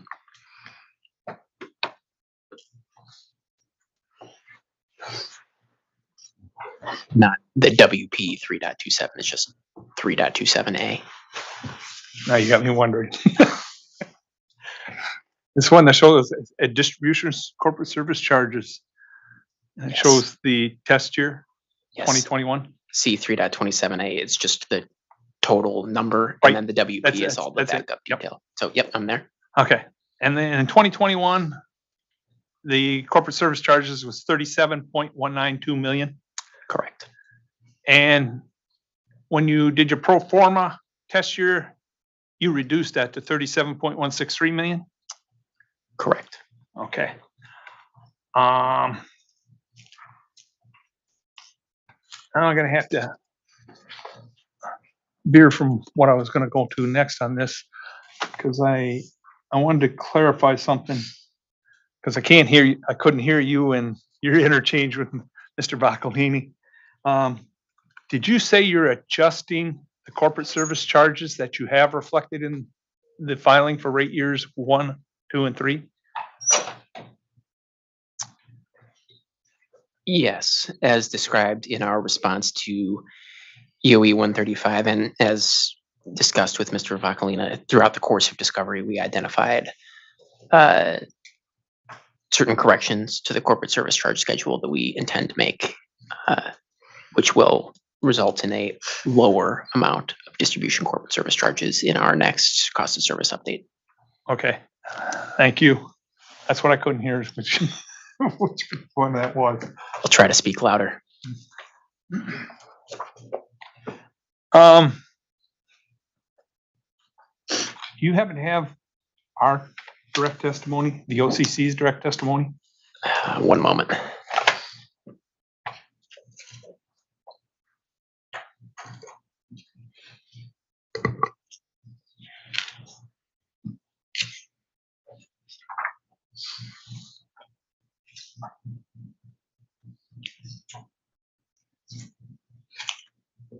We do. Okay, I just want to get some confirmation here. On page 24, there's a chart, table. You see that? We do. And there's the line that says authorized, and it says the source is OCC 120. I see that. I just want to confirm that that is response was accurate. There's no changes to that. I'm not aware of any changes. I'm just opening OCC 120 to make sure that it's the numbers in this table.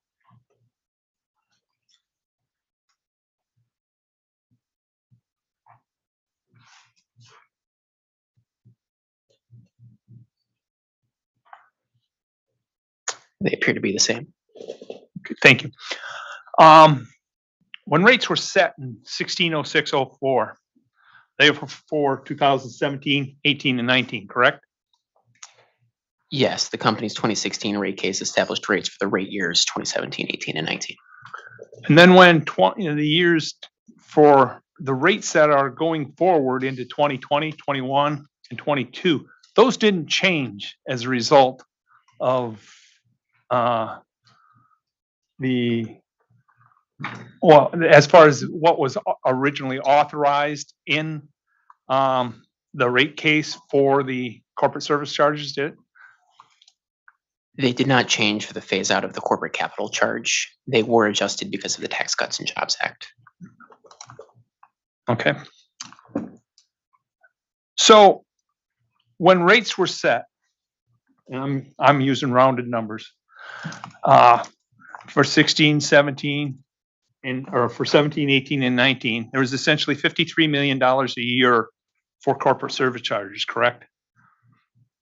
Approximately. And again, I understand some of that number started to change due to your change in accounting, correct? As far as what was actually booked.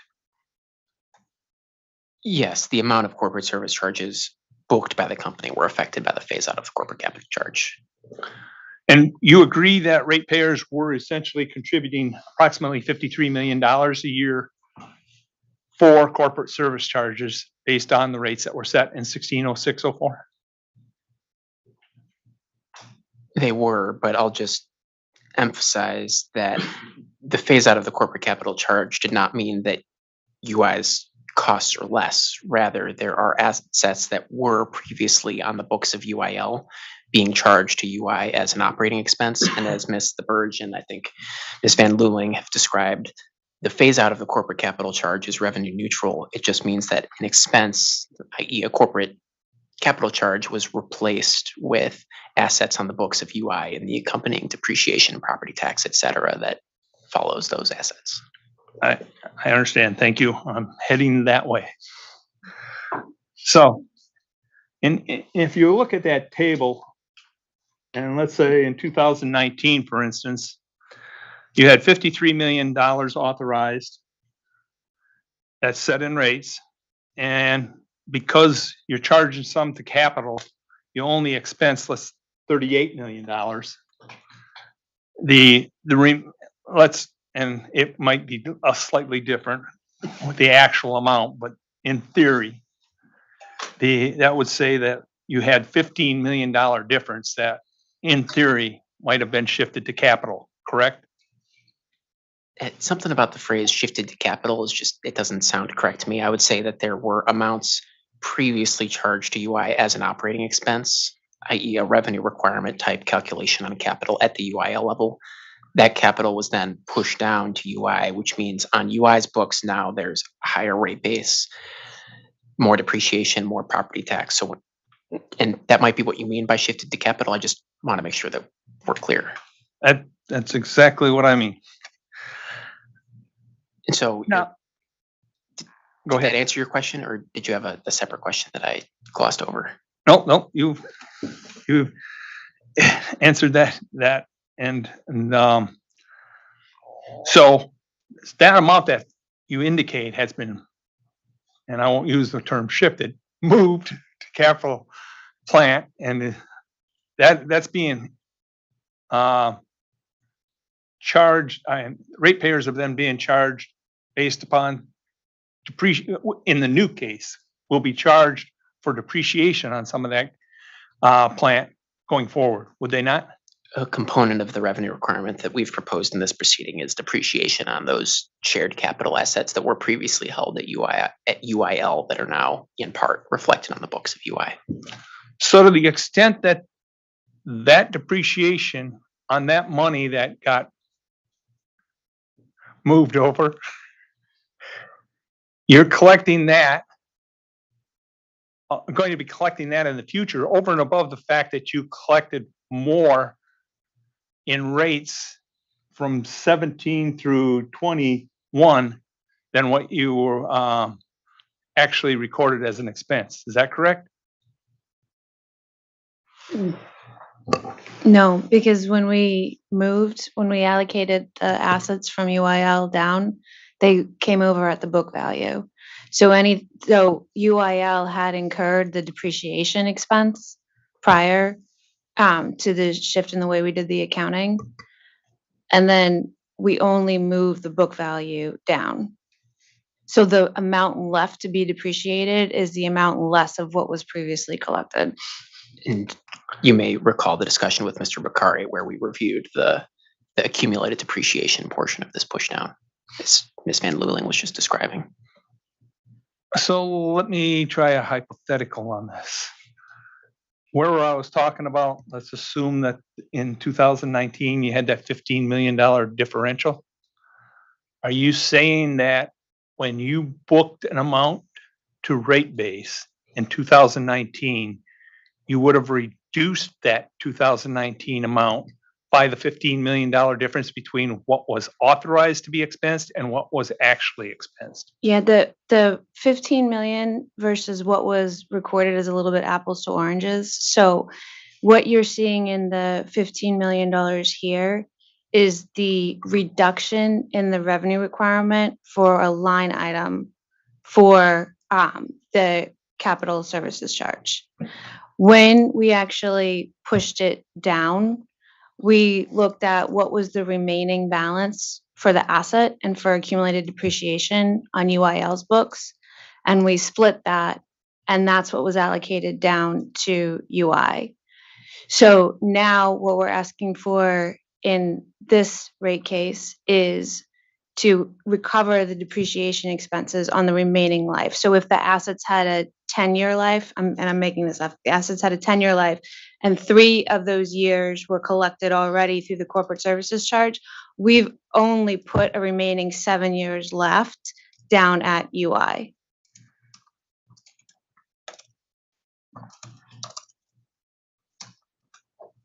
Okay.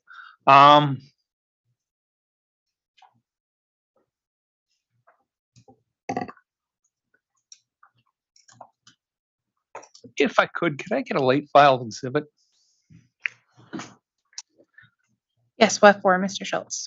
What I would like to see is, to the extent that the company's expense on their books was less than what was authorized, that they've reflected that as a reduction in rate base and for each of the respective years, 2017 through 2021.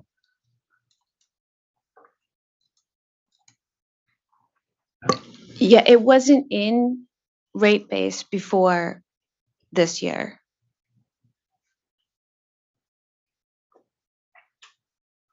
So just to back up on it, to say another way, before we were recovering it through a line item in O&M in the revenue requirement. So we said, okay, what's the depreciation expense for that year? What's the other charges associated with it for that year? And so the revenue requirement, I'm making up these numbers, let's say was $5 million for that. So we were collecting $5 million in through rates, through the capital services charge line item within O&M in the revenue requirement. What you see here is we've taken that 5 out of here, so we don't need that 5, because we put the 5 over in what I did in capital is I put the full, say, and I'm making all these numbers up, $20 million into capital, and I'm asking for an allowed return of that of 9% or 9.5%, and then that's, my numbers don't work, but that 5 that's right there, that's the 5 in the revenue requirement associated with capital. So it's the same number, just moved conceptually in how we're asking for it. I think maybe it's just that the way I articulated that, you're not understanding what I'm saying. Is in talking with Mr. Hurwitz there, we're saying that although it wasn't in rate base historically, there's an amount in rate base now, essentially from 2019, 20, and 21, correct? Correct. And I guess what I should have eliminated 17 out of that, because 17 didn't have anything that got capitalized. Correct. 18 had some maybe capitalized or not. Yeah, it began, it was like half through, we can confirm it was like halfway through the year. Okay, so what I'm just looking for is, my understanding is you capitalized some corporate charges in 2018, correct? The capital services, we didn't ever capitalize the capital services charges. We capitalized the underlying asset. So if the underlying asset was the SAP, the enterprise resource system that does all of your accounting, if that was the underlying asset, it was the asset itself was what was capitalized in 2018, not the capital service charge. Right, and I guess what I was looking for is that you capitalized the asset in 2018. But I understand you to say that the difference between the authorized and the expense, you reduced that capitalized asset by that difference that in the amounts? Sure, yeah. By what so when the asset went into service, it went into service at UIL. And so if it had a 10-year life and we were 3 years into the 10-year life, when we went to move it, say it's depreciating in that case at $1 million a year, that would mean after the 3 years, it was worth $7 million. And again, I'm making these numbers up just for easy math. Right. We only moved the $7 million to UI. We didn't move the 10 that it was originally at because we had already collected the $1 million of depreciation expense for those first 3 years. I think the important thing to remember is it's an asset, right, that is depreciating. So 17, 18, 19, 20, 21, et cetera, it's continuing to depreciate. It's just sitting in a different place. So we're still incurring the same amount of expense overall. Yeah. It's just sitting in a different location. All right, if I could get the capitalized amount by year, how's that? And then I understand what you're saying. I'll be able to run with it the way I want to. Sure. I believe we already have a late file for that. Yeah, We have- LFE 24 sounds very similar. To recreate a schedule just with the amount of capital net plant that was transferred from UIL to UI distribution. Right, That's what you're looking for, yeah? Here. right. Yeah. Late file 24? If that's the right number, yes.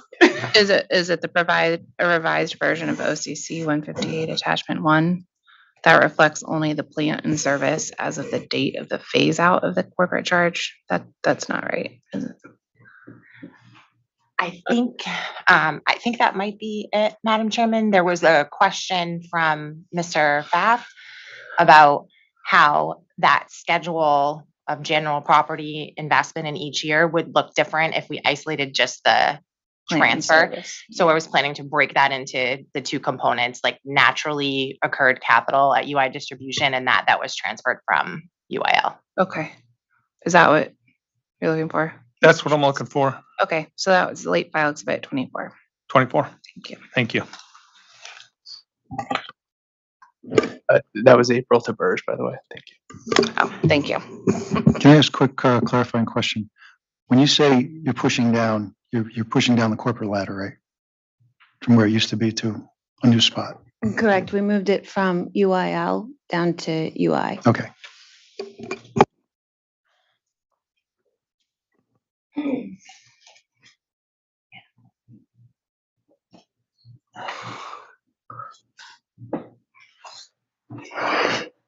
Just to clarify, we moved it from UIL to UI and affiliates. UI only got there, yeah. That's why I understand the concept.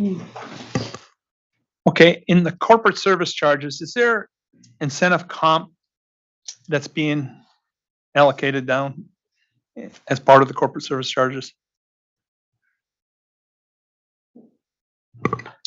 Yes. Did we already get in that late filed on that? Do you know? I am not aware of one. I believe it was a data request during the case. And we could track down that number. Okay. I get a read in then on what that is, or however you want to handle that. It might be RRU 250 and RRU 251.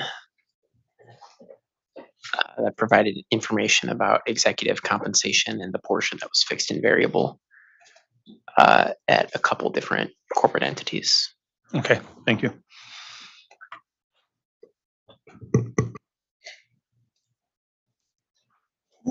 Where'd it go? If you could, changing topics here, we're going to rate case expense. I'm gonna ask again, I might have missed something, the interchange between you and Mr. Broccolini on this, but if you could look at the schedule work paper C-3.30. Page 2. Now, and for each of the lines that's listed, can you identify whether there was a consultant for that line? There were consultants for almost all of these lines. Legal would be Keegan Werlin. The vast majority of the remaining outside labor lines, with I think the only exceptions of ROE witness and financial accounting and tax consulting, the remaining lines would be Concentric Energy Advisors. ROE witness would be Brattle, and financial accounting and tax consulting, subject to check. I think that's PwC. I didn't catch you. Subject to check. I think the financial accounting and tax consulting line is PwC. PwC.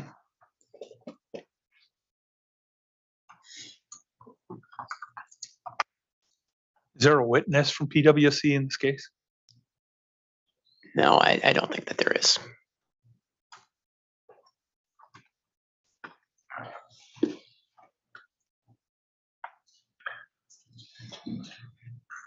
I'm going to ask Mr. Dane a question because he hasn't had too much today. So I was looking over at your curriculum vitae, and you testified before for UI. Is that correct? Yes, I testified in the 2016 case. And have you testified on cash working capital? Yes, and I did in that case. I guess the question I had in my head when I saw that, I says, given the fact that you are testifying on a number of issues in this case, is there a reason why you didn't testify on the lead lag study in this case?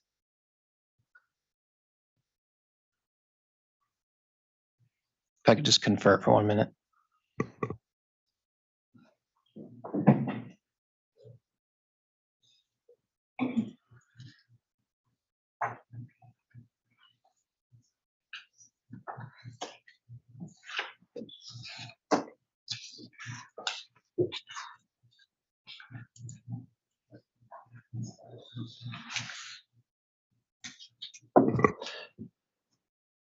And I think you've heard from Mr. Adams, who is the lead lag expert in this case, and he's testified on lead lag studies in Connecticut and many other jurisdictions. I can speak to it from Concentric's perspective and invite the company to speak to it from their perspective, but the lead lag study and revenue requirement support are two separate studies. There's a fair amount of work involved there, and so when we spoke with UI about the work, we split up our own resources to be most efficient and to offer different experts on different topics. But I have testified on it before. There's no reason I wouldn't in this case, but just because we also were talking to the company about the revenue requirements, we offered Mr. Adams on lead lag. My next question has to do with when it comes to preparing a lead lag study, are there employees within UI that would know how to do that? No, there would be no internal employees with that level of expertise required for this proceeding to do that study in-house.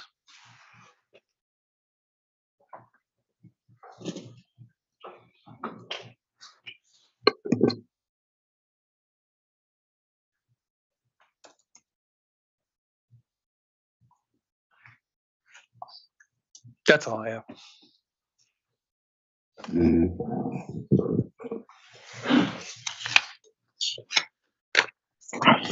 Good afternoon, Richard Sobolewski.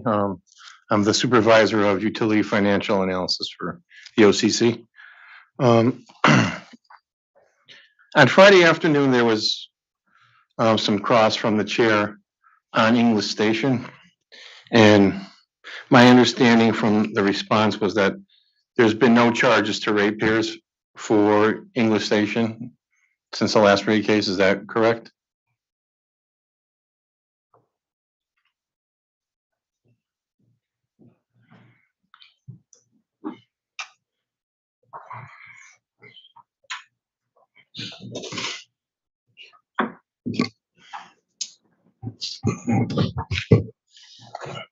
Kevin Donnelly again. In that conversation, I believe what we identified is that there's been no incremental external and that we were going to check on any internal costs associated with oversight or project management. During my conversation with the chair, that was one item that we had as a takeaway, and we'll continue to follow up on that. Okay, if we could turn to the responses to OCC 610 and the attachment to OCC 641.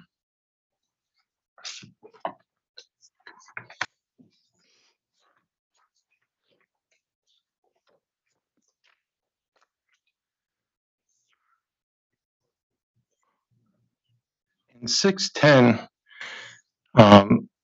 there shows payroll and overheads, other expenses, legal expense, and outside services associated with English Station this is for the years 2017 through 2022. In the attachment to 641, when I look at the column that says cost, ELEM, those are account numbers, is that correct?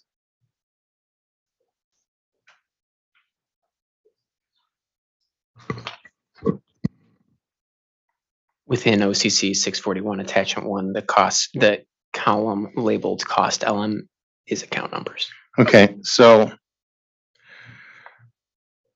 account 560, that's an above the line account, is that correct? I should have been more specific. These don't necessarily correspond to FERC accounts, if that's okay.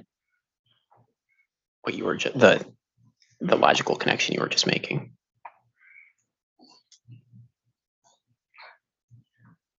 You know if these are above the line or below, or charged to above the line or below the line accounts?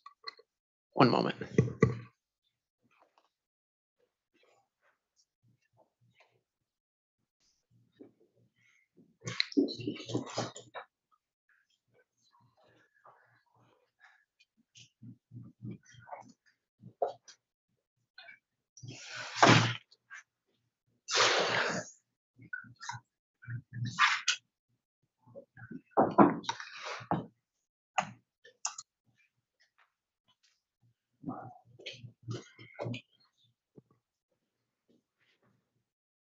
The costs summarized here are above the line, but they're offset with an environmental provision that we have for English Station.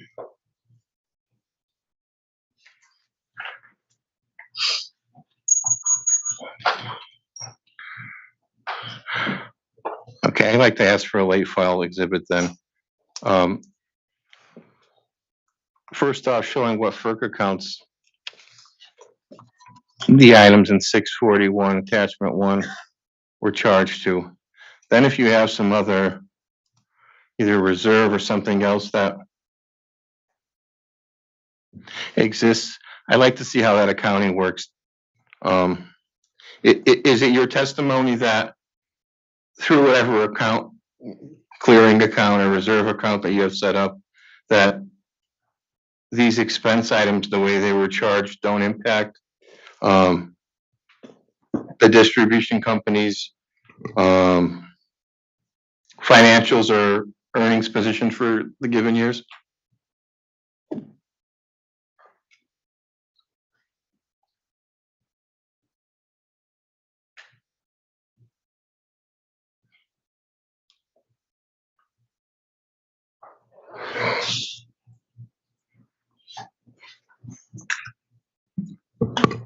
Apologies. Could you please ask that one more time? The account that you said you had set up for English Station. Is that like a reserve account where these charges did not impact the distribution company's allowed ROE or earned ROE for given years?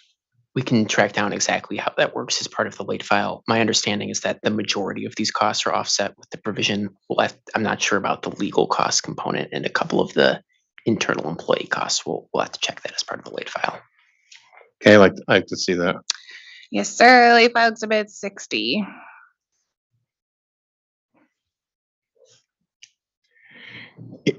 In regards to the company's last rate plan until now, the company had over earnings or sharing through the ESM in 17, 18, and 19. Is that correct? That's correct. And for 2020, you were pretty close. Your earned ROE was at 8.99 versus your allowed was at 9.10. Is that correct? I don't recall specifically, but that sounds correct. Okay. I took those out of AG 06, the attachment. Yeah, I don't recall the opposite. That sounds okay. So what I remember. If we could have that, just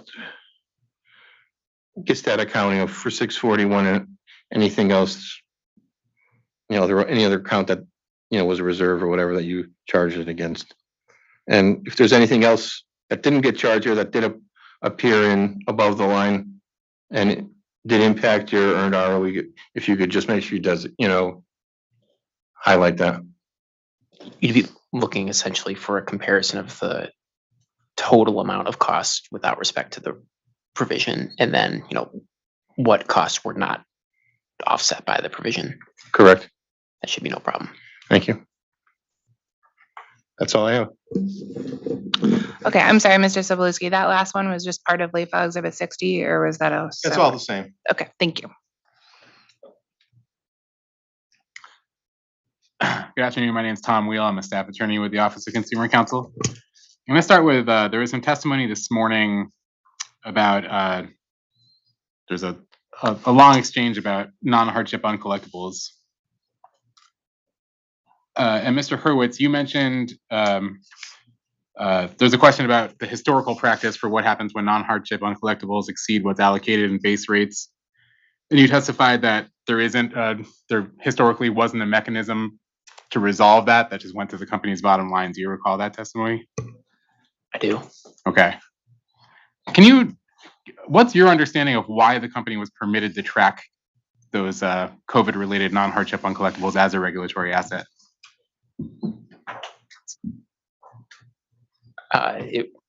That was not part of that docket, and I don't work for the authority, but my understanding is that was a reaction to the COVID-19 pandemic. Was it specifically a reaction to the pandemic, or do you think is it your understanding that it was related to the shut-off moratorium?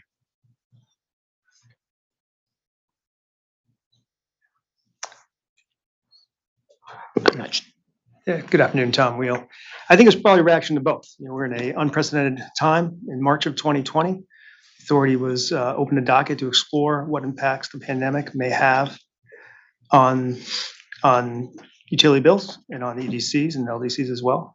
And Order 4 came out to establish a regulatory asset that would track, COVID-related uncollectibles, non-hardship uncollectibles. Thank you. And Ms. Van Luling, I think this morning, just to confirm, you were testifying about increasing uncollectible reserves, and you mentioned that the reason you were doing that was because you weren't doing shutoffs. Do you recall testifying that this morning? Yes, Thank you. Okay, so can you just explain why you would need to increase uncollectible reserves because you're not doing shutoffs? Sure. So when you're doing your uncollectible reserve under GAAP accounting, you're required to look at what you expect is going to happen.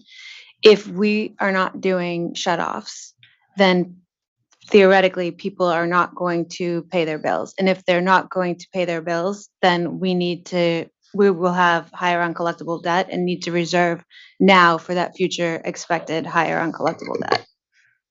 Okay, thank you. And just a last question in this area, just a general kind of clarification question, because there was I got a little confused in the details describing the regulatory asset. Is it fair to say, I guess this question is for Mr. Hurwitz, is it fair to say that essentially what goes into the regulatory asset is looking at the total outstanding balance attributable to non-hardship uncollectibles and comparing that to what's allowed in rates and whatever the margin there goes into the reg asset?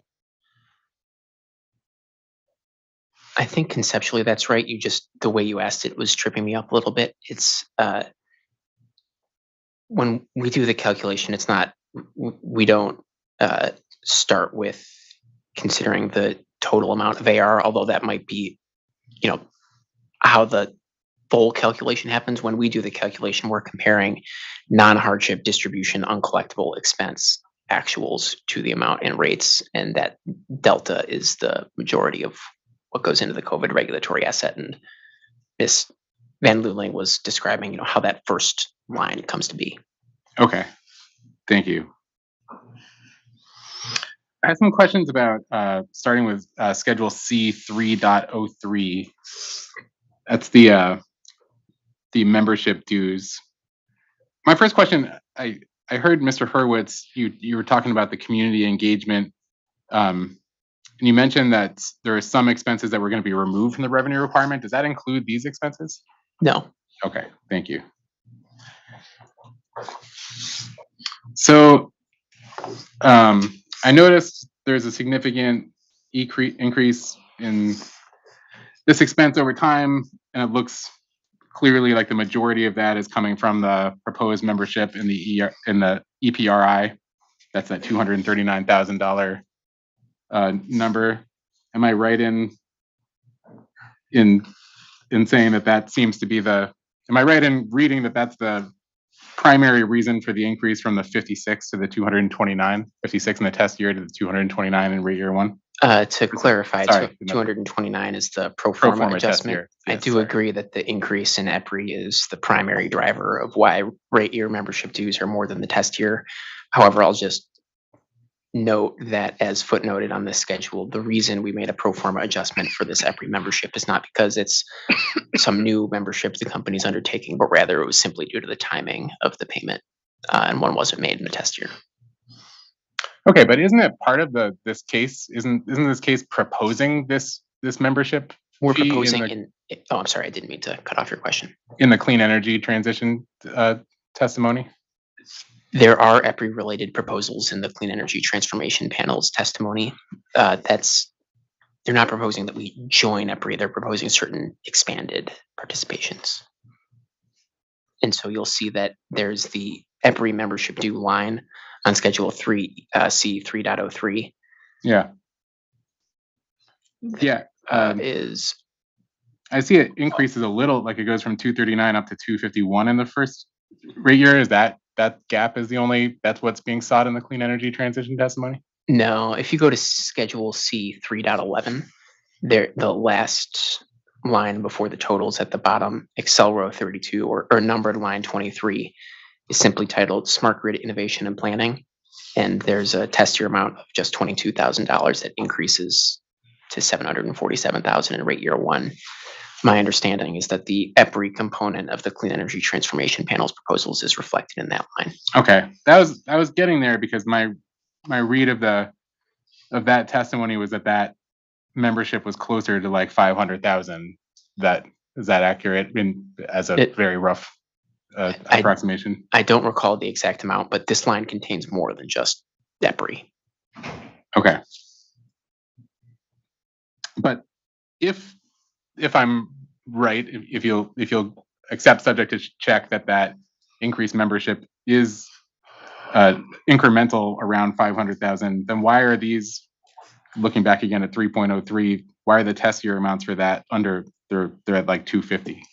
And we for sure could have presented this more clearly, but there's two components to this. There's the component of the EPRI membership that UI has had and will continue to have, which is reflected on Schedule C 3.03. Gotcha. And we made a pro forma adjustment simply because of the timing of the payment. And then there's the expanded EPRI membership that's discussed in more detail by the Clean Energy Transformation Panel, reflected on Schedule C 3.11. Thanks, I understand now. So is it just to make sure I understand now, is it a different way that would it be accurate to say that the pro forma adjustment is essentially that 239 would have been if the payment had been made within the test year, that's the amount that the payment was, right? That's right. And that's generally in line with and by generally I mean somewhere between in the same range as the 239 and the 250s that are in the rate years. That's generally in line with the amount that cost has been historically. That's not something that we've specifically studied, but I imagine that that's correct. Okay. Thank you. Yeah. Looking at the same exhibit, this is just a quick one. I see footnote 4 that's talking about that pro forma reduction of 10,000 as on remaining business and civic organizations. I see and understand that reduction is based on well, I'll ask. That's a correction because that 10,000 should have been allocated to transmission. Is that correct? That's correct. Is that just a test year mistake, or is that 10,000 been misallocated? Has that test year been coming out of distribution? Test year. Has that $10,000 been coming out of distribution rates in reality, or was that just an error in this calculation?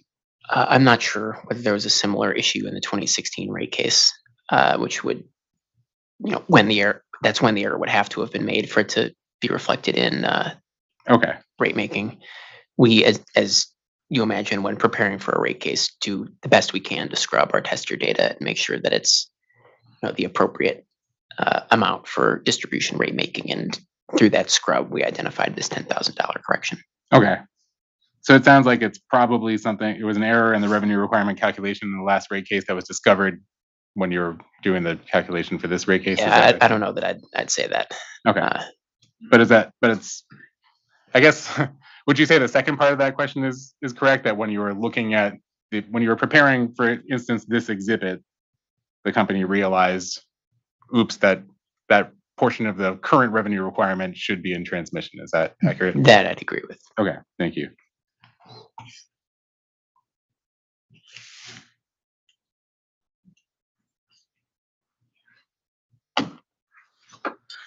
I'll skip that one. Just out of curiosity, I'm looking at the actual labeling for these expenses. Since this is membership dues, this particular exhibit, I'm seeing like asset management and planning, corporate process and technology. What do those mean? Like, are those don't sound like memberships that the company's paying dues for? I'm looking, just to be clear, at the leftmost column. Yeah. So like line 5, line 6, and line 7. And we provided a response to OCC 20 that describes the actual entities that are receiving membership payment amounts. Okay, and those amounts do, like, there is asset management and planning is an organization? No, those are the groups, like the internal groups that have those memberships. So you need to refer to OCC 20 to see what the specific memberships are. So those are internal costs pertaining to membership in organizations? That's the internal group that has the membership cost. So the asset management and planning group is enrolled in X, which is outlined in 20. Thank you. I'm going to go to Schedule 311, which is professional services. I'm there. That engineering and delivery line for employee transportation, I saw the footnote about that explaining that it's for anticipated employee transportation for remediation. Could you just explain more? What does that mean? Like who's being transported for what? Yeah, as reflected on the schedule, there was no employee transportation cost in our 2021 test year. And we don't anticipate that to be the reality going forward. We anticipate that our employees will need to travel throughout the rate years. So we made a pro forma adjustment to reflect that expectation. Okay. Just curious, it doesn't make sense to me as a non-accountant that would be in the professional services schedule. Oh. Just curious about what the rationale for that is. I don't know that there's going to be a great one. We had to put this adjustment somewhere. We put it here. Okay. So, and that's pertaining to, again, we're talking about UI employees traveling to the sites that are being remediated. Those are the costs? I think so, yes. Okay. Is there any English station element of that line item? I wouldn't think so. So do you think that transportation to English station has been specifically removed from that line item? I would have to revisit how the 105,000 was developed to say for certain. Okay. Let me ask, there's a late file coming, as we just discussed, about all of that the company is endeavoring to kind of break out all the internal English station costs. Could the answer to that question be derived from that late file? I don't think so, but we could add that as a component to the late file, because I think the late file, as I understood it, was about historical amounts, and this is a future amount. But I'd be happy to add that to the late file to revisit how this amount was derived and ensure that no English station related costs are included. Maybe we could just generally have that late file address future amounts. So the question for the late file could be not only the internal expenses pertaining to English station historically, but also any that are included in the revenue requirement for the future. So for the second part, I can say our intent is to include no English station related costs in the revenue requirement. And there was one or maybe two data requests where we identified that we need to remove some amounts that were primarily legal. And then there were, we'll call them cats and dogs, scattered throughout other schedules. But I think the second part of that is our intention is to include no English station related costs in the rate years.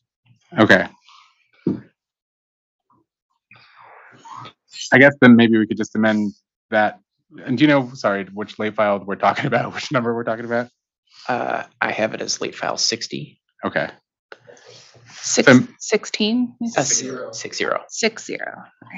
So maybe a secondary question in there could just be whether employee transportation costs as identified in Schedule 3.11 include any costs pertaining to English station.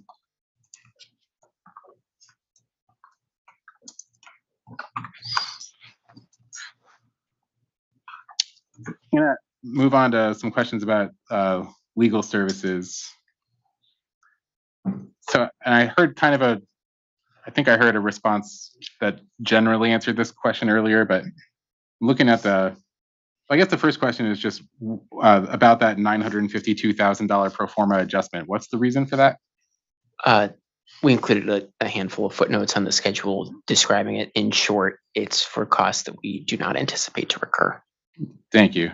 And I heard that same comment a couple minutes ago, or maybe an hour ago. And but that's the follow-up question is what exactly is that? What are the costs? What's 952,000 that's from the test year that you don't expect to incur in the future? A couple of the bigger ones will be a storm appeal and real estate charges. Okay. Why specifically the storm appeal? Wouldn't that fall into just appellate representation costs generally?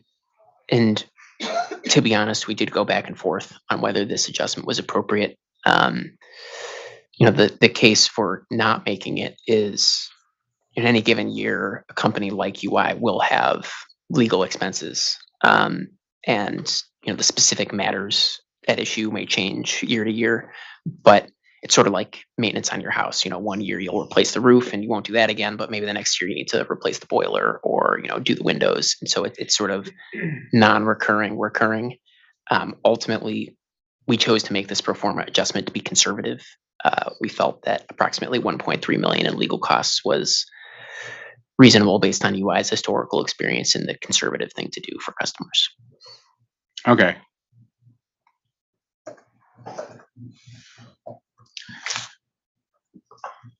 So then I see the rate year 1 has that 114,000. Is that this is where my lack of familiarity with numbers in general gets me. Where's that? Is that related to that pro forma adjustment of 952 in any way, or is that just, is there a separate reason for that? Maybe I'll take a step back. I'm looking at Schedule C 3.12 WP, and I see the test year amount is 2,282,000. We make a pro forma adjustment of $952,000 for the reasons we just discussed, and that produces a pro forma test year balance of $1,329,000. From there, we apply our general inflation escalator, which I think we also discussed earlier today is approximately 8.61% for rate year 1, and then a very, very small percentage for rate years 2 and 3. Yeah. That general inflation escalator is the reason why rate year 1 is more than the pro forma test year. Okay, gotcha. So those are my next questions: is why the 114 in year 1 and then only down to 2 in year 2 and 3, and that's because of that inflation adjustment? That's right. And just to clarify, the rate year 1 amount is $1,444,000, and that reflects the application of the general inflator. And then it increases very slightly in rate years 2 and 3. That's because we've also applied the general inflator in those years. But as we've discussed, one of our rate moderation proposals is to reduce the general inflation rate by 2% in exchange for reconciliation. And by the time you get to rate years 2 and 3, the projected inflation rate minus 2% is very, very small. Okay. Thank you. So I'm looking at Schedule C 312. That one, yeah, which shows a little bit more of a breakout here. I'm looking at column 1, the sort of labels where it says outside services, legal services, then regulatory. So regulatory activities, what does that mean?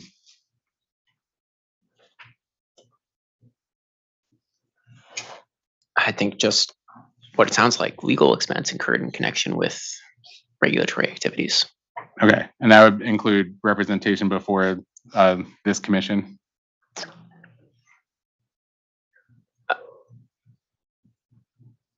I'm not 100% sure. It could. Yeah, I think it would. Yeah. Okay. Would it include anything other than representation? Does it include representation before FERC?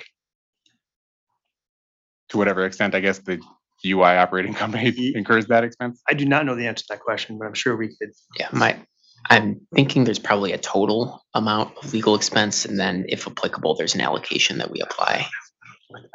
Okay. So there's probably, you're saying there's a total regulatory legal, like it's probably broken out by regulatory services total and then allocated to the operating company?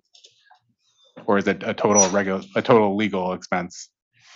I guess my question is the total, are these categories like regulatory, customer service, real estate, are those broken out of the overall allocation from a total legal expense?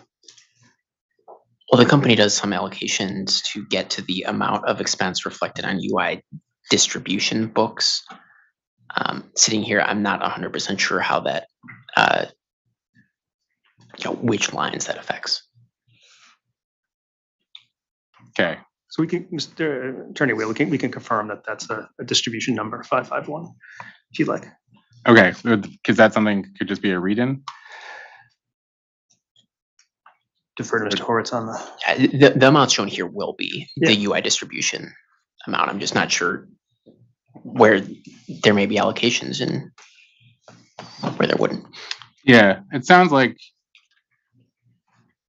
I'm honestly just trying to limit the massively ballooning late file list. but it sounds like I'd like to request a late file with just a breakout of, I guess while I'm at it, a breakout with a little bit more clarity about these activities, the categories that are listed on Schedule C 312. We have some more accounting detail that we could provide for these amounts.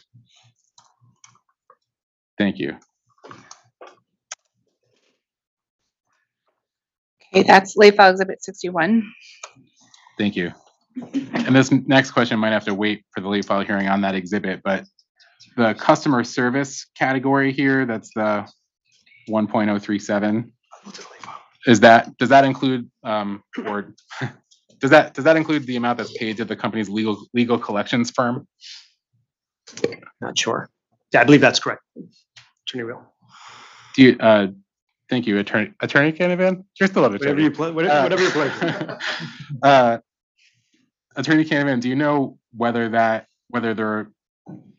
all that's in that category, or are there other expenses beyond that particular expense? Well, we're looking at just the legal services worksheet here. So my anticipation is that line item for customer service would be the legal service incurred to support the customer service team, which would probably be largely outside counsel fees supporting the collections group. Okay, thank you. And I see there's a pro forma reduction of 40,000, and I see the footnote there. That's another timing issue adjustment. Is that correct, Mr. Hurwitz? Do you mind if we confer for one moment? Sure.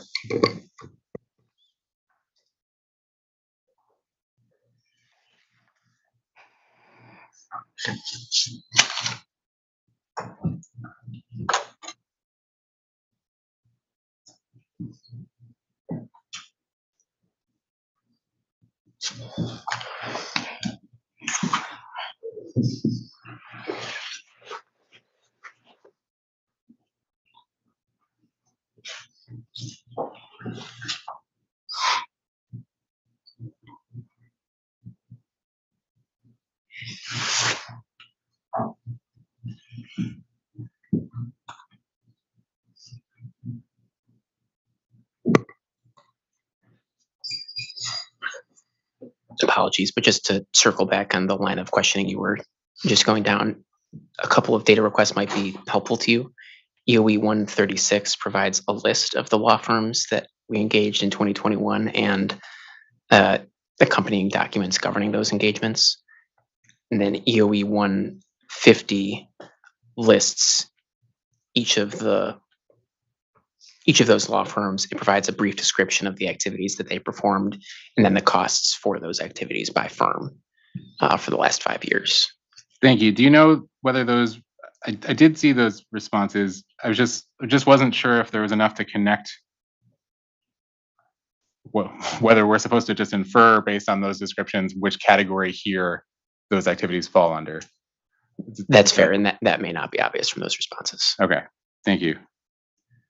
So I apologize. I was sidetracked looking for those responses and missed your last question. I appreciate it. The last question was just about that, the $40,000 adjustment on the customer service line, the pro forma adjustment to the test year, and there was a footnote explaining that it's about it's a credit. So my question was just, is that a credit for invoices accrued in 2020 and paid in 2021? So my question is just, that sounds like that's just another timing issue adjustment. Is that accurate? That's right. This is the inverse of the EPRI adjustment. Okay.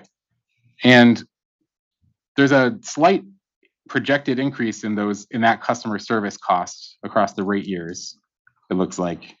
Can you explain how the company, is that also just the inflation factor? That's correct. This is all just the inflation factor. Okay, thank you. Mr. Canavan, you provided a response earlier regarding rate case expense, I think, for this particular rate case. The response was regarding the internal resources versus external.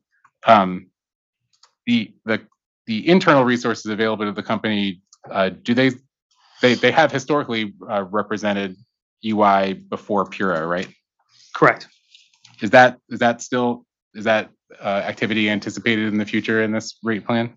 Yeah, I would say that the UIL legal team would still provide legal representation to the company before PURA. Historically, the company has used outside counsel, such attorneys, Norris Forum, to represent UI in rate case proceedings and other larger proceedings as well. Thank you. And how does the company decide how does the company choose sort of which work is assigned to outside counsel as opposed to internal resources? Well, with regard to the rate case, certainly as I noted earlier today, the UIL legal team, is not staffed with experienced rate case counsel. And therefore, rate case of this size and nature is very important for the company to be represented by an outside law firm. Okay, but I was referring more to the kind of what we were talking about before about the plan that there would be internal resources for some level of representation before PURA, but it sounds like it's going to be a mix. So my question was just how do you determine how to set that mix? Well, I certainly don't want to speak for the legal department, which would have the ultimate decision on this issue, but my sense is that they would look at their staff internally, determine the size, scope, and nature of the proceeding in front of PURA, and make a determination if they had the proper skill set internally or whether they need to supplement their bench with outside law firm. Thank you. Has the company ever performed any kind of analysis comparing the costs of internal versus external legal expenses? I do not know the answer to that question. Okay. So for instance, has the company ever broken down compensation expenses for legal personnel to derive sort of an hourly rate to compare that against the hourly billing of outside legal resources? Yeah, I'm not aware of any study that the legal department may or may not have done on that. Okay. I think, Dan, just to supplement that, I think there has been additional review, though. I mean, I think that's back to your point on expertise, capacity, et cetera. So there has been consideration of that. There has been kind of gone back and forth depending on the workload anticipated on whether there's internal resources that should be hired or not, depending on how steady that work is, right? So there has been analysis that's been done, especially over the last couple of years for assessing, the appropriate internal versus external balance. Okay, and cost is not an element in that analysis. Cost is an element, I think, of whether, depending on, again, the capacity of the team, the cost, but again, to have people full-time resources without a large workload would have that incremental cost, right? Every year you would have those costs as opposed to a shorter window, right, for a larger rate case or whatever it may be. So that's a balance, right? And that's needed for that analysis. How does the company do that balance or measure that comparative cost if, as Attorney Canavan just testified, the company hasn't performed an analysis comparing the costs? I said I didn't know decision that. Thank you for that correction. Does the company have a way to measure the cost of using internal resources versus external resources that it refers to when it performs that analysis? Based on the company's experience from hiring external or for internal resources, yes. So we do have a cost, right? Based on salary and benefits for internal resources versus hiring externally. So has been historically part of that analysis and will continue to be. Okay, so there is some sort of benchmarking then to compare how much is this going to cost? Okay, and can the company tell us what the kind of cost benchmarking, what the comparison is, what the ratio of expense is? I think that's something that we could follow up on and get back to you on.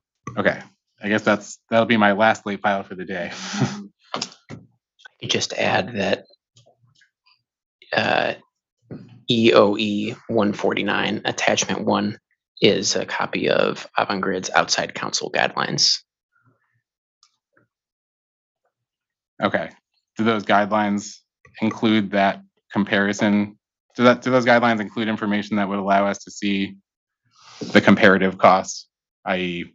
the percentage difference in cost between internal and external legal resources? I don't know that it provides the exact percentage that you're seeking, but it provides a detailed list of the considerations involved in this decision. Okay. Could I ask for a late file for an analysis of the percentage cost differential between internal and external legal resources?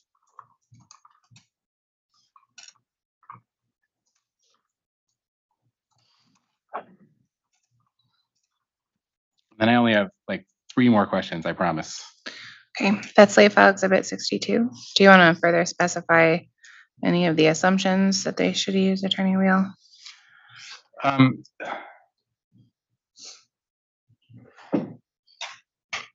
mean, I'd like the late file exhibit to just best reflect the company's actual practice in determining and comparing the costs. So whatever elements the company is considering in order to measure exactly what the cost difference is. Thank you.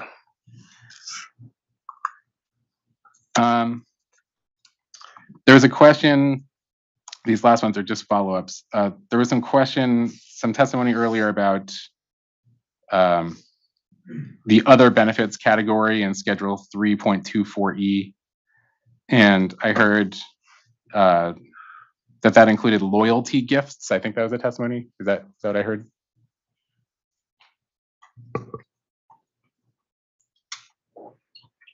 Correct. We did discuss loyalty gifts. Those are reflected on C 3.24G. G, thank you. And what is a loyalty gift? I'll have to check exactly what's included. And I expect also that the Common Benefits Panel could discuss these programs in more detail. The company has a couple of employee recognition programs. Okay, that was actually going to be my next question. Is would it be more appropriate for me to ask the Compensation and Benefits Panel about loyalty gifts and recognition awards? Would that be the appropriate? I think that's correct, and we may have also provided a data response discussing these items. Okay, thank you.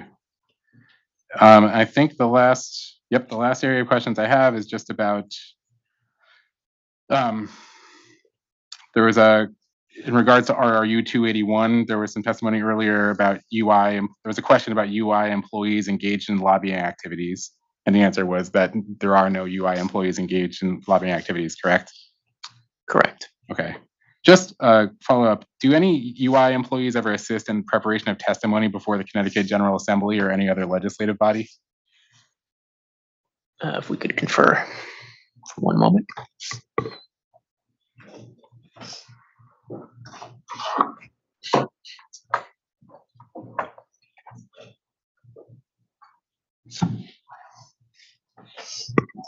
No UI employees do that. Okay. But parent company like UIL or other parent companies' employees do assist in the preparation of testimony before legislative bodies? My understanding is there's a small group of UIL employees. Okay. And are there any costs associated with that flow through the corporate services charge or any other element of these revenue requirements? There were, and it would be the same as those costs that we discussed previously, those identified in EOE 135 that we're going to remove from the revenue requirement. So that would be in that adjustment? Correct. Okay. Thank you. That's my last question, and I think the last question from the OCC. Thank you very much. Thank you to the OCC. My understanding is the AG has waived her cross on this panel, which means that we are up to EOE, please.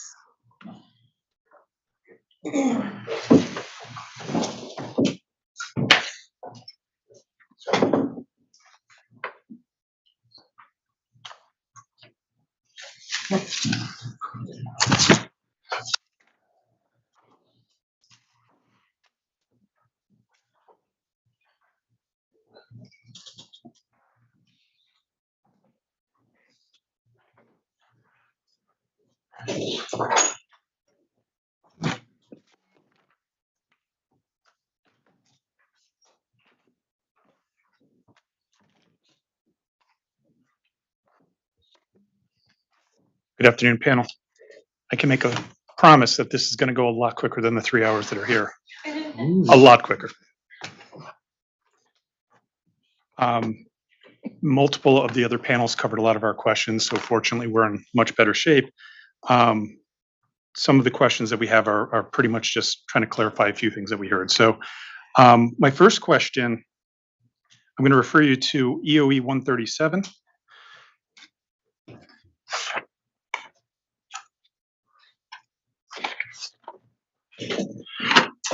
Let me know when you're ready.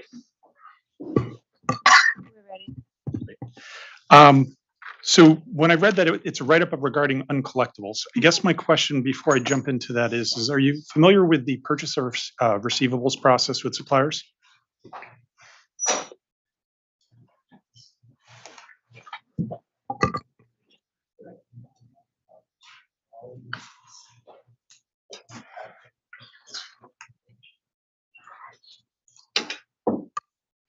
Are you referring to PRO versus factoring your AR?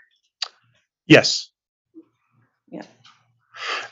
When I read through the write-up, I didn't see anything about how POR is handled in uncollectibles. I was hoping to get some clarification.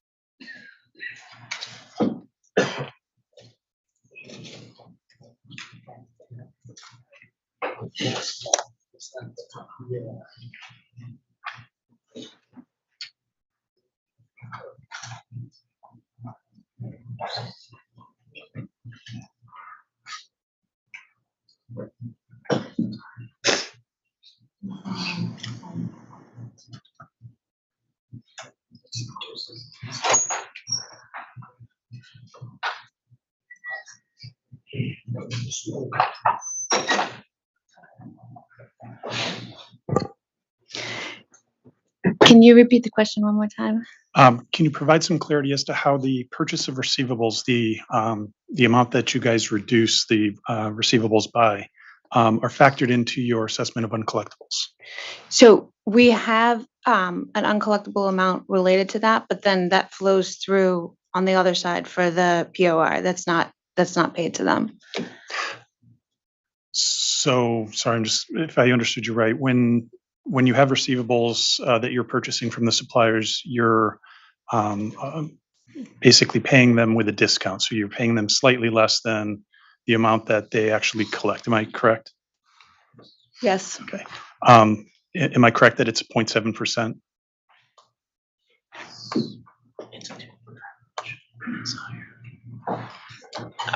Subject to check.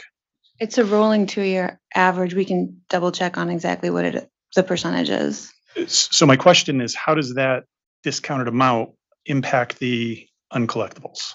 That is not included in the uncollectible amount. So it's a reduction before we go to calculate the uncollectible amount.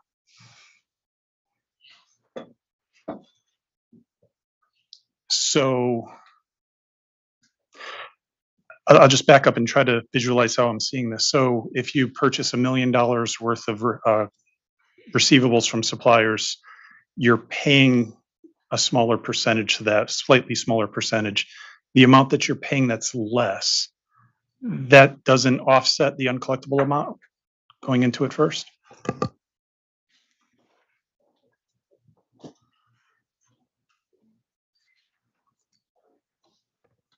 So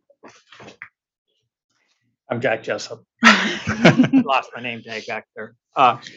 Yeah, so basically we do what I, just for my own benefit, call the elevator approach. Is we take our total uncollectible expense and then we say, okay, a piece of it is hardship, which is separate and away from this. Then a piece of it eventually gets to what we call the alternate suppliers. So when we, in your example, have $1 million and just say it is the 0.9 subject to check, we retain that. But when we have uncollectible expense related to alternate suppliers, there's an amount in this elevator that says, okay, SBC, check, that's removed. Alternate supplier, check, that's removed. Because when we retain that money, each month we clear the balance sheet by debiting that retainage and crediting the income statement. So that bad debt expense is neutralized. So then we keep going and we say, okay, of our total bad debt expense for the month or the quarter or whatever, so much was SBC, so much was alternate supplier, and then we're allowed to take a piece of the actual write-off expense to the GSC. And then the remainder is basically allocated between transmission and distribution. All right, so focusing on distribution, and I'm gonna tie it into the COVID-19 regulatory asset in just a moment here. Would whatever the percentage is subject to check, would that amount be a factor of the uncollectible amounts? So if you think about the uncollectible amounts, when I read your write-up, um, and right now, I think it's only non-hardship because anything tied to suppliers would not allow it to be hardship, if I'm not mistaken. So after 77 days after final bill is rendered, what is how I read your response to EOE 137. That's the charge-off process to determine the amounts. If I'm paraphrasing that right, incorrectly, please correct me. I read through all of the subsequent activity. Literally, I created T accounts even, and the one thing that I couldn't find was how the purchase of receivables discounted amount. So POR, the percentage, was factored into the uncollectibles. So in your elevator approach, where does that come into play for I'll start with the revenue requirements, but then subsequently to the COVID-19 asset?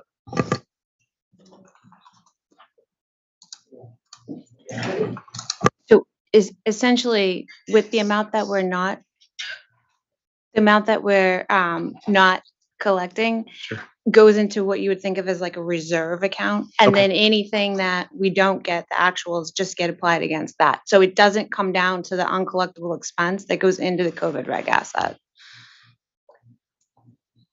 It doesn't come down to the uncollectible expense, but it does come into the COVID regulatory. No, it does not. Okay. So basically, when we're setting up a payable to the alternate supplier, and again, in your example, say it was $1 million, we set up a payable for an amount less than $1 million, and we set up a reserve on the balance sheet for 200,000 or whatever the number is. So there's that.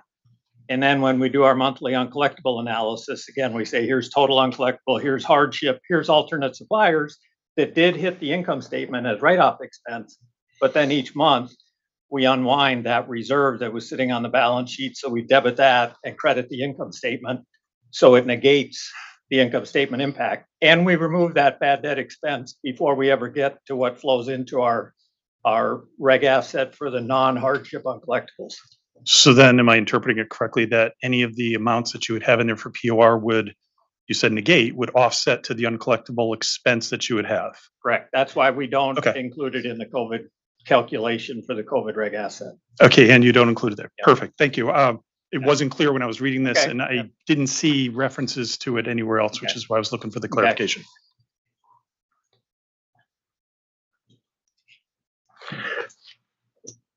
Page 4 of the same document, just clarification, I think you just answered it, but there's a reference that says as a result of COVID and the resulting state mandated moratoriums, the company modified the AR bad debt reserve percentage to more properly reflect the economic environment prior to COVID, when customers could be discounted for non-payment. Beginning with June 21 calcs, the company held the uncollectible rate constant at the rate calculated as of February 20th. Can you explain what that means? I just want a little bit more.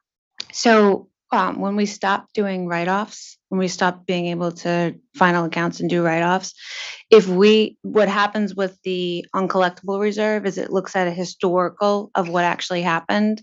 And so if you stop filing accounts, then you stop doing write-offs. And if we had let that 0% flow into the actual calculations, it would have looked like we needed a much lower reserve than we actually would have needed. So said another way, when we calculate the uncollectible reserve, it's based on the historical write-offs. If you don't have write-offs, that insinuates you shouldn't have a reserve, but we knew that wasn't the case. We knew we should have a higher reserve. So we went back to a point in time where we had more normalized write-offs and said, okay, we're going to use that and we're going to apply that percentage to the AR. Oh, so maybe I did misunderstand. So if I heard you right just now, it sounds like you were using a different window of time to determine what would be put into the revenue requirements for the current rate case. Is that what you just said? That's different. This is just for the uncollectible reserve that goes into the COVID reg asset. This is the actuals, not the revenue requirement. Right, two different things is I believe Mr. Hurwitz basically said we're going to look for a normal period in 17, 18, 19, or 18, 19, 20. said we're going to use that percentage of write-offs to go forward forecast rate. What Ms. Van Luling is talking about is it was completely counterintuitive as we moved farther into COVID. If we had continued to use that historic write-off rate, which is your write-offs with revenue, by definition, you weren't having write-offs. Yeah. So that rate kept dropping, which was completely counterintuitive. Your AR is aging, but your reserve is decreasing. So we said we have to stop that. And again, there's accounting requirements. It wasn't just, it was to meet GAAP accounting guidance. Okay. So that's why we set that rate that said, okay, it was a real rate right before COVID. So we're going to keep that in place until we get back to a normal Got it. environment. So it's tied to your GAAP accounting treatment. Yes. I don't think I perfectly understood that at the beginning. Thank you.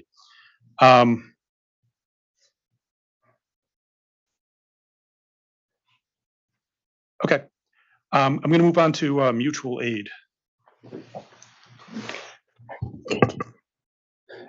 The company provided response to EOE 203 attachment 1 and RSR 91.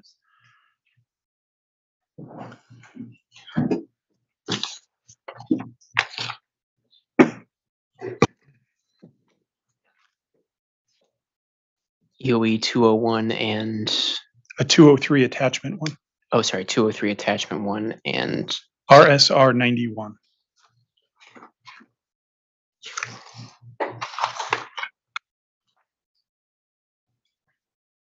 okay. My question is, can you just help me to understand the differences in the company's response to these two? The amounts don't align, and I think I understood what was given in response to RSR 91, but I just want some clarification. Yeah, is there a particular difference that? So essentially none of the amounts agree. Okay. But we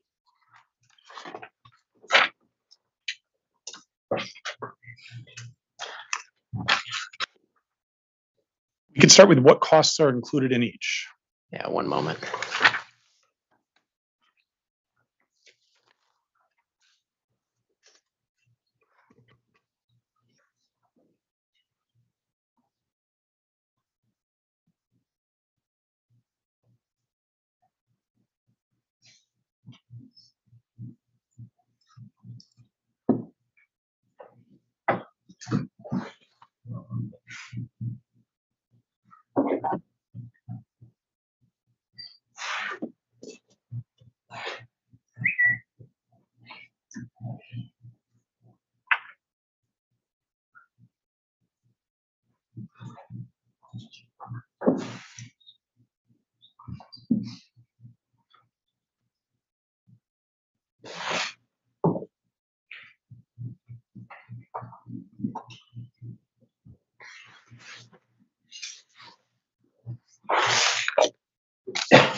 Thank you for your patience.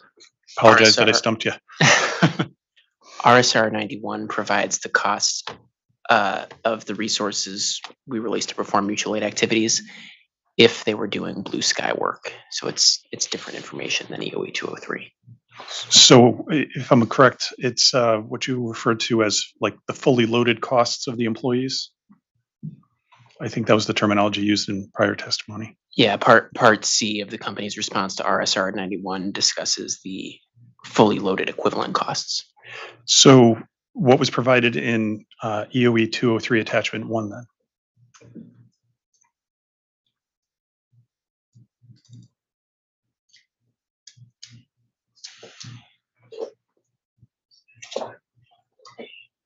EOE 203 provides the net mutual aid received by the company. So if I was to look at all of the positive amounts, just focusing perhaps on like 2023, and I look at the positive amounts tied to that, would that be the mutual aid provided to other companies? That would ultimately be the equivalent of RSR 91 Section C?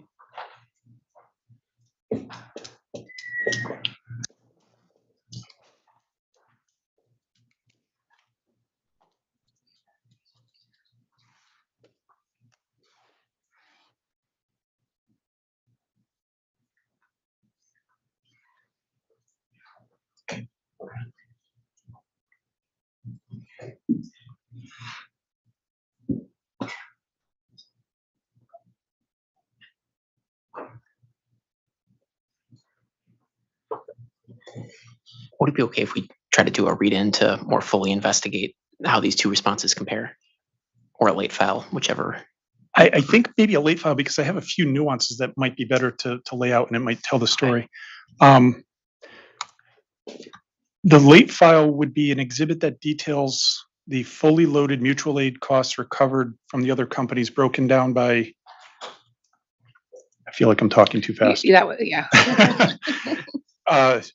An exhibit that details mutual aid amounts recovered from other companies, so only recoveries, broken down by storm, dates, and category. And I view category as being resources, and I'll call it like vehicle costs. I know vehicle costs were discussed in prior testimony.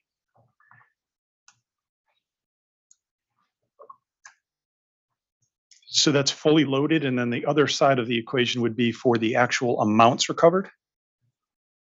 I assume they should agree, but that might be a very poor assumption.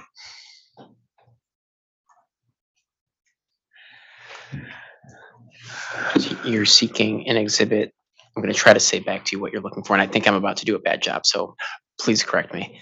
You're seeking an exhibit detailing the mutual aid money paid to UI by storm and type. So that would be half of it. The other half would be the fully loaded costs to it. Got it. So I know this isn't exactly what you're asking, but you're seeking a demonstration that UI was reimbursed for its costs, in effect. In effect, yes, and it would help me to reconcile the two responses that RSR 91 as well as EOE 203. Okay. I think we can do that. Let me just make sure.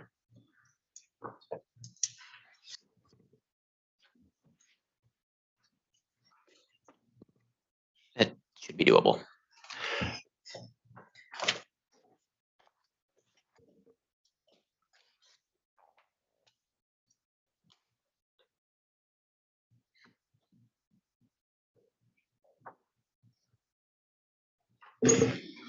Sorry about that. Thank you for that. It would also help me to clarify if this is in fact the cash received. I was also guessing that the cash received would also probably be higher to cover certain like pass-through costs like meals and entertainment and other potential categories. So yes, thank you. I'm going to move to the next. I'm going to move to the last topic. So 3 hours, a lot quicker than that. Could we just, Mr. Parent, just to confirm, so that would be late file 63, I believe, right? Correct. Thank you. Thank you.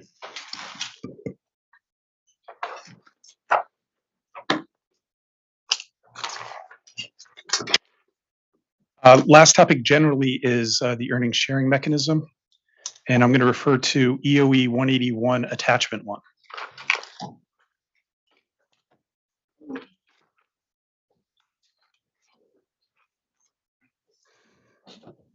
EOE what? EOE what? A 181 attachment 1. Thank you.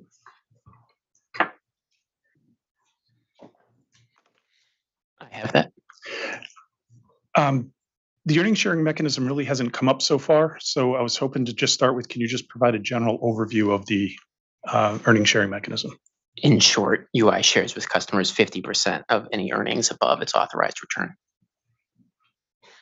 That's good. Is it also fair to say that you perform an annual assessment to determine the amounts? We do. And I also recall reading that if you've exceeded the threshold where you've achieved earnings above the amount that if the storm regulatory asset was in a position to require funding, that you could fund from that. Is that also correct? That's possible. My recollection is that that needs to be greenlit by the authority, but yes. Okay.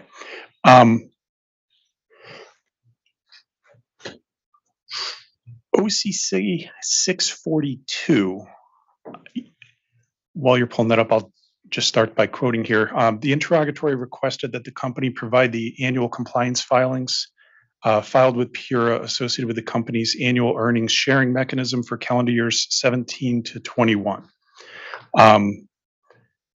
The company appears to have filed for the years 17 through 19. My first question is the company required to file an earnings sharing mechanism for years where the company did not earn above the authorized ROE? I'm not 100% sure. We file our earned return every quarter, regardless of whether we're in earnings sharing.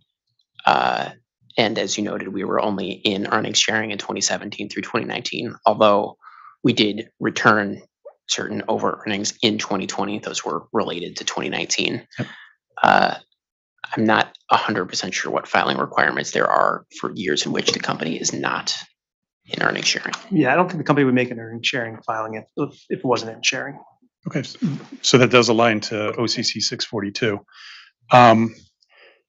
The response that was provided, the filings referenced docket number 760307. Can you just provide a brief overview of what that filing is? I'll be honest, that was well before I was born. I know that's the docket in which basically every Connecticut company files their earned return on a regular basis. I have no familiarity with what that docket originally related to. You just explained it just perfectly. So it would be the annual filings tied to revenue for the company, if I am quoting you. Yeah, it's close enough. I also noticed that there was another docket, 860906 REO1. Any familiarity there? I saw that docket number for the first time very recently. I'm not sure what that relates to offhand. Okay, so it appears that the company filed basically an ROE filing in the same filing in both dockets, slightly different timing, so a little over a month apart. So subject to check. I'm trying to find out why that filing, those two filings, actually included a different ROE for 2021, so filed in 22, applicable for the December of 21, than what was included in EOE 181.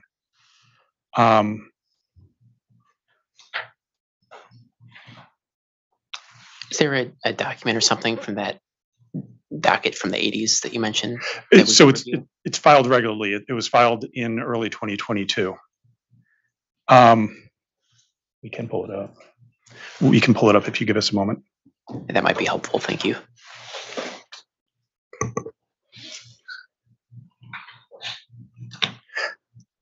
While Attorney White is pulling that up, I'll just explain what it is that I believe we've noticed. Exhibit 1D it's the same filing, just in different dates. 1D in 760307 shows an ROE of 9.02%, whereas the response in EOE 181 shows 8.23%. So even without seeing the document, I think that was enough. As we were preparing for this rate case, we identified certain adjustments that were necessary to that 9.02% figure, and we refiled the earned return to reflect those corrections. That refiling included a cover letter describing the changes that we made, the most material by far of which related to how we accounted for the return of excess deferred income taxes that began partway through 2021. You refiled in both dockets, and when was the refiling done? This might be where my knowledge ends. We refiled it in, it sounds like only one of the dockets, but the 8.23% number is the corrected one.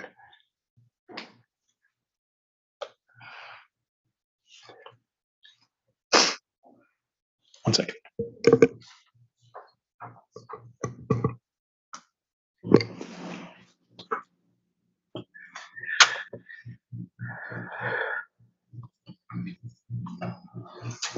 Do you know which one that you filed and where it would be located? Meaning what date it was filed?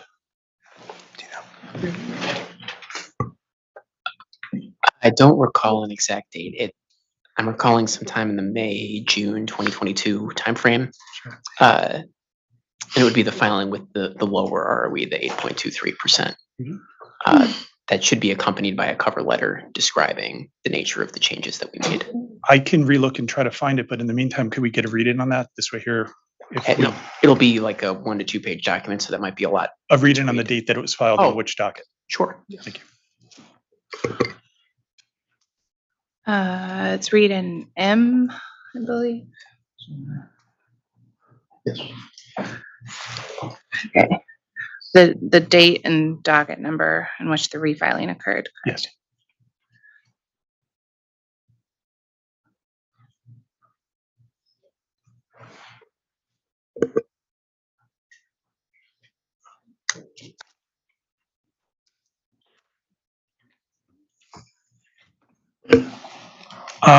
We do have one more request for a late file.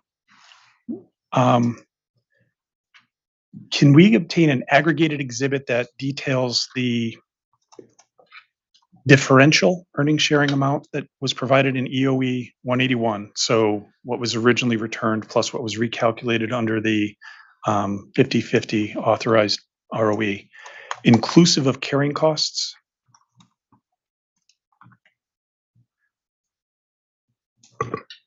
When you say inclusive of carrying costs? So if the authority had ordered that the amount be based on the lower of the authorized ROE or authorized equity position or carried equity position, the differential, the amount that would be returned to ratepayers via the ESM, carrying costs that would be applied based on those dates. So the 1999 that would have gone out in 2000, it appears as though when it gets offset to the storm reserve, it happens roughly in June. So applying the June differential dates for each of the respective years. So that'd be a very short period of carrying costs. It would be for each of the years, 2017 through present. But and I'm sorry, I'm not trying to be difficult. I just want to make sure I understand what you're asking. So for 2017, the year will end December 31st, and then we begin returning over earnings, not immediately, but fairly shortly thereafter. So it'd be I don't want to say a number of months, but a handful of months, and then we do that again for 2018 and then again for 2019. So the precedent that I was using was the earnings sharing mechanism offset the storm reserve. In 99, it occurred in June of the subsequent year. So the June of the next year's date seems like an appropriate precedent that was already set with the offset to the storm reg asset. One moment.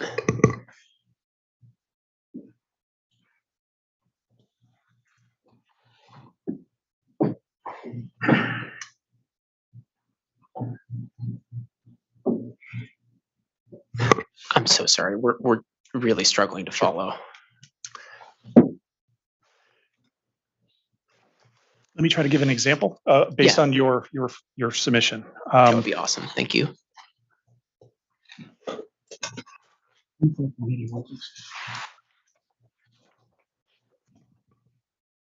Just one moment.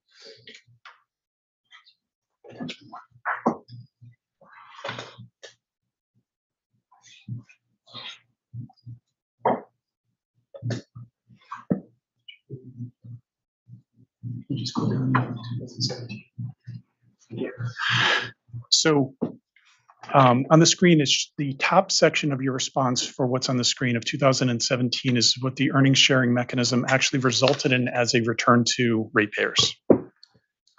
The next section that you guys provided, that the company provided, is the amount that would have been returned to ratepayers had the company limited itself to the capital percentage, the equity percentage more specifically, that was authorized in the last rate case. The differential between the two, so in this case, looking at the 2.3 million and the 3.7 million, the difference between the two is 1.4 million that ratepayers did not receive by applying the higher equity percentage. What I'm looking for is an exhibit that outlines each of the years in which applying the model of the lesser of the equity percentage that's authorized or carried, which in your guys' case would be all of those that are authorized, and applying carrying costs in the next respective June of the subsequent year. That's the treatment you guys employed for the storm regulatory asset for the year 99.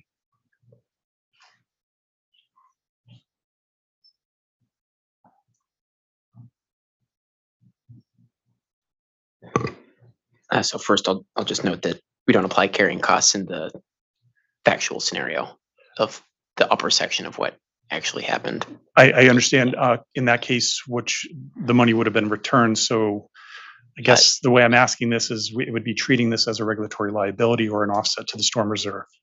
Let me ask what storm regulatory asset, sorry. I think we'll resolve our confusion, but we'll see. So in the calculation you're seeking, when would carrying costs, and I'll pick 2017 just as an example.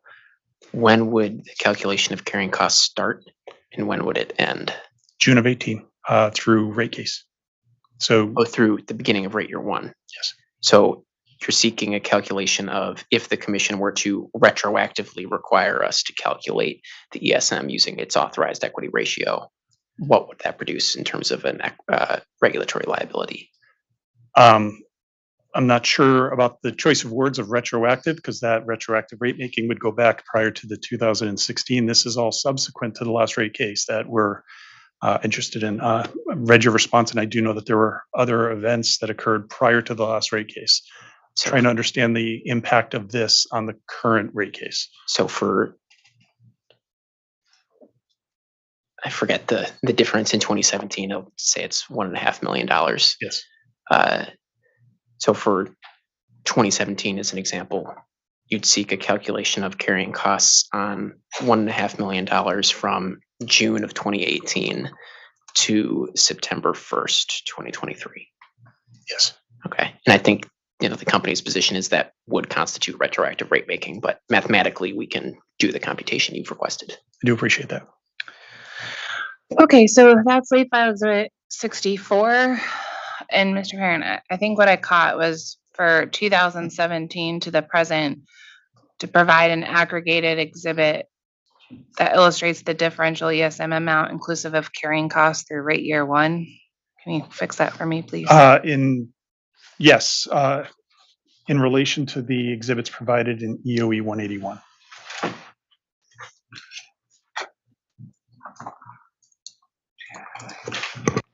apologize. One last clarification. We've talked about a lot of different carrying charge rates. Sorry, I You want them all? do agree. One moment.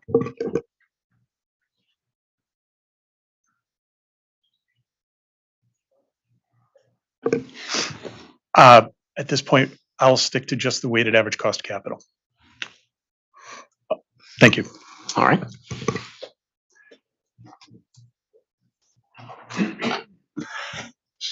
That's all we have. Okay, yeah. Do you have anything? No. With that, we're all set. Thank you very much. Appreciate your time. Thank you very much.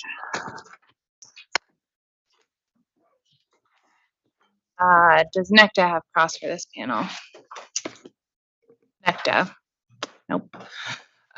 Does DEEP have costs for this panel? Okay.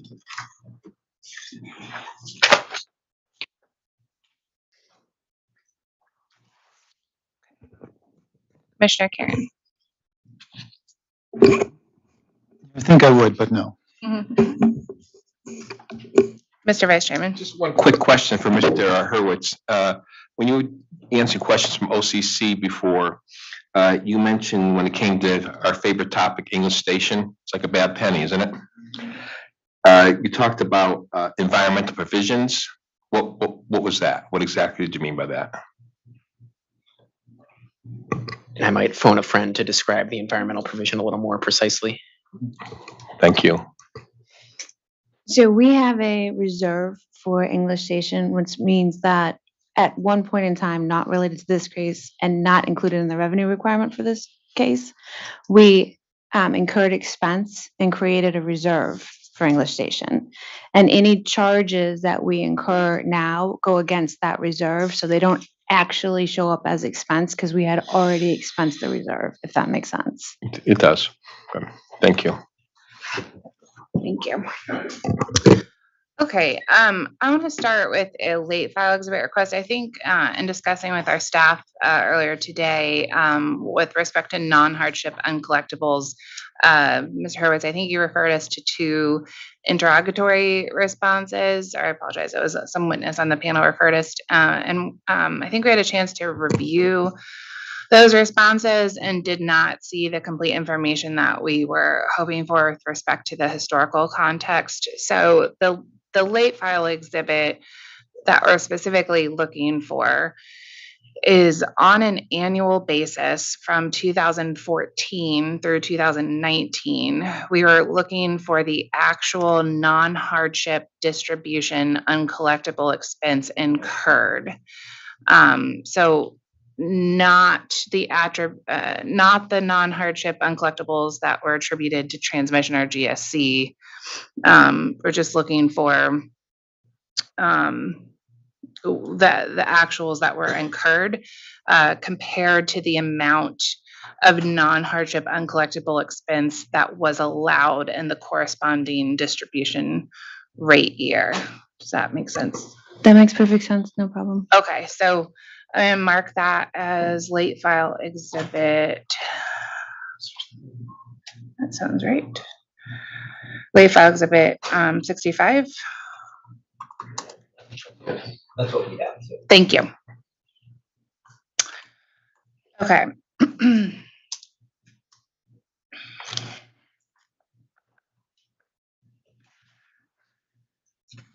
And then I had another follow-up question.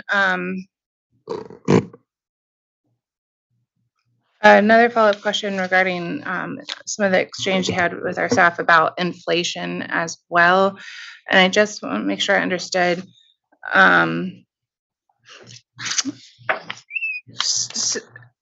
So this is not the first rate case in which the company has proposed to use an inflation adjustment to certain O&M expenses, correct? That's correct. Okay.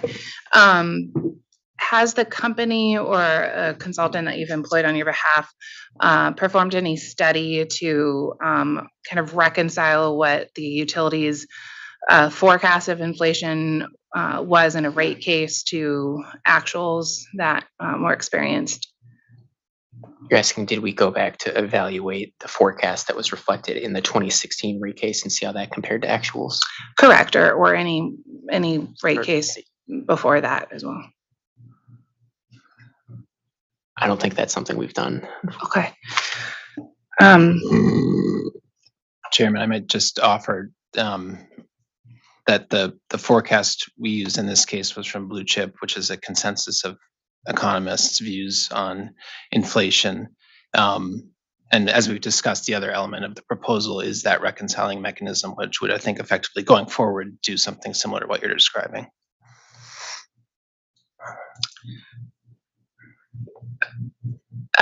The reconciling mechanism, I'm sorry, I got lost there for a second. What specific reconciling mechanism are you referring to?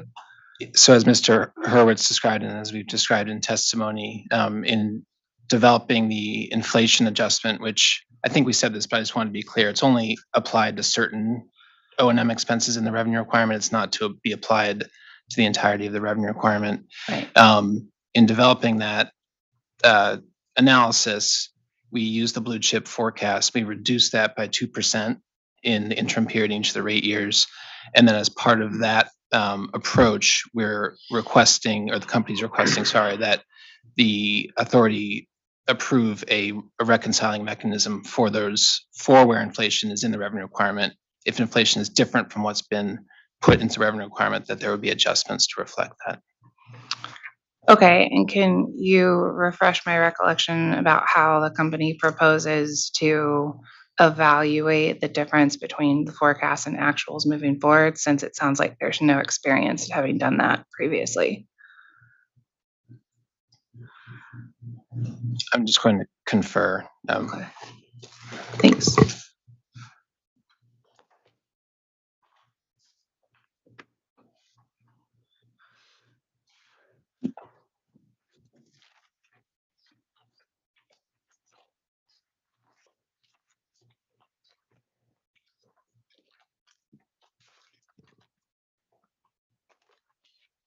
So as we discussed with staff earlier, the blue chip report, because we're reflecting changes in 2022, includes some amount of actuals. And so as we go forward in time, blue chip reports include both actuals and forecasted.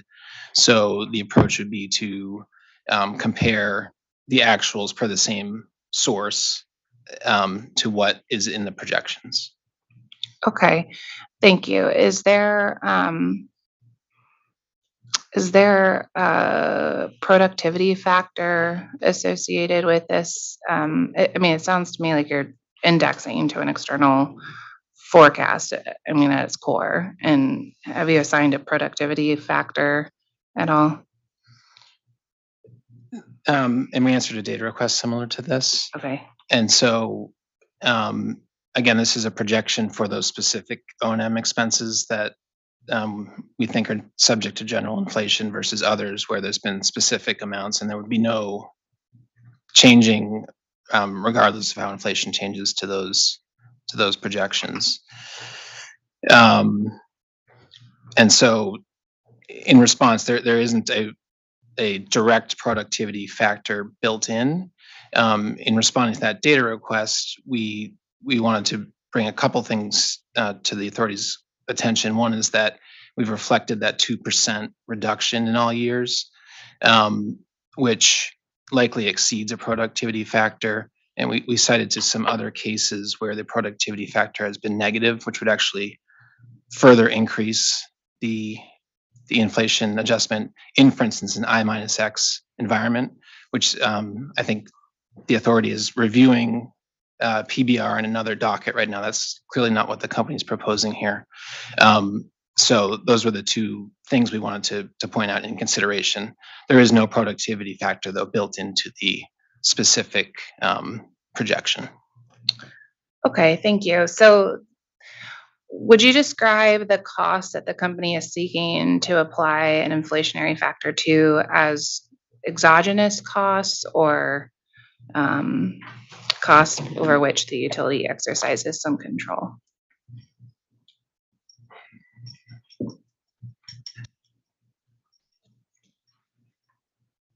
It's probably a combination.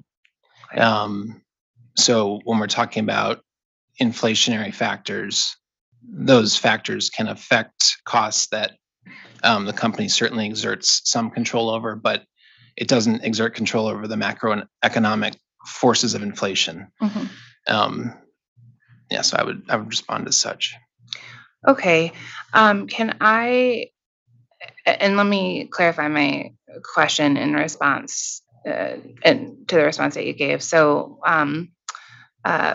fair response, but I just want to make sure that my question was understood, that my question about whether the costs are exogenous or not is not the inflation itself, but the underlying cost for each category to which you're seeking to apply an inflation adjustment.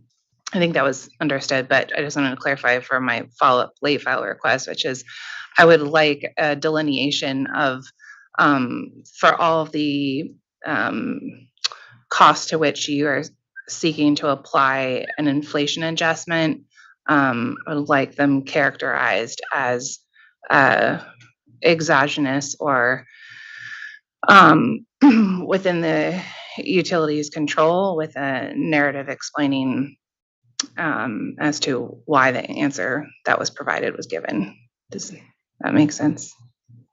I think it does. The reason I paused in my initial response is when I think of exogenous costs in a rate making sense, Mhm. it's usually factors that are entirely outside the utility's control. So that might be, um, for instance, like a storm. The company certainly has control over how it prepares for a storm, but we can't control where the storm hits, what the impacts are. And so that's what I think of in a typical rate making sense when I use the term exogenous.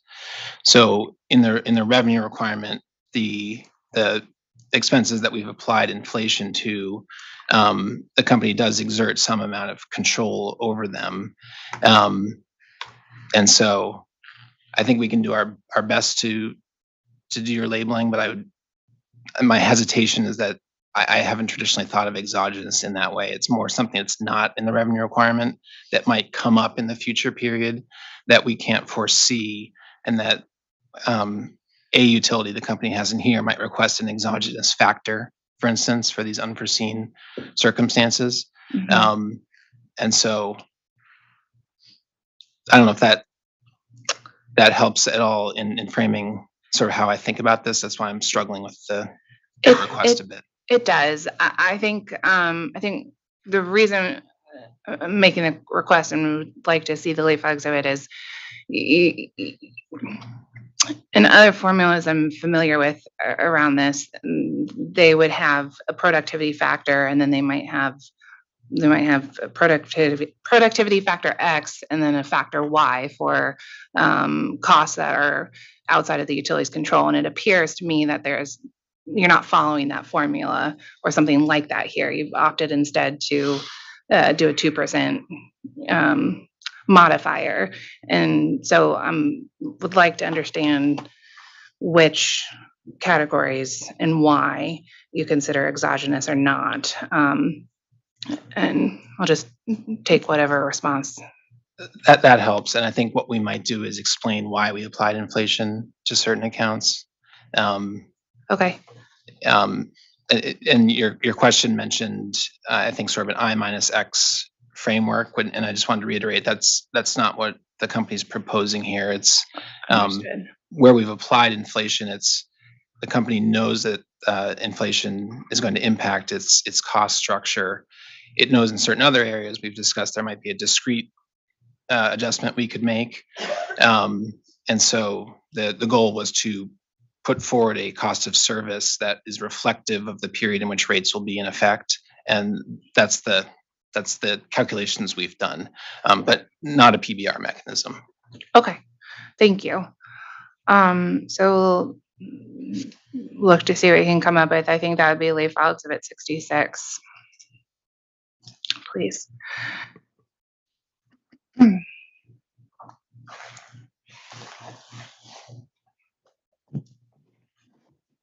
Okay, and I'm gonna end with a late file exhibit 2. You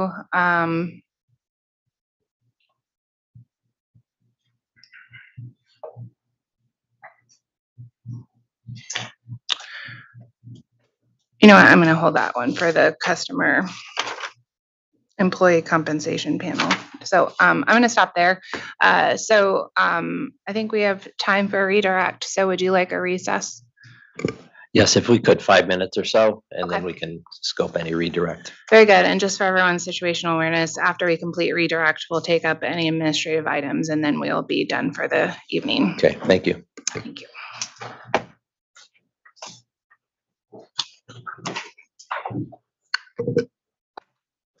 I gotta stand up. Oh, yeah.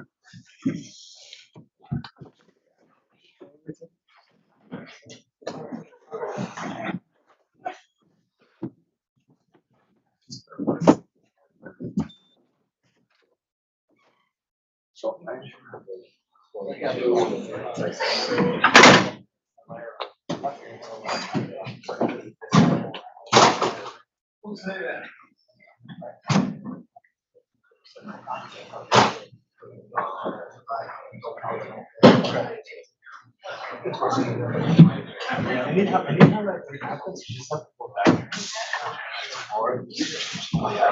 Yeah. But that's like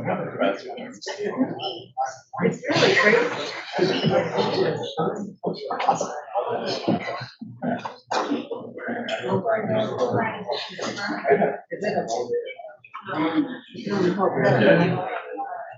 Now they're saying 4 to 9.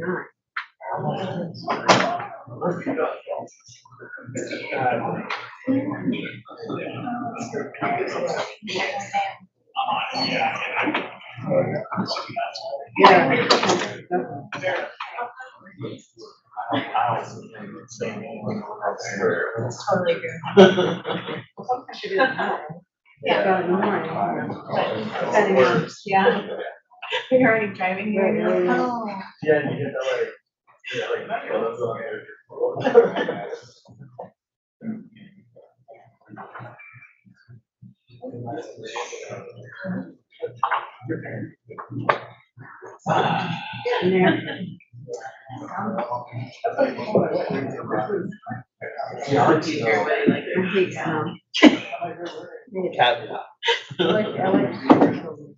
Well, I live in an apartment, so I don't have to like show.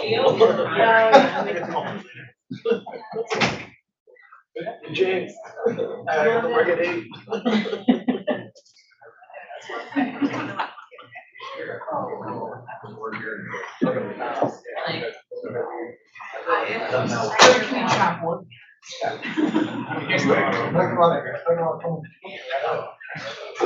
I mean,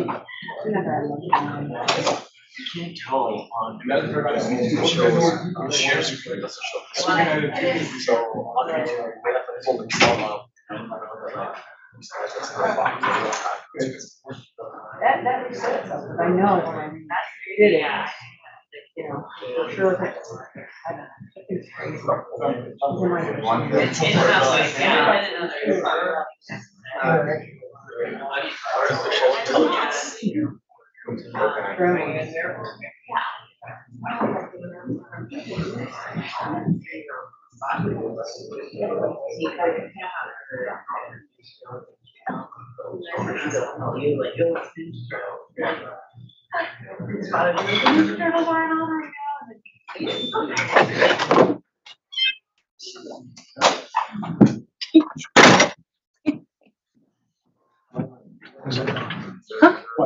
Oh, they called me up for me. Listen, take it when you can get it. What's the one? Yeah, like much. No, I didn't put it forth. So I need it has it 9. I should be fine. It should be cleared off. I get wrong true now. Plenty of time. Keep up with it.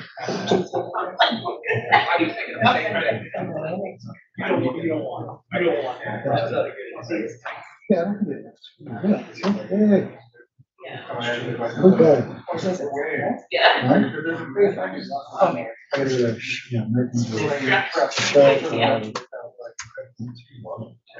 Yeah. Well, you get desperate, you can drive. Lovely, rectangle. Just great.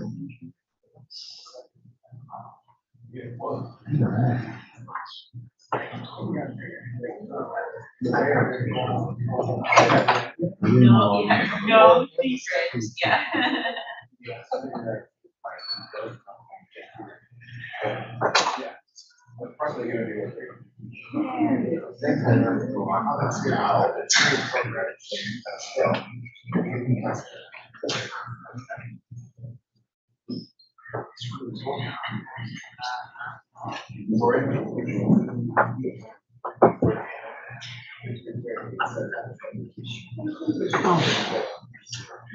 Yes, I'll try and see you on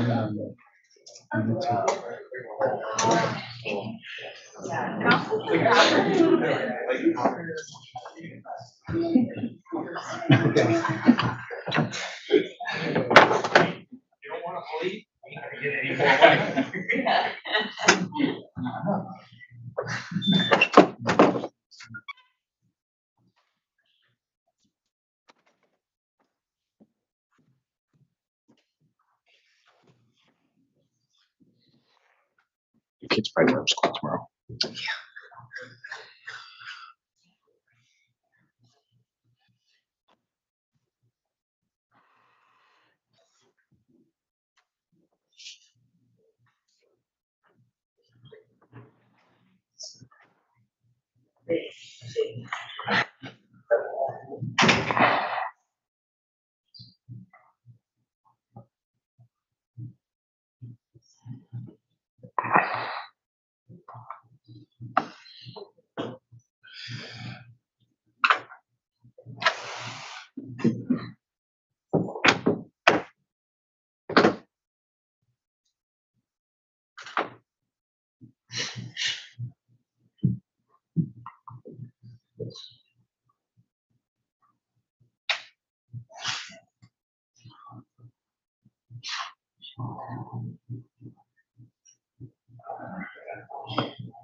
I felt my admiral when I tried to. Oh my, in here? And it's right here. I just got the 4-day rule. Oh my, the 4-day.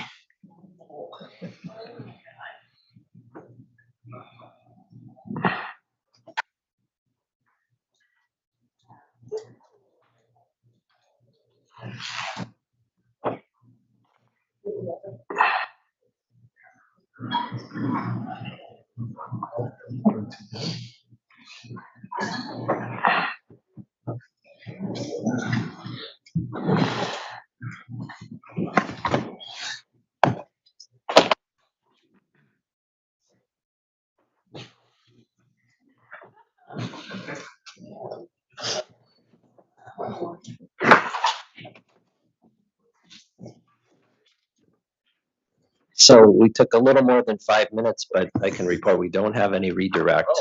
Given the scope of the late filed exhibits we took today, I think they touch on the topics that we would potentially have covered. And, you know, they're all within the scope of the late filed exhibits. So, Okay. so we have no redirect. All right, very good. Thank you.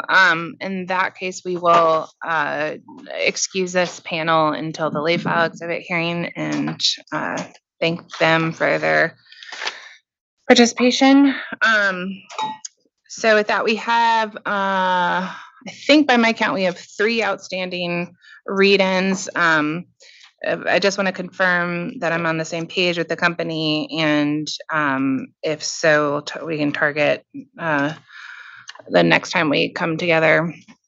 I have read-in J, read-in L, and read-in M. And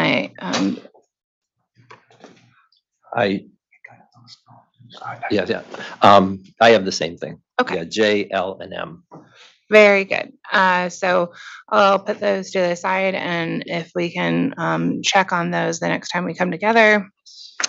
Are there any administrative matters besides questions about weather? Okay. All right.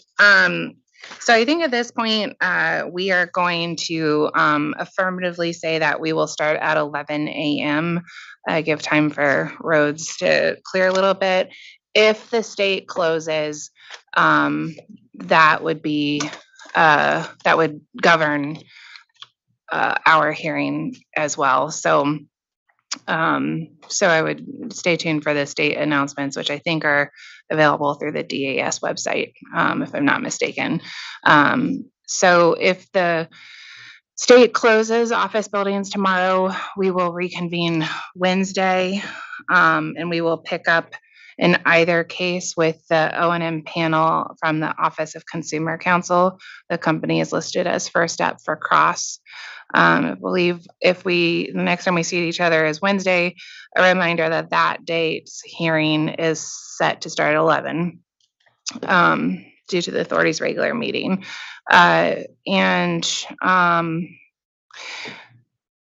Yeah, so if the office buildings are closed tomorrow, we will not be doing a remote hearing. Like, we're committed to in person. So we will see everyone Wednesday at 11 if that's the case.